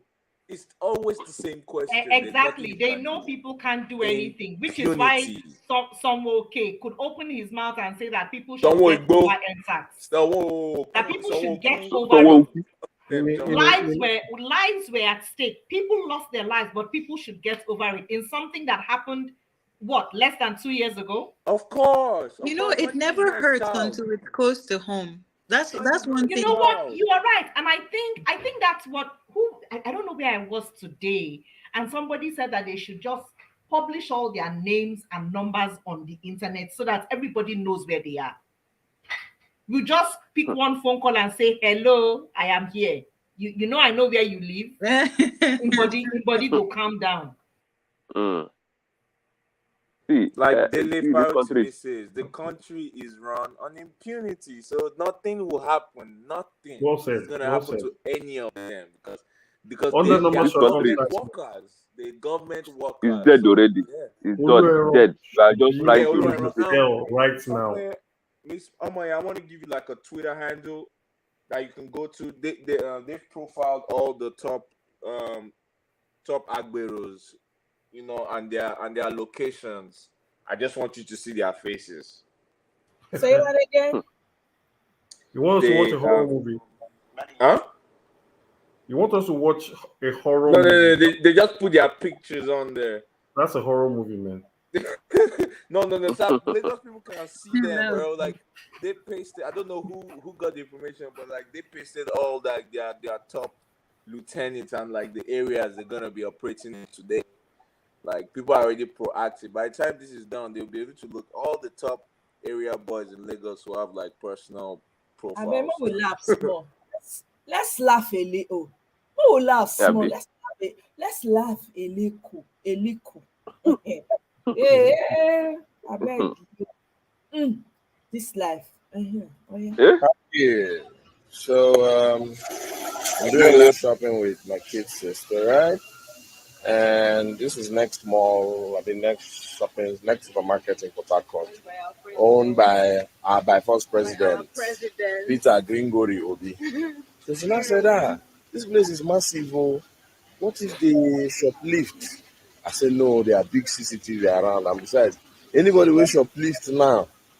Peter and I, they look the CCTV by himself. He will call you. What did I do for you? I lost a Yeah, be. lesson. They robbed me of my mandate. Judy, I'm selling, dude. You want to rob me? What kind of thing is this? I did not see government money to open this place. So go and verify. Each bottle that I have here is 618 naira.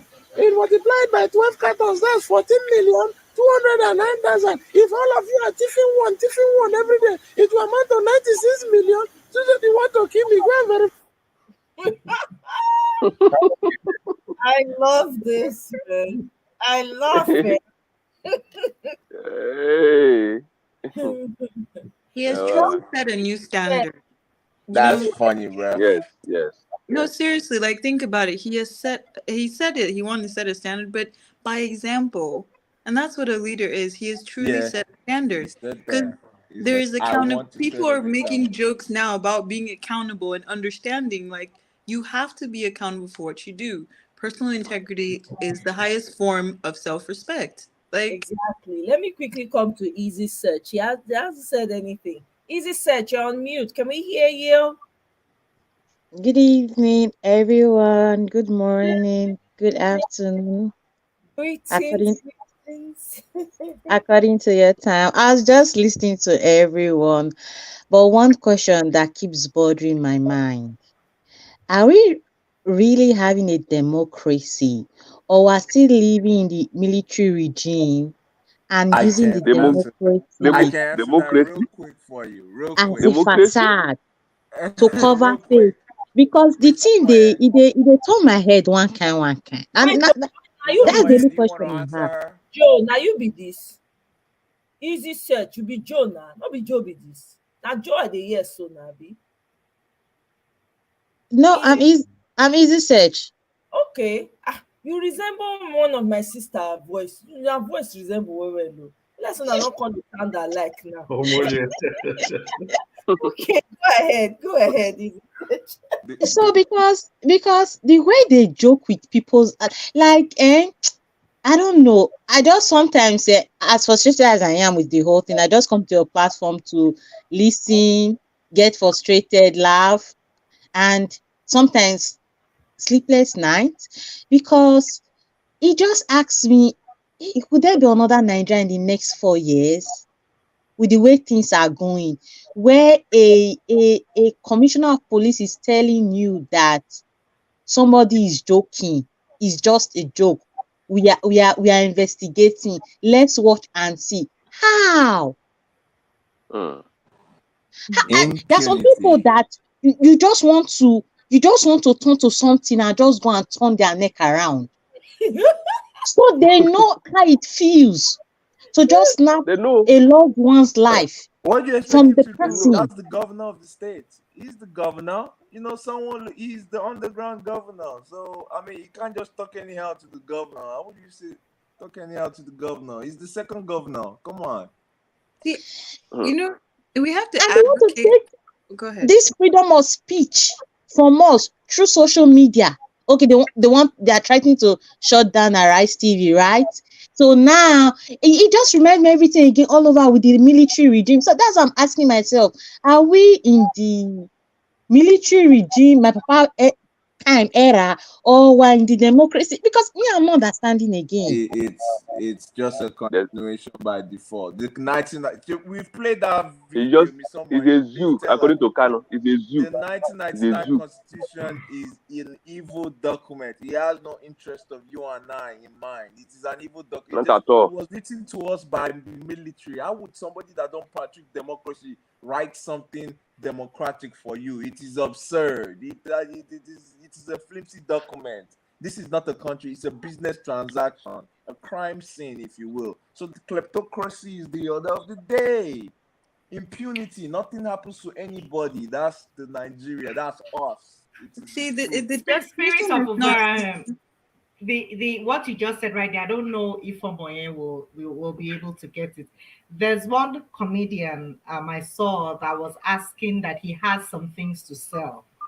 And he was he showed his big tummy and stood in an uncompleted building, like they were having a construction going on, and he was speaking to one white chap on the phone and was saying that he has things to sell, some parts, and some people are up for sale. I wish Omoye can find it. It was so funny. But Omoye, another one is that one, the woman that was printing INEC papers that was meant to go to the east in Lagos. Did you see that one? Wait, oh, printing INEC papers, Ke. Yes, so You know what? The Let me see. APC member has the contract. yes, she was printing. She said she was election just given as a material. contract, and she went Yes, to. She was in she's running Lagos. for governor in Adamawa. She's running for governor in Adamawa. Yes, right as we No, speak. she wasn't. She didn't sound like somebody that was in government. She said it was given to her as a contract, and that it was meant to go to the east, but here she was in Lagos, and I think they called the police to apprehend her. Oh, I'm talking about the actual lady they gave the contract to print all ballot papers. Oh, okay.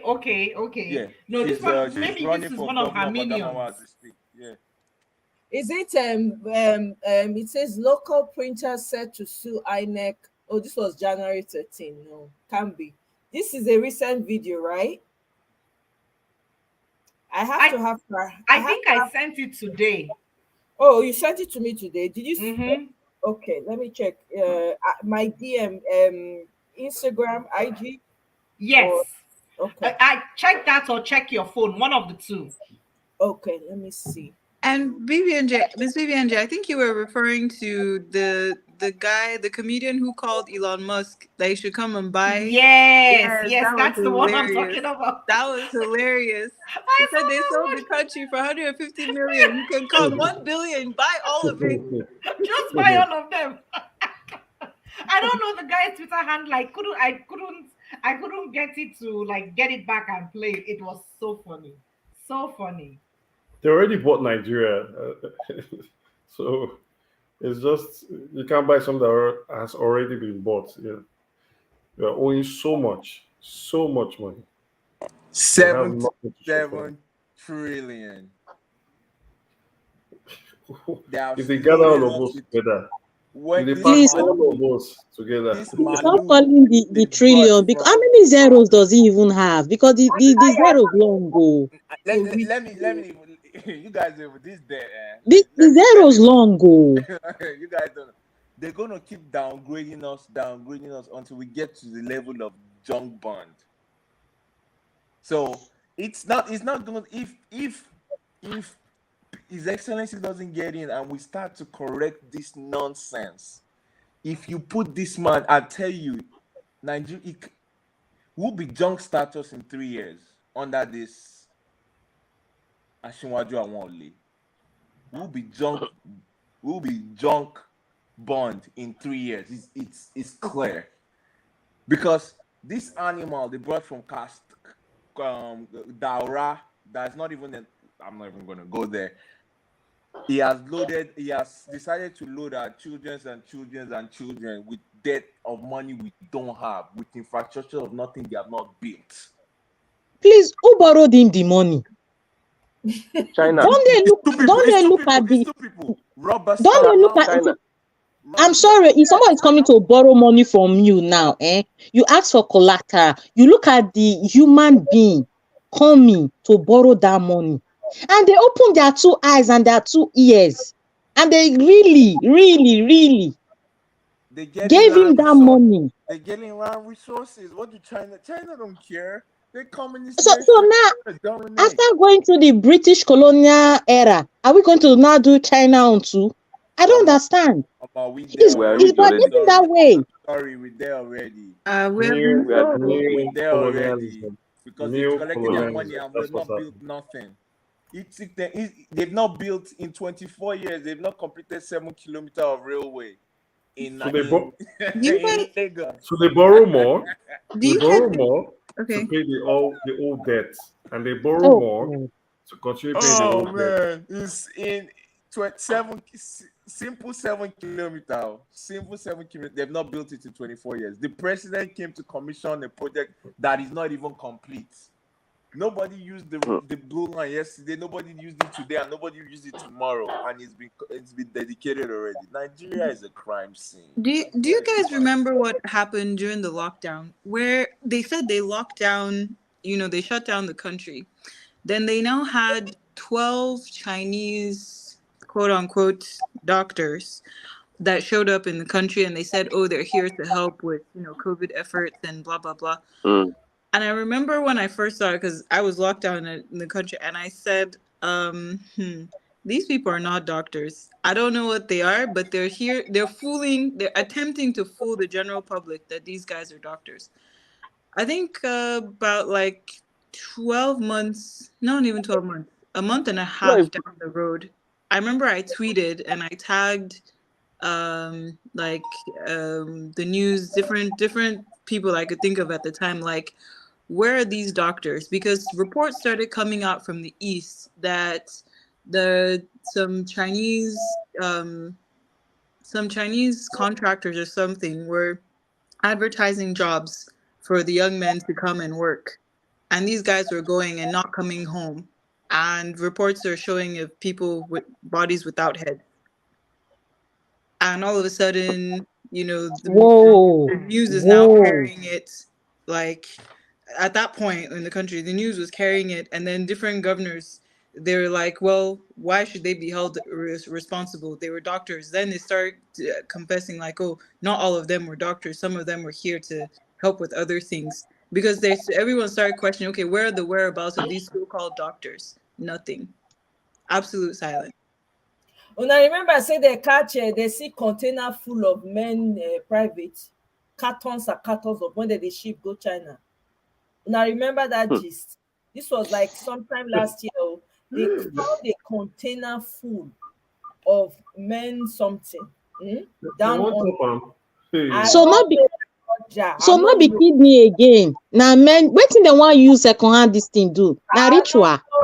China they do ritual. They look for this thing now. They look for different. Yikes, guys! Yikes! I'm telling you, right? Forget. Now we they look up like that. They prepare with the time do me. Now no. What the hell, bro? Give that image in my head. You have to say, oh my God. Nah, bro. That's gross. Well, it's gross to you. And you know what I've seen on the internet, on YouTube. Man. Why are you looking at stuff like that? So I don't know. Maybe they want to implant it. You know, they've always been fascinated about the black men. Yes. Those people don't Oh plan. yeah, that makes sense. I agree. The art is too small, right? They eat stuff. They don't plant. They don't do anything. They eat stuff. They eat stuff before. Damn. But you know another theory, right? Another theory. You know how the rest of the world now is now fascinated, even though they're quote unquote keeping us impoverished. They're fascinated saying the origination of all of mankind that has spread across the lands.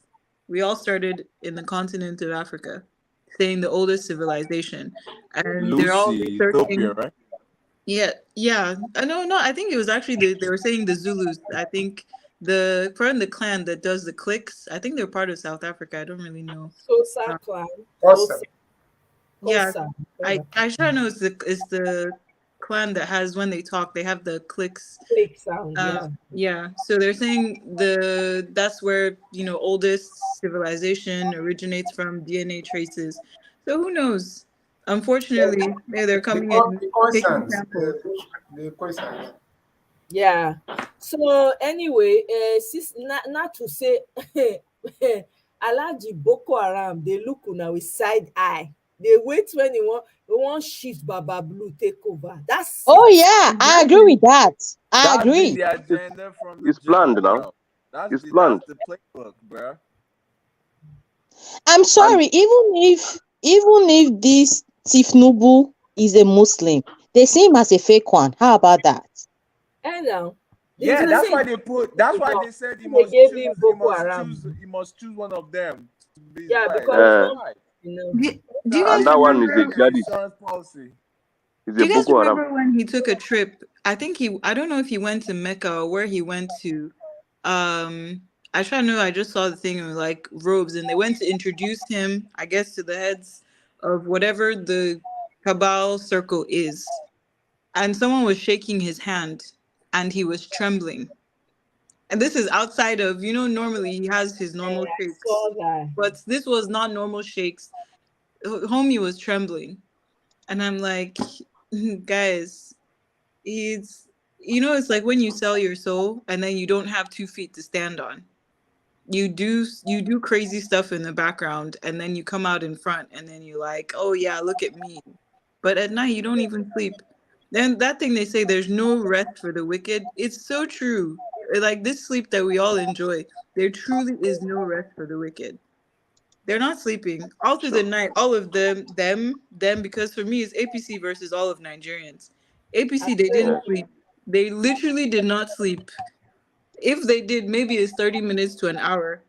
They're scheming, but not everything. There's nothing hidden under the sun. All the shenanigans they're doing, everything is just being exposed one Exactly. by one by one. Exactly. So that's why I'm very proud of all obedience worldwide because we have to put the pressure because this is the time to take it back. There's no other time but now. This is the time we have to press in. By all means, be ready. You they go. I like what Atlantic said. I like what Nelly just said about her family back home, how prepared they are. And I like what Mr. Patrick is saying. So that tells you, right, that everybody back home is just as ready. They say that We are ready. they say that they carry Chris for head, they go jam Chris for front. It's Grace. simple. So, Just one seriously. person teach and lesson, the rest go wrong, they go scatter. Well, I just know we need to be very. We'll come back here, okay? You say I said this. We'll come back in the evening, and we'll have so much to talk about. Yes. So much, Yes. because a lot will happen today. A lot. But we Sure. need to stand Sure. and defend ourselves. We'll come back and have so much to talk about. Trust me. That's true. Sure. Sure. That's very true. Mr. Patrick, make sure you make it back here today. We're going to use I define una. You, Mr. Atlantic, and anybody else when you dey Nigeria, when they hear us, big code no. Mona buy data, mona take calling no. I beg, I want to hear gist today. No Today is Allah. going to be the day of deliverance. Now will take shake the guy. Lagos in the bag. All Lagos, the boil. It go boil. Today is the I hear. burial ceremony of APC. I'm Burial telling ceremony. you, everybody get I ready. hear. Wait, I saw a headline that Oluomo is saying that if you are not coming here to vote for APC, better stay at home. So one man Yeah. replied and say you will see someone that is more than Oluomo around. There's someone that is more than Oluomo that is around. So that you should not do anyhow in Lagos. I Yep. don't know whether you hear you see the Yes. something. I didn't see that one. I didn't see the response of the guy, but we saw the video of MC Olomo. So somebody responded to him and said, Olu Enron. That's what you said. Which one be Oluomo? Which one be that? Olu That's so. Yes. That's how it got to be. Yes. And you know, it's actually a fair. I don't think people realize the fair warning that they should receive APC from the last election. Remember, there was this one video that was circulating that the guy was saying, if you're not here to vote for APC, that don't come vote at all. And there was a police officer that was standing by. I don't know if it's someone here that said it or maybe it was maybe it was Niger Watch or one of the shows that the guy was spied in Cross River. Someone attacked him with knives at home. That they just found him in his So house. the lecturer, the professor that also, I think he was a professor. Okay. The professor that they fired him because he was one of those. They found him fired. He was one of those that rigged for Wike's one of the polling units. Yeah, they found him already taken out. And Yeah, like it's about time. It's about time. He's been these people don't disappearing all the coppers he gave the $200 to. They've been looking for all of them. All of them are wanted. All of them. Like give money. It's about time. And you see, these people don't understand the danger of this hateful and tribalistic rhetoric they're spreading, and also even the threats, because in fact, if I'm to suggest, I think people like MC Oluomo and all these other people that they have evidence of them saying things like that, they should be arrested somewhere languishing. In fact, tortured and put in prison somewhere, because this is you're playing with the well-being and the safety of millions of people. And apart from that, you don't know how this thing can spin. Just imagine now, okay, Nigerians are everywhere, across Nigeria, Africa, even all over the world. So what do you think? What if somebody that is so passionate about what is happening to maybe his people or in Nigeria now sees his people being attacked and decides that, okay, he wants to go and do retaliation somewhere on innocent people that have nothing to do with it. And before you know, this thing becomes something that cannot be contained. I don't know if they are seeing the danger in this thing. All this just because of pushing an agenda for few people, very few people. So it's very, it's a very risky thing that these people are gambling with. And I just hope that, the people that matters in the Southwest can do something very fast and make sure that there is nobody that is attacked today, and this election can just go peacefully. You know what? They don't care. And it's high time we stop caring too, because sometimes who pie by the sword, who pie with the sword will also be pie by the sword. And it has gotten to that time. It's Nigerians dealing with Nigerians. It's not Nigerians dealing with outsiders. And what breaks my heart is that it's not like we don't know what to do. We are just being taken for granted every single time. Why is the beavers, why are they missing? Because the presidential election gave them an iota of what they can get from this gubernatorial election. So now, because of the evidences the beavers can get, you can't clean it up, because now after this gubernatorial election, you can't say you want to configure beavers or something. So those solid evidence are there. They can't clean up the presidential election evidence. It's hard. It's like a bone. They can't vomit. They can't swallow. It's stuck in their throat. So the easiest thing to do is to say there's beavers, but collect election manually so people can still do things around and walk away with things. But we know we're not smarter and wiser than them, because they thinking they are smart. We've upped our games too. Because the way it is going, the little change they think they have to keep in their pocket, there may be no Nigeria for everybody. Oh yes.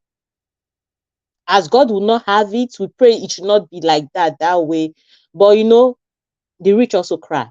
The political class, at least Atiku has cried, Abi, or is going to cry. It's just a matter of time. It's just a question of time. The Nigeria, it go reach everybody hand. Guess what? All the rubbish when they do, it ends now. It ends. This election, don't shake them. It's ending. Whether look at what's going on now. The landscape is changing. People's minds, Nigerians everywhere don't open eye. I be no notice, not see wetin dey happen. People know they hear again. They don't care anymore. Like they are ready to take it back. This is the first time in my life where Nigerians gather, they talk. We see us now. What time we see they talk about election matter for here. I've never had to do this. This is the first time where I've seen Nigerians come together like this, that believe in something and are ready to take it back. This is the first time, so we cannot say we have not made progress. So as much as we want to see more, let's also tap ourselves on the back for the progress we have made this far.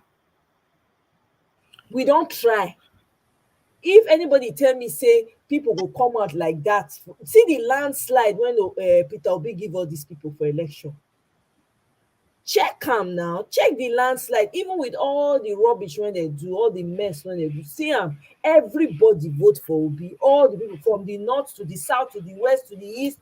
Not when they talk say, hey, go get vote, only 2 people na go vote for am. The Nasarawa, Plateau State, all those places when they not expect say go get vote, na even win for those places. If to say they're not thief the mandate, na him now. So abeg, we don't make progress, so we have to continue to make the progress, and we need to keep the pressure on. That's what we need, because this is a very, very important time right now.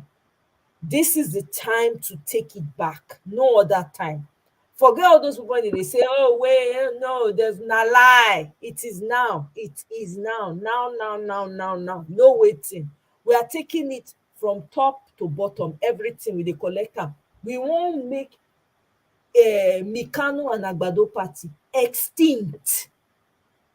Make dem talk am for history say there was a time, there was one party like that, like maybe 100 years from now.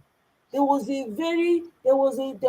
terrible parties at one time, political parties that were horrible. That's what they describe them in future to the children.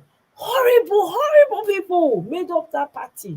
But a group of people came together in the year so and so. By that time, they will call am the century when they won't call am.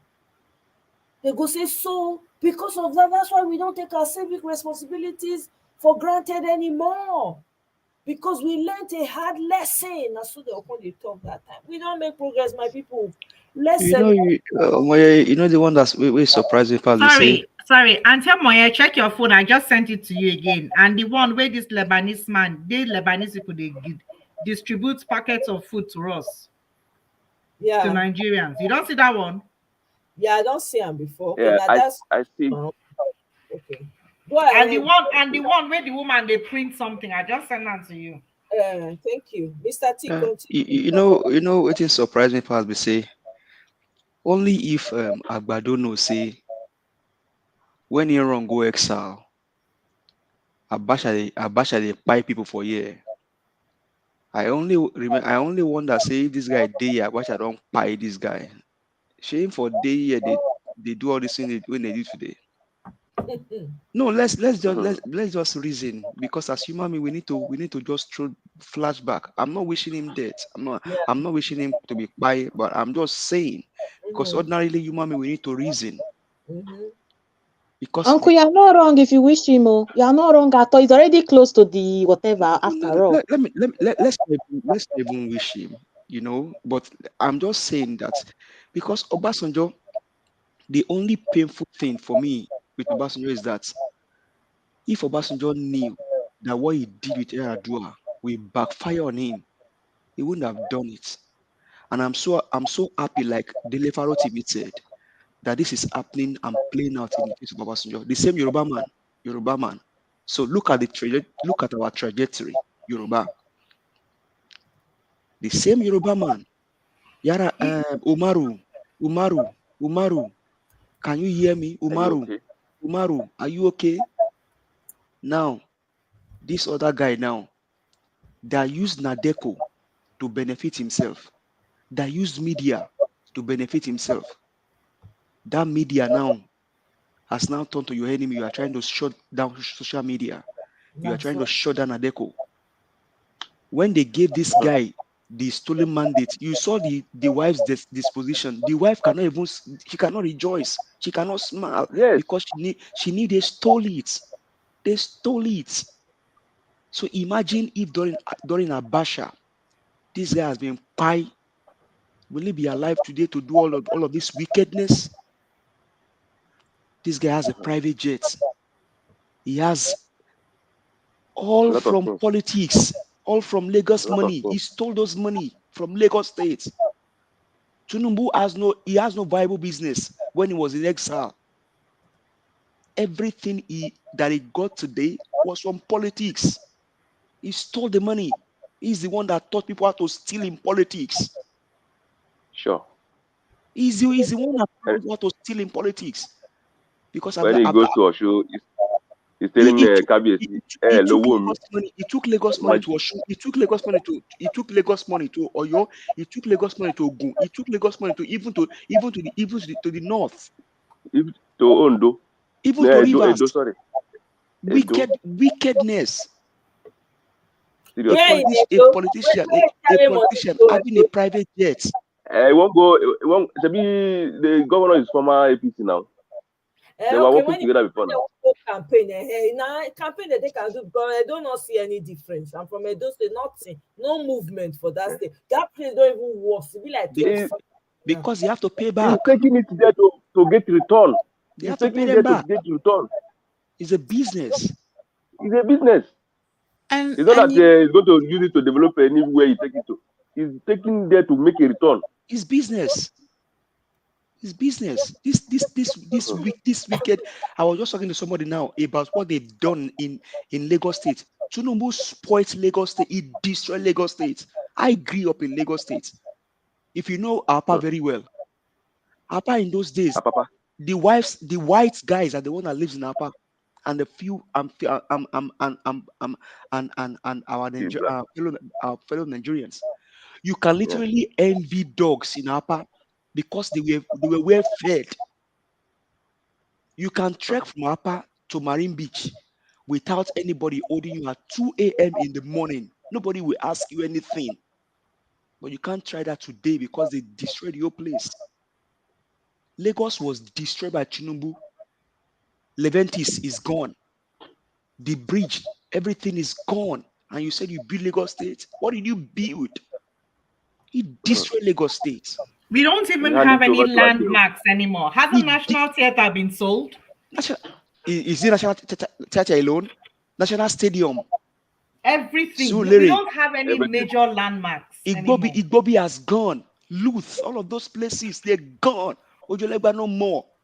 This guy destroyed Lagos State. I can speak like this because I was born and I grew up in Lagos State. You can literally trek you can trek in the morning around 2 a.m. from Apa to Adegunle to Marine Beach to Ijora. Nobody will harass you. I can tell you boldly.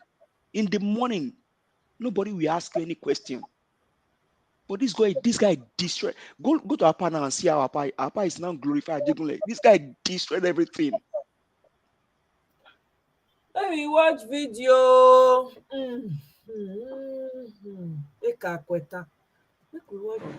Did you know this thing you are producing? It is only INEC that has right to produce it. You don't know. And they are using it in the north, in the east. We did some jobs for them. Okay. Yes, because I'm calling the police right now. I'm calling the police right now that the INEC something they want to use in the East, you are producing it in Lagos here. Wow. Did you know this thing you are producing? It is only Okay, so that thing she's printing, so not only INEC fit print for the name tags, right? Shebi the INEC I don't know. shebi that I one, think the so. I INEC think ballot so. boxes even was given to somebody contesting for governorship at Adamawa State now. There's a lady in Adamawa A State that lady. is contesting. She was the one that printed all of their ballot papers. APC member. My God. Yeah, And Hmm. a headache. you can Google it. Chai. A lady. I In fact, saw it. I saw the picture of the lady. that one they said the husband stole over 200 billion naira from education fund. They were planning to go and start their own airways, their own air business. So Hmm. now in Nigeria, they have the biggest printing press in West Africa. Hmm. She's No. vying for a governor in Adamawa State. This is So how wicked people can be. They stole our Ah. money. you know the crazy part? I can't remember if it's Adamawa State. I have a close friend who's a northerner, and he was telling me that one of his friends works for either works like for an accountant for the governor, and he says that the we don't really understand what happens in terms of like money that's for the state. That one day he would just get a call from the governor's wife that she needs 60 million. She's traveling to Paris the next day. He should make it happen. That's it. And his job is to make it work on the books. That's what he's paid for. And he can't say anything. And I can agree to that because I had a friend that was a bank manager in one of the banks, and she just gets a phone call, and all she has to do is to go with the bullion van to Bat's house. So that is very true. And you can get this call like 30 minutes, but you have to get it ready. So on Fridays was when she would do the dropping. The people are on the road, because they will come out to distribute every Friday. So she would just go with the van and go and drop the things that he wanted. And that's it. No questions asked. You don't say, concern, they don't give you instruction. So the instruction is coming from the Oga of the bank. The owner just to go deliver. This life. Badebo must win by God's grace. He just have to win Lagos State by all means, by God's grace. He just have to win Lagos State Is because APC's burial ceremony, the book especially in Lagos today. the books must be open. All of those books, Alphabeta, Lekito Gates, all of those books must be open. Badebo, you have to win Lagos State by God's grace. We are praying for you. You will win. You have to win. You That will 24 years old slavery is enough. The books have to be open. You will win. You will win. So, by the way, Lebanese people are now feeding you Nigerians in your country. I just want to play it so that when you are voting tomorrow, you will vote with anger.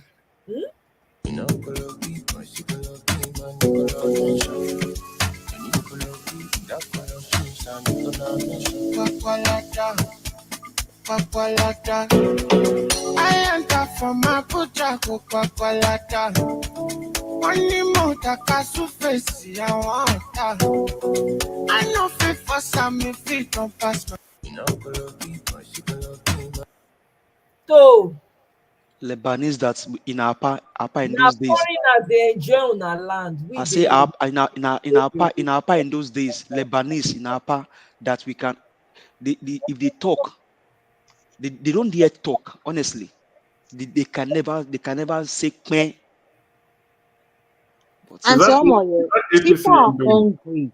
yeah. People can do anything for food. That's what we should understand. Like people are literally there is hunger in the land.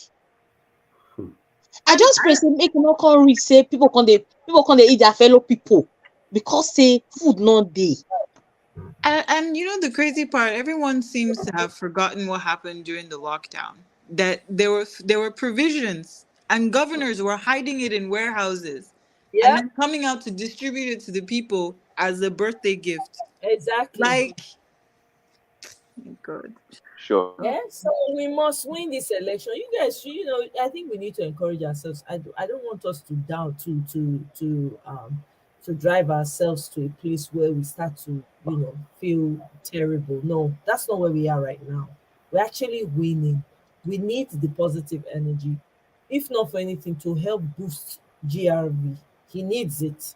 He Gbadebo must win by the grace of Can God. I ask? Can He I has ask? to win. Those Lebanese guys, they were wearing the Agbado cap now. That's what they were wearing. Yeah. Yeah, So they because were their sharing because the Indomie on behalf of daughter-in-law Agbado. is from Lebanese. Yes, from Agbado camp now. All of them, they were wearing Agbado cap. Maybe we Do should you just know how much those people drop? boycott Indomie. Do you know how much those Lebanese people drop? Those boys and the Indian brothers, the ones maybe they sell Honda. Do you know how much they've been dropping and how many years they've been doing it? Exactly. I mean, we should just Those boycott them. Lebanese people fit give you citizenship for Lagos. You don't get space. They have more rights than you, as in this so. You know how many generations then don't they there? No be today. They've been in Lagos State for so God, many years. for several years, more than 5 decades. They've been there for a long time. Lebanese Napa, that man. I mean, Tinubu destroyed Lagos. He did, literally destroyed Lagos. did. He kidnapped, he destroyed I Lagos. want to end this show on a positive note. We know say the man don't do enough, but I think for the sake of this election that's happening today, our energies need to be very positive. To help Yes, his days are numbered. I agree. Do you understand? So right now, yes, we know all the issues. We don't want to go there. That's what we're trying to get rid of. So repeating it is like calling it. We don't want to call it. So we're pushing forward. Okay. So we're praying for GRV. We're wishing him good luck and we are supporting him with everything that we have. If you prayer, you know how to pray, please be in your prayer closet right now. Start praying for him, lifting him up in prayers and destroying every strategy, every work, all that enchantment, whatever. I know say that one no go pass the breeze when it blow. The breeze don't blow and come out, but just to cover him, cover every obedient person. Let the election be peaceful, even though, but let's also pray. You understand? In any way you can, whatever it is, however way you know how to pray, please, we need all the governors today need us, all the LP governors. So we need to stay positive because energies are very important. Your energy gives off, it releases, it's like perfume that you give out. So as you give it out, you don't know where the wind is going to take it to. So you're taking it, you're sending that energy back to Badebo, to Beatrice Itubo, to Kempela, all these people, Dakum and all of them, so that they will win with a landslide. How sweet will it be when we gather here and we are celebrating with palm wine? Those of us want to get palm wine. The ones who don't get palm wine, sorry, too bad, buy champagne. But you get my drift. So let's leave this on a positive note because I see us going back. We get all the issues. Let's not dwell. Nigerians problem if we talk am today reach tomorrow, we no talk am finish. We are trying to scrap everything and start again. So that's where our focus should be. I beg you, my people. So make we dey wrap am up. I don try, I never try, almost 4.5 hours. Kilo dey, make I go stretch my leg, na Friday. So let me start with who never talk since? Mr. CBD. Mr. CBD has been quiet. Even son of Ubinu is quiet too. Wow, I'm surprised. Mr. CBD, please give us your final word for this show, so that we can go and be watching the election as it unfolds in Nigeria. Mr. Patrick has gone. Patrick, come back and give us feedback. Oh, please, go safe and come back safe.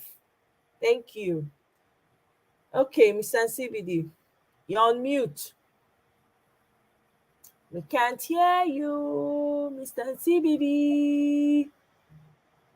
Okay, well, let me move on to the next person. Easy said, give us your last thoughts. Omoye, thank you for this platform. Thank you all for all the panelists that call in daily. Like you guys are the real MVP. I thank you all for your time, your energy. Love you all. We'll be back here again in maybe next 10 hours. I can't wait to hear the good news. Thank you, Yes. everyone. Good Thank night. you so much, Easy Search. Thank you for your passion. I really admire your passion. Thank you for bringing it the way you do. And you're also part of the progress too. You're also part of the obedient. We're all part of it. So I also want to thank you also for being a part of it, for moving this forward and for not giving up, regardless. So I also want to thank you. So we'll go jam again now. We come here later. Hey, that one a sure banker. We'll celebrate it together. Bring your palm wine when you are coming. If you have palm wine, that is. Mr. The Prince of Belgrade. Sorry, my sister Omoye. Mr. CBD, I was calling Sorry. you. Yeah, Yes. sorry about that. So, sometimes, I was trying to coordinate one or two things at the same time. Okay. So, I think before I could unmute, the other person had already started talking. So, Okay. yeah. So, thank you so much for the opportunity. And please keep doing what you're doing. And we need more of this kind of platforms. And thank you so much. And you're really trying. I see, you're an integral part of another very, important platform. And you're also doing this, and it means that we need. That's why this whole thing has to be, people powered, Yes. because even the international community, all those people. To be honest with you, the only time that they can even come out and say anything is when the people have already carried this whole thing on their head. Because for them, it's all about who is in power. Let us make a deal with that person. So, uh, for us to be able to free ourselves from what is happening, it has to come from the people. And that is why sometimes I don't care about some of these politicians. We already know what they do, we know what they are about. And we cannot, it's the people that we need to focus on. And that is why this obedience movement is where it is right now, because it's the people that voluntarily and willingly, that they are the one championing this thing by themselves. You're seeing that they are not being given bribe, and they are doing this whole thing. So that's the mindset that we need. And thank you so much for what you're doing. And I will join next time. Thank you. All right. Thank you so much, Mr. NCBD. I also want to thank you too, because we are all part of the same platform. Thank you for being being part of the movement, because like to your point, it's people charge, we gotta forge ahead. We're taking it back whether they like it or not. And we'll definitely say again, because we'll come celebrate here with our palm wine and champagne. Good night. Thank you very much. Prince of Belgrade. You remember when you stopped? All right, When yeah. it stops, what do you mean? Like, Like I thought you called somebody else's name. I was like, oh, I was going to call son of Ubinu. Son of Ubinu left with Ubinu. He left with Ubinu. So I left him. He didn't even say good night, nothing. He just waka like that. Emu. All Ooh. right. Well, Yeah. my own charge is we should go out, defend ourselves by every means necessary. We are not idiots. We are not fools. We should stand by our mandate and defend our mandate. And plus, we should know we are doing this for generations to come. We need to end the tyranny. We need to end the extortion of Lagos, the sucking dry of Lagos, and all other states that are that are in the hands of these evil people, people that have no empathy or pity for the citizens. I know God will help us all. Let's go out. Let's make sure we do it. We do it for our country and our future. Thank you. Yes, thank you very much, Prince of Belgrade. I appreciate you. I appreciate your contributions as well. Thank you for being a part of the movement, though. Movement of the people. Thank you, thank you. We will see again. I will come celebrate for you. Bring your champagne. If you don't get champagne, bring palm You wine. I'll So bring my rakia. I'll bring my rakia. I don't know that one, no, but bring the one you. And tell me, before you continue, I sent you one last video that will make everybody laugh. I thought Oh, that was okay. really funny. All right. Take a look at it. I don't know if you've seen it before, but it was so funny, and I just thought everybody will just leave with a very big smile on their faces. Okay, I remember una not forget to pray when I enter on a bedroom. Big one. Una not forget to pray for the election to before una go sleep.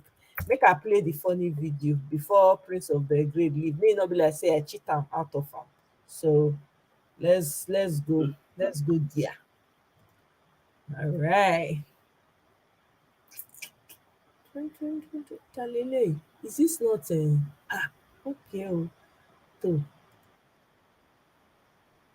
ew, what the heck?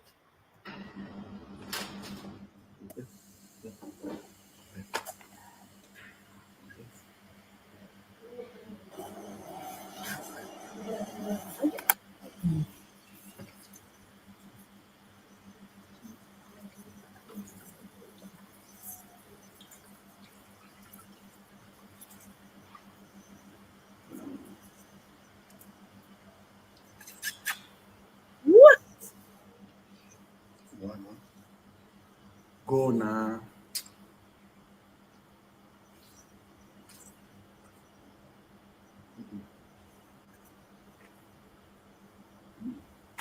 Brother.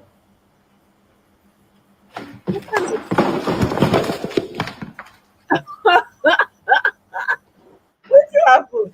You throw away all the food. I don't get it. This is make me laugh. You didn't see what happened? He No, got up. He got up from his seat, and then everything. What he was trying to protect now fell down. Oh, Ashiri too. And that is how it will be tomorrow. All their plans. Now, so with as in they bring as they plan them. Now, so we they uncover them. They tell the whole world. They expose all the nyash. Now, so it will be tomorrow. okay. Oh, I mean, he said. Okay, now, Bibi, give me your last words. Since now you they talk, we could just wrap up. Well, I just hope everybody has it at the back of their mind that if we sit on our butts and just watch the show, it's only going to be a matter of time before Afghanistan becomes what it is at home. And we don't want that. I personally I am terrified when I remember how those mothers and fathers were doing all they can to get into the plane to leave because they knew it was the end of freedom for them. And that is a place that actually had help. God forbid we get to that point. Who is going to come to help us? Because it will be terrible. And if these guys are not gotten out, unfortunately or fortunately, that is what might happen. Because they already have their blueprints. The only problem was they did not see the zest and the upset of the youth in their blueprints. The blueprints they've always had, they've never had anything that stood in their way. Now it's not just one person, it's the whole country standing in their way. So that's the picture mindset we want to have. Just this morning, 5 girls in Iran were arrested because they were listening to one Nigerian song. And I looked at the girls, they were properly dressed. But just that freedom to speak is what angered them. And they arrested those girls. We should not forget the young, beautiful lady that was nicely deleted, all because she sent a tweet from her classmates that, look, this is not what this WhatsApp group is for. It's for homework. And a bunch of clowns got upset and took the laws into their hands. So let's remember, we have sisters, we have female aunties, we have grandmothers, we have cousins, we have relatives at home. And this might happen. Already, we are seeing what shortage of cash is doing to people. It could get worse. We've seen what cattle rearers did to villages. It could get worse. We've seen the threats of a non-entity and then calling it a joke in our faces. and dressed people in camouflage fabrics. I wouldn't even call that uniform because they're just fabrics. Cannot even open their mouth and own their crap. And this is just a small section. And this is just what we see. Imagine what we do not see and it being worldwide. And at the end of the day, right now, we are on the world stage because everybody is looking to see what will happen. I think that should be at the back of our mind, and that should impel us to do the right thing. Please go lightly dressed, go with whatever your hands can carry, go with food, because one they won't come early, they will come prepared, but they should not come prepared and meet us unprepared. We should also be over prepared for them, so that they to them go no say Chris man jam Chris man. Let us see who go finish the Royal Rumble. That's all I have to say on my ear. Thank you so much for all this hard work you do. Thank you. I celebrate you, my sister. I wish you well. I hope you sleep well this night. And thank you, everybody. Beautiful panel, lovely comments. I truly, truly thank you guys. Thank you very much, Bibi. Thank you for your support. Thank you for being a part of the movement. I appreciate you as well. Have a wonderful night. Get some rest, and then we'll come back here and share champagne and champagnon and palm wine. Thank you so much, my sister. I appreciate you. Have a great night. Mr. T. Mr. T still up. Yeah, I mean, I'm here. Thank you very much for all that you do. Thank you, thank you, thank you. And to everyone listening from all over the world, thank you. Those in the comment section, beautiful comment from everyone. Thank you. One thing actually bring us all here, and that's a nation that we all have passion for, like Peter Obi. Then we usually talk about our parents, how things happen in their own time.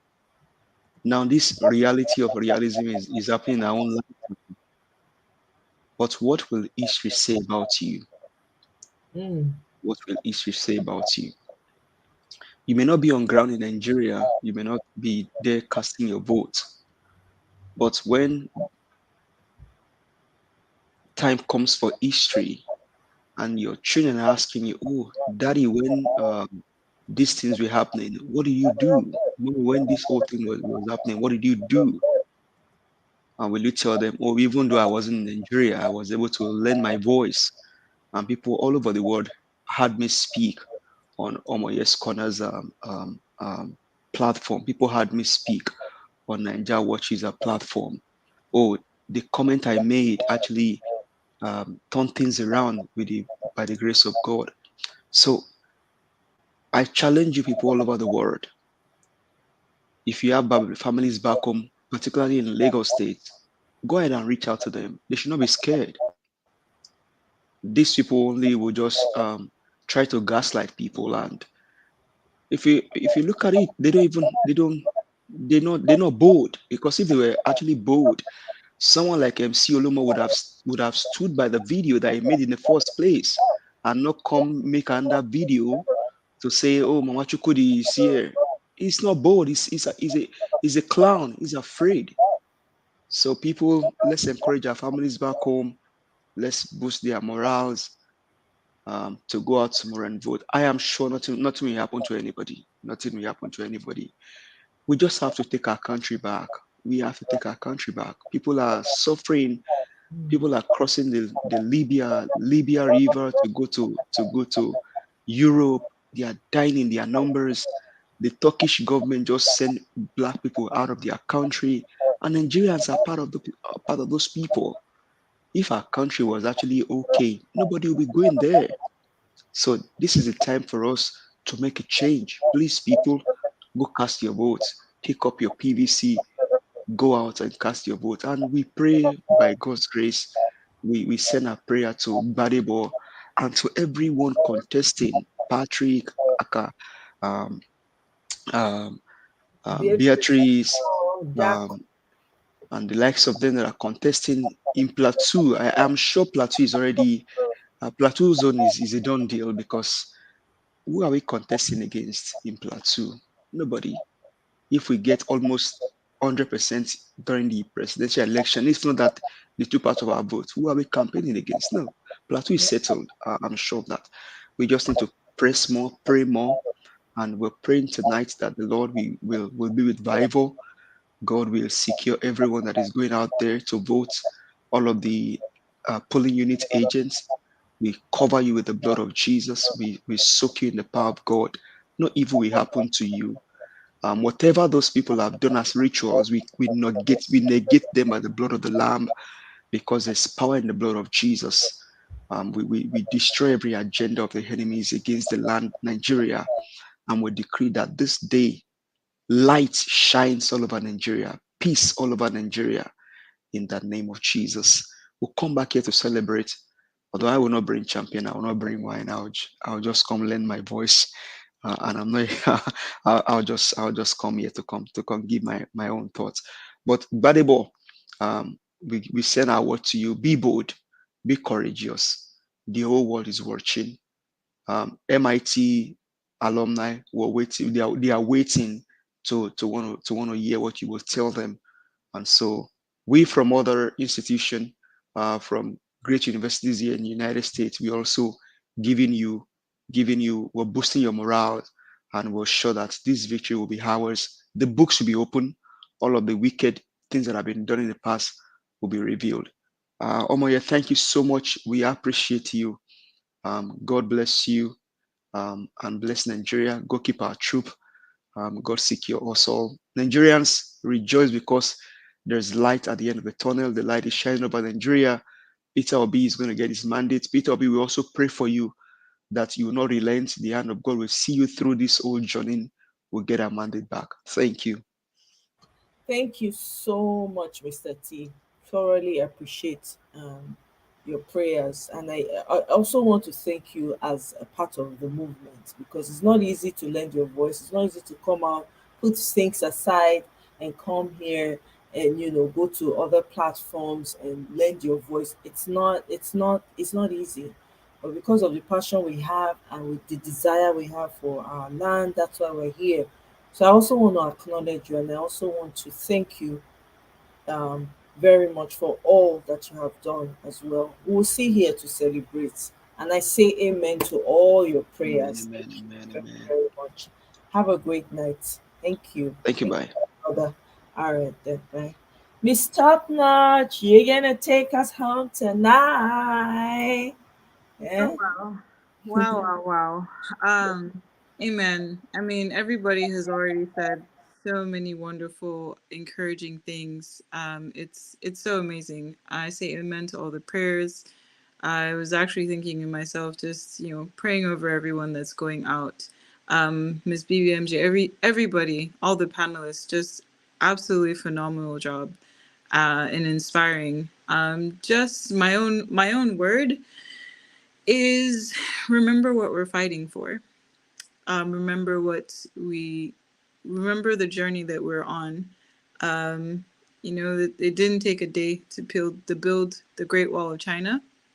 If the person we have all collectively chosen, His Excellency Mr. Peter Obi, to be our leader, to be in the forefront, is standing strong, is boldly believing in the vision, the goal, new Nigeria, then everyone should remember what it is that we are fighting for. I think that it's high time that our speech about our country changes. So we're not, we've been on here for what, going on 3 weeks now, just talking about, oh man, this one tragedy, oh Nigeria this, oh Nigeria this. But it will be better. We all deserve a new Nigeria. Black man, Black woman, you are not any less of a human being than anybody else on the face of this world. You are wonderfully and fearfully created. Believe in yourself. We believe in each other. And just for everyone going out tomorrow, please be your brother's keeper. Be your sister's keeper. We are one. We are one people. We don't have any other land to go to. We have Nigeria. We have our countries. We have our communities, and we have to fight. We have to solve our own problems ourselves together collectively. Believe in yourself, believe in each other, believe in the vision of the new country that we all want to be proud of.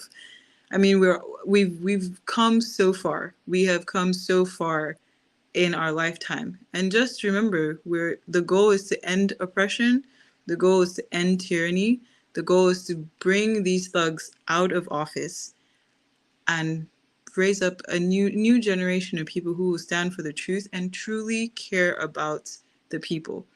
It's not Peter Obi he has made waves. All of them have scrambled. They're visiting churches and everything, trying to mimic the Labour part. I say the heart of Labour Party because they don't have it naturally. So everyone, just remember what we are all about. Remember when you go out tomorrow. Even the INEC officials, watch out for them too. Pray for them. Like, they're also there doing a job, whether or not they're being paid or they're fighting for whichever side. We fight for them and for their own children as well. We're fighting for the unspoken, the unborn. So that's my 2 cents to everyone. Look out for each other, be safe, stay hydrated, and God bless us all. God bless Nigeria, and we'll be back. Thank you so much, Miss Top Notch. I really appreciate you. Thank you for being a part of the movement as well. It's the passion, and it's what we need to do because we only have one ancestral home. There's no other place to call home. If all else fails, you're supposed to be able to go home. So this is what we're fighting for. Thank you for for also adding your voice to it and for being a part of the movement. Thank you for your contributions. I really, really want to thank you for that. And we'll be here again later on in the day to talk about all the successes. We're going to celebrate. It's going to be a day of celebration. And Amen. so And thank you too. Thank you for continuing and staying strong and steady through the fight. You're doing great. Thank you. I appreciate that. Thank you very much. Have a great night, and I'll see you here later. Good night, everyone. Good night, my dear. Thank you. Mr. Patrick, before make you go charge your phone. Oh yeah, give me your final thoughts. We don't pray for now. Say as soon as they go see now can they drop prayer too. He's saying pray for all the innocent Nigerian youth that took on the job. Can they pray for ad hoc, the INEC ad hoc official when they will come work to earn honest income? Say may God protect them from all the wicked ways of their ogas. So we say and amen to the prayer. I am talking, we dey go. We don't pray for now. Now all right. Nothing more. You have said it all. There's nothing. There's nothing to do again rather than to face it. We have come a long way in this Nigeria. Since I was born, Nigeria is going to build. Nigeria is going to build, and this is a time we must take it by force. Yes. So according to Bible, so we are taking it by force this time around. Whatever they are coming with, we are ready for them. And because Nigeria is one, and they are the only one that are bringing enmity to us. I don't know what they feel. I don't know what they think in their mind. And when they will say this one is from those social place, but we are calling ourselves one Nigeria. All these things is what we don't want. We want to be one, one entity, one Nigeria. So anywhere you go, you feel at home. Yes. So even those who are abroad, they feel at home there more than people in Nigeria. I don't know, but we believe that this time around we are going to take it by force, no matter what they do, with the help of God, with the help of every one of us that are contributing. I just want to wish you the best because this thing you bring to us, I don't know how I feel when I join. I feel happy. Only that my level of education is not as high as yours, but at least I contribute a little I can do. So I thank you very much. Thank every one of us that have been speaking, have been working. so that Nigeria will be better again. I appreciate you all. I went off because of network. I don't know what happened to my line, so they just brought it back. I don't know. So that's why I went off. Okay, Well, no, thank no you very worries. much. No, God my bless you. brother. Nobody when you see education now waiting how your education now you be good person. Now that one important. People when you Yeah, know they see people when they go out the school be professor when they cheat when they rig. Not be professor they Abi. say they be. Not be to speak English, not be education. No. Now what you get for your mind and whether when you talk person will understand what you dey talk. How many people go Yeah, school when we say that they put us on the problem when we did today? Not be by school. Abi. You understand? Even So as long boo as boo you boo, person the certificate itself, they don't know where it is. The one exactly they put now, the certificate, they don't know where they get it from. They don't know where it is. exactly. You So, understand? So uh, my brother, not be by who goes for you no go. You they talk now, I they hear you. I know say I yeah, no understand. I they hear you. Everybody yeah, for here they hear you. So I beg my brother, Abi. talk your nobody they looking, nobody So, they look whether you speak am well or you not speak am. Talk your mind, you understand. So thank you very yeah. much. I appreciate So you. when are you going to come back again? I will come back later, A bit, later in the day. I go get you know okay, what during the day. No, yeah, e get another life when I did well. I know say those ones will come because at the same time on a day that one those ones dey London. So that they always uh, do the full show. So in case you come, if you check my channel for my community page, you go see I go yes. post one link for there, make you join. So when you Um, join, you go listen so that you go dey hear wetin dey happen as well. Now in the morning una time, abi no later yes, I think na yes. later na im go come. Or I fit even if it Okay. maybe e go come early this morning sef because I know say im body e go dey say hey make I I will wan be checking. I'll be just checking. check my community page. I go post link for there. If I see am say they start anything this morning, I go share am for there so that anybody when fit join when they up go just join am so that you go listen. You sef go hear wetin dem All dey right. talk. You understand? All right. Yeah. So Yeah. my brother, I thank you Thank very you very much. much. Make you be safe tomorrow. Go together with people. Ready Not yourself. today, no be tomorrow again. Not today. Today, sorry, no best. So Yeah. sorry, not today. I Still don't day say for you. your time there is different from this Yeah. side. Yes, yes, Mm, yes. So no just go Allah. there. Muna no worry, Muna no fear, Muna no let anybody harass you. So thank you very much, my Yes. brother. We'll talk again later. You're welcome. All right Thank you then. very much. Later. Bye bye. Bye bye. Yes, so my people. Hey, we have come to the end of the show finally, finally. Thank you all so much. Thanks for all the super chat. I can't go back and thank everybody, but you guys know where my heart is. I appreciate each and every one of you.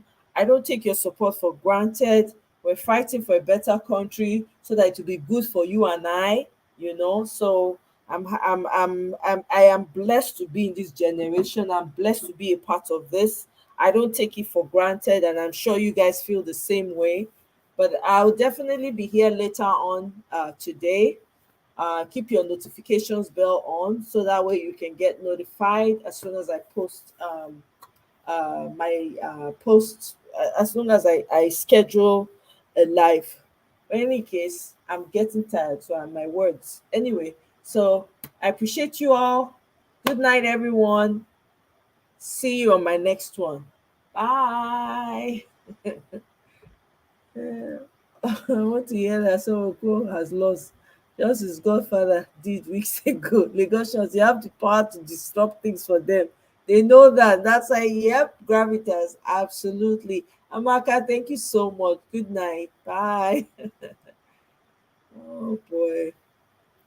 Yes, you keep everyone voting tomorrow in your prayers. Absolutely. Godspeed all and good night. Exactly. That's what we need to do now.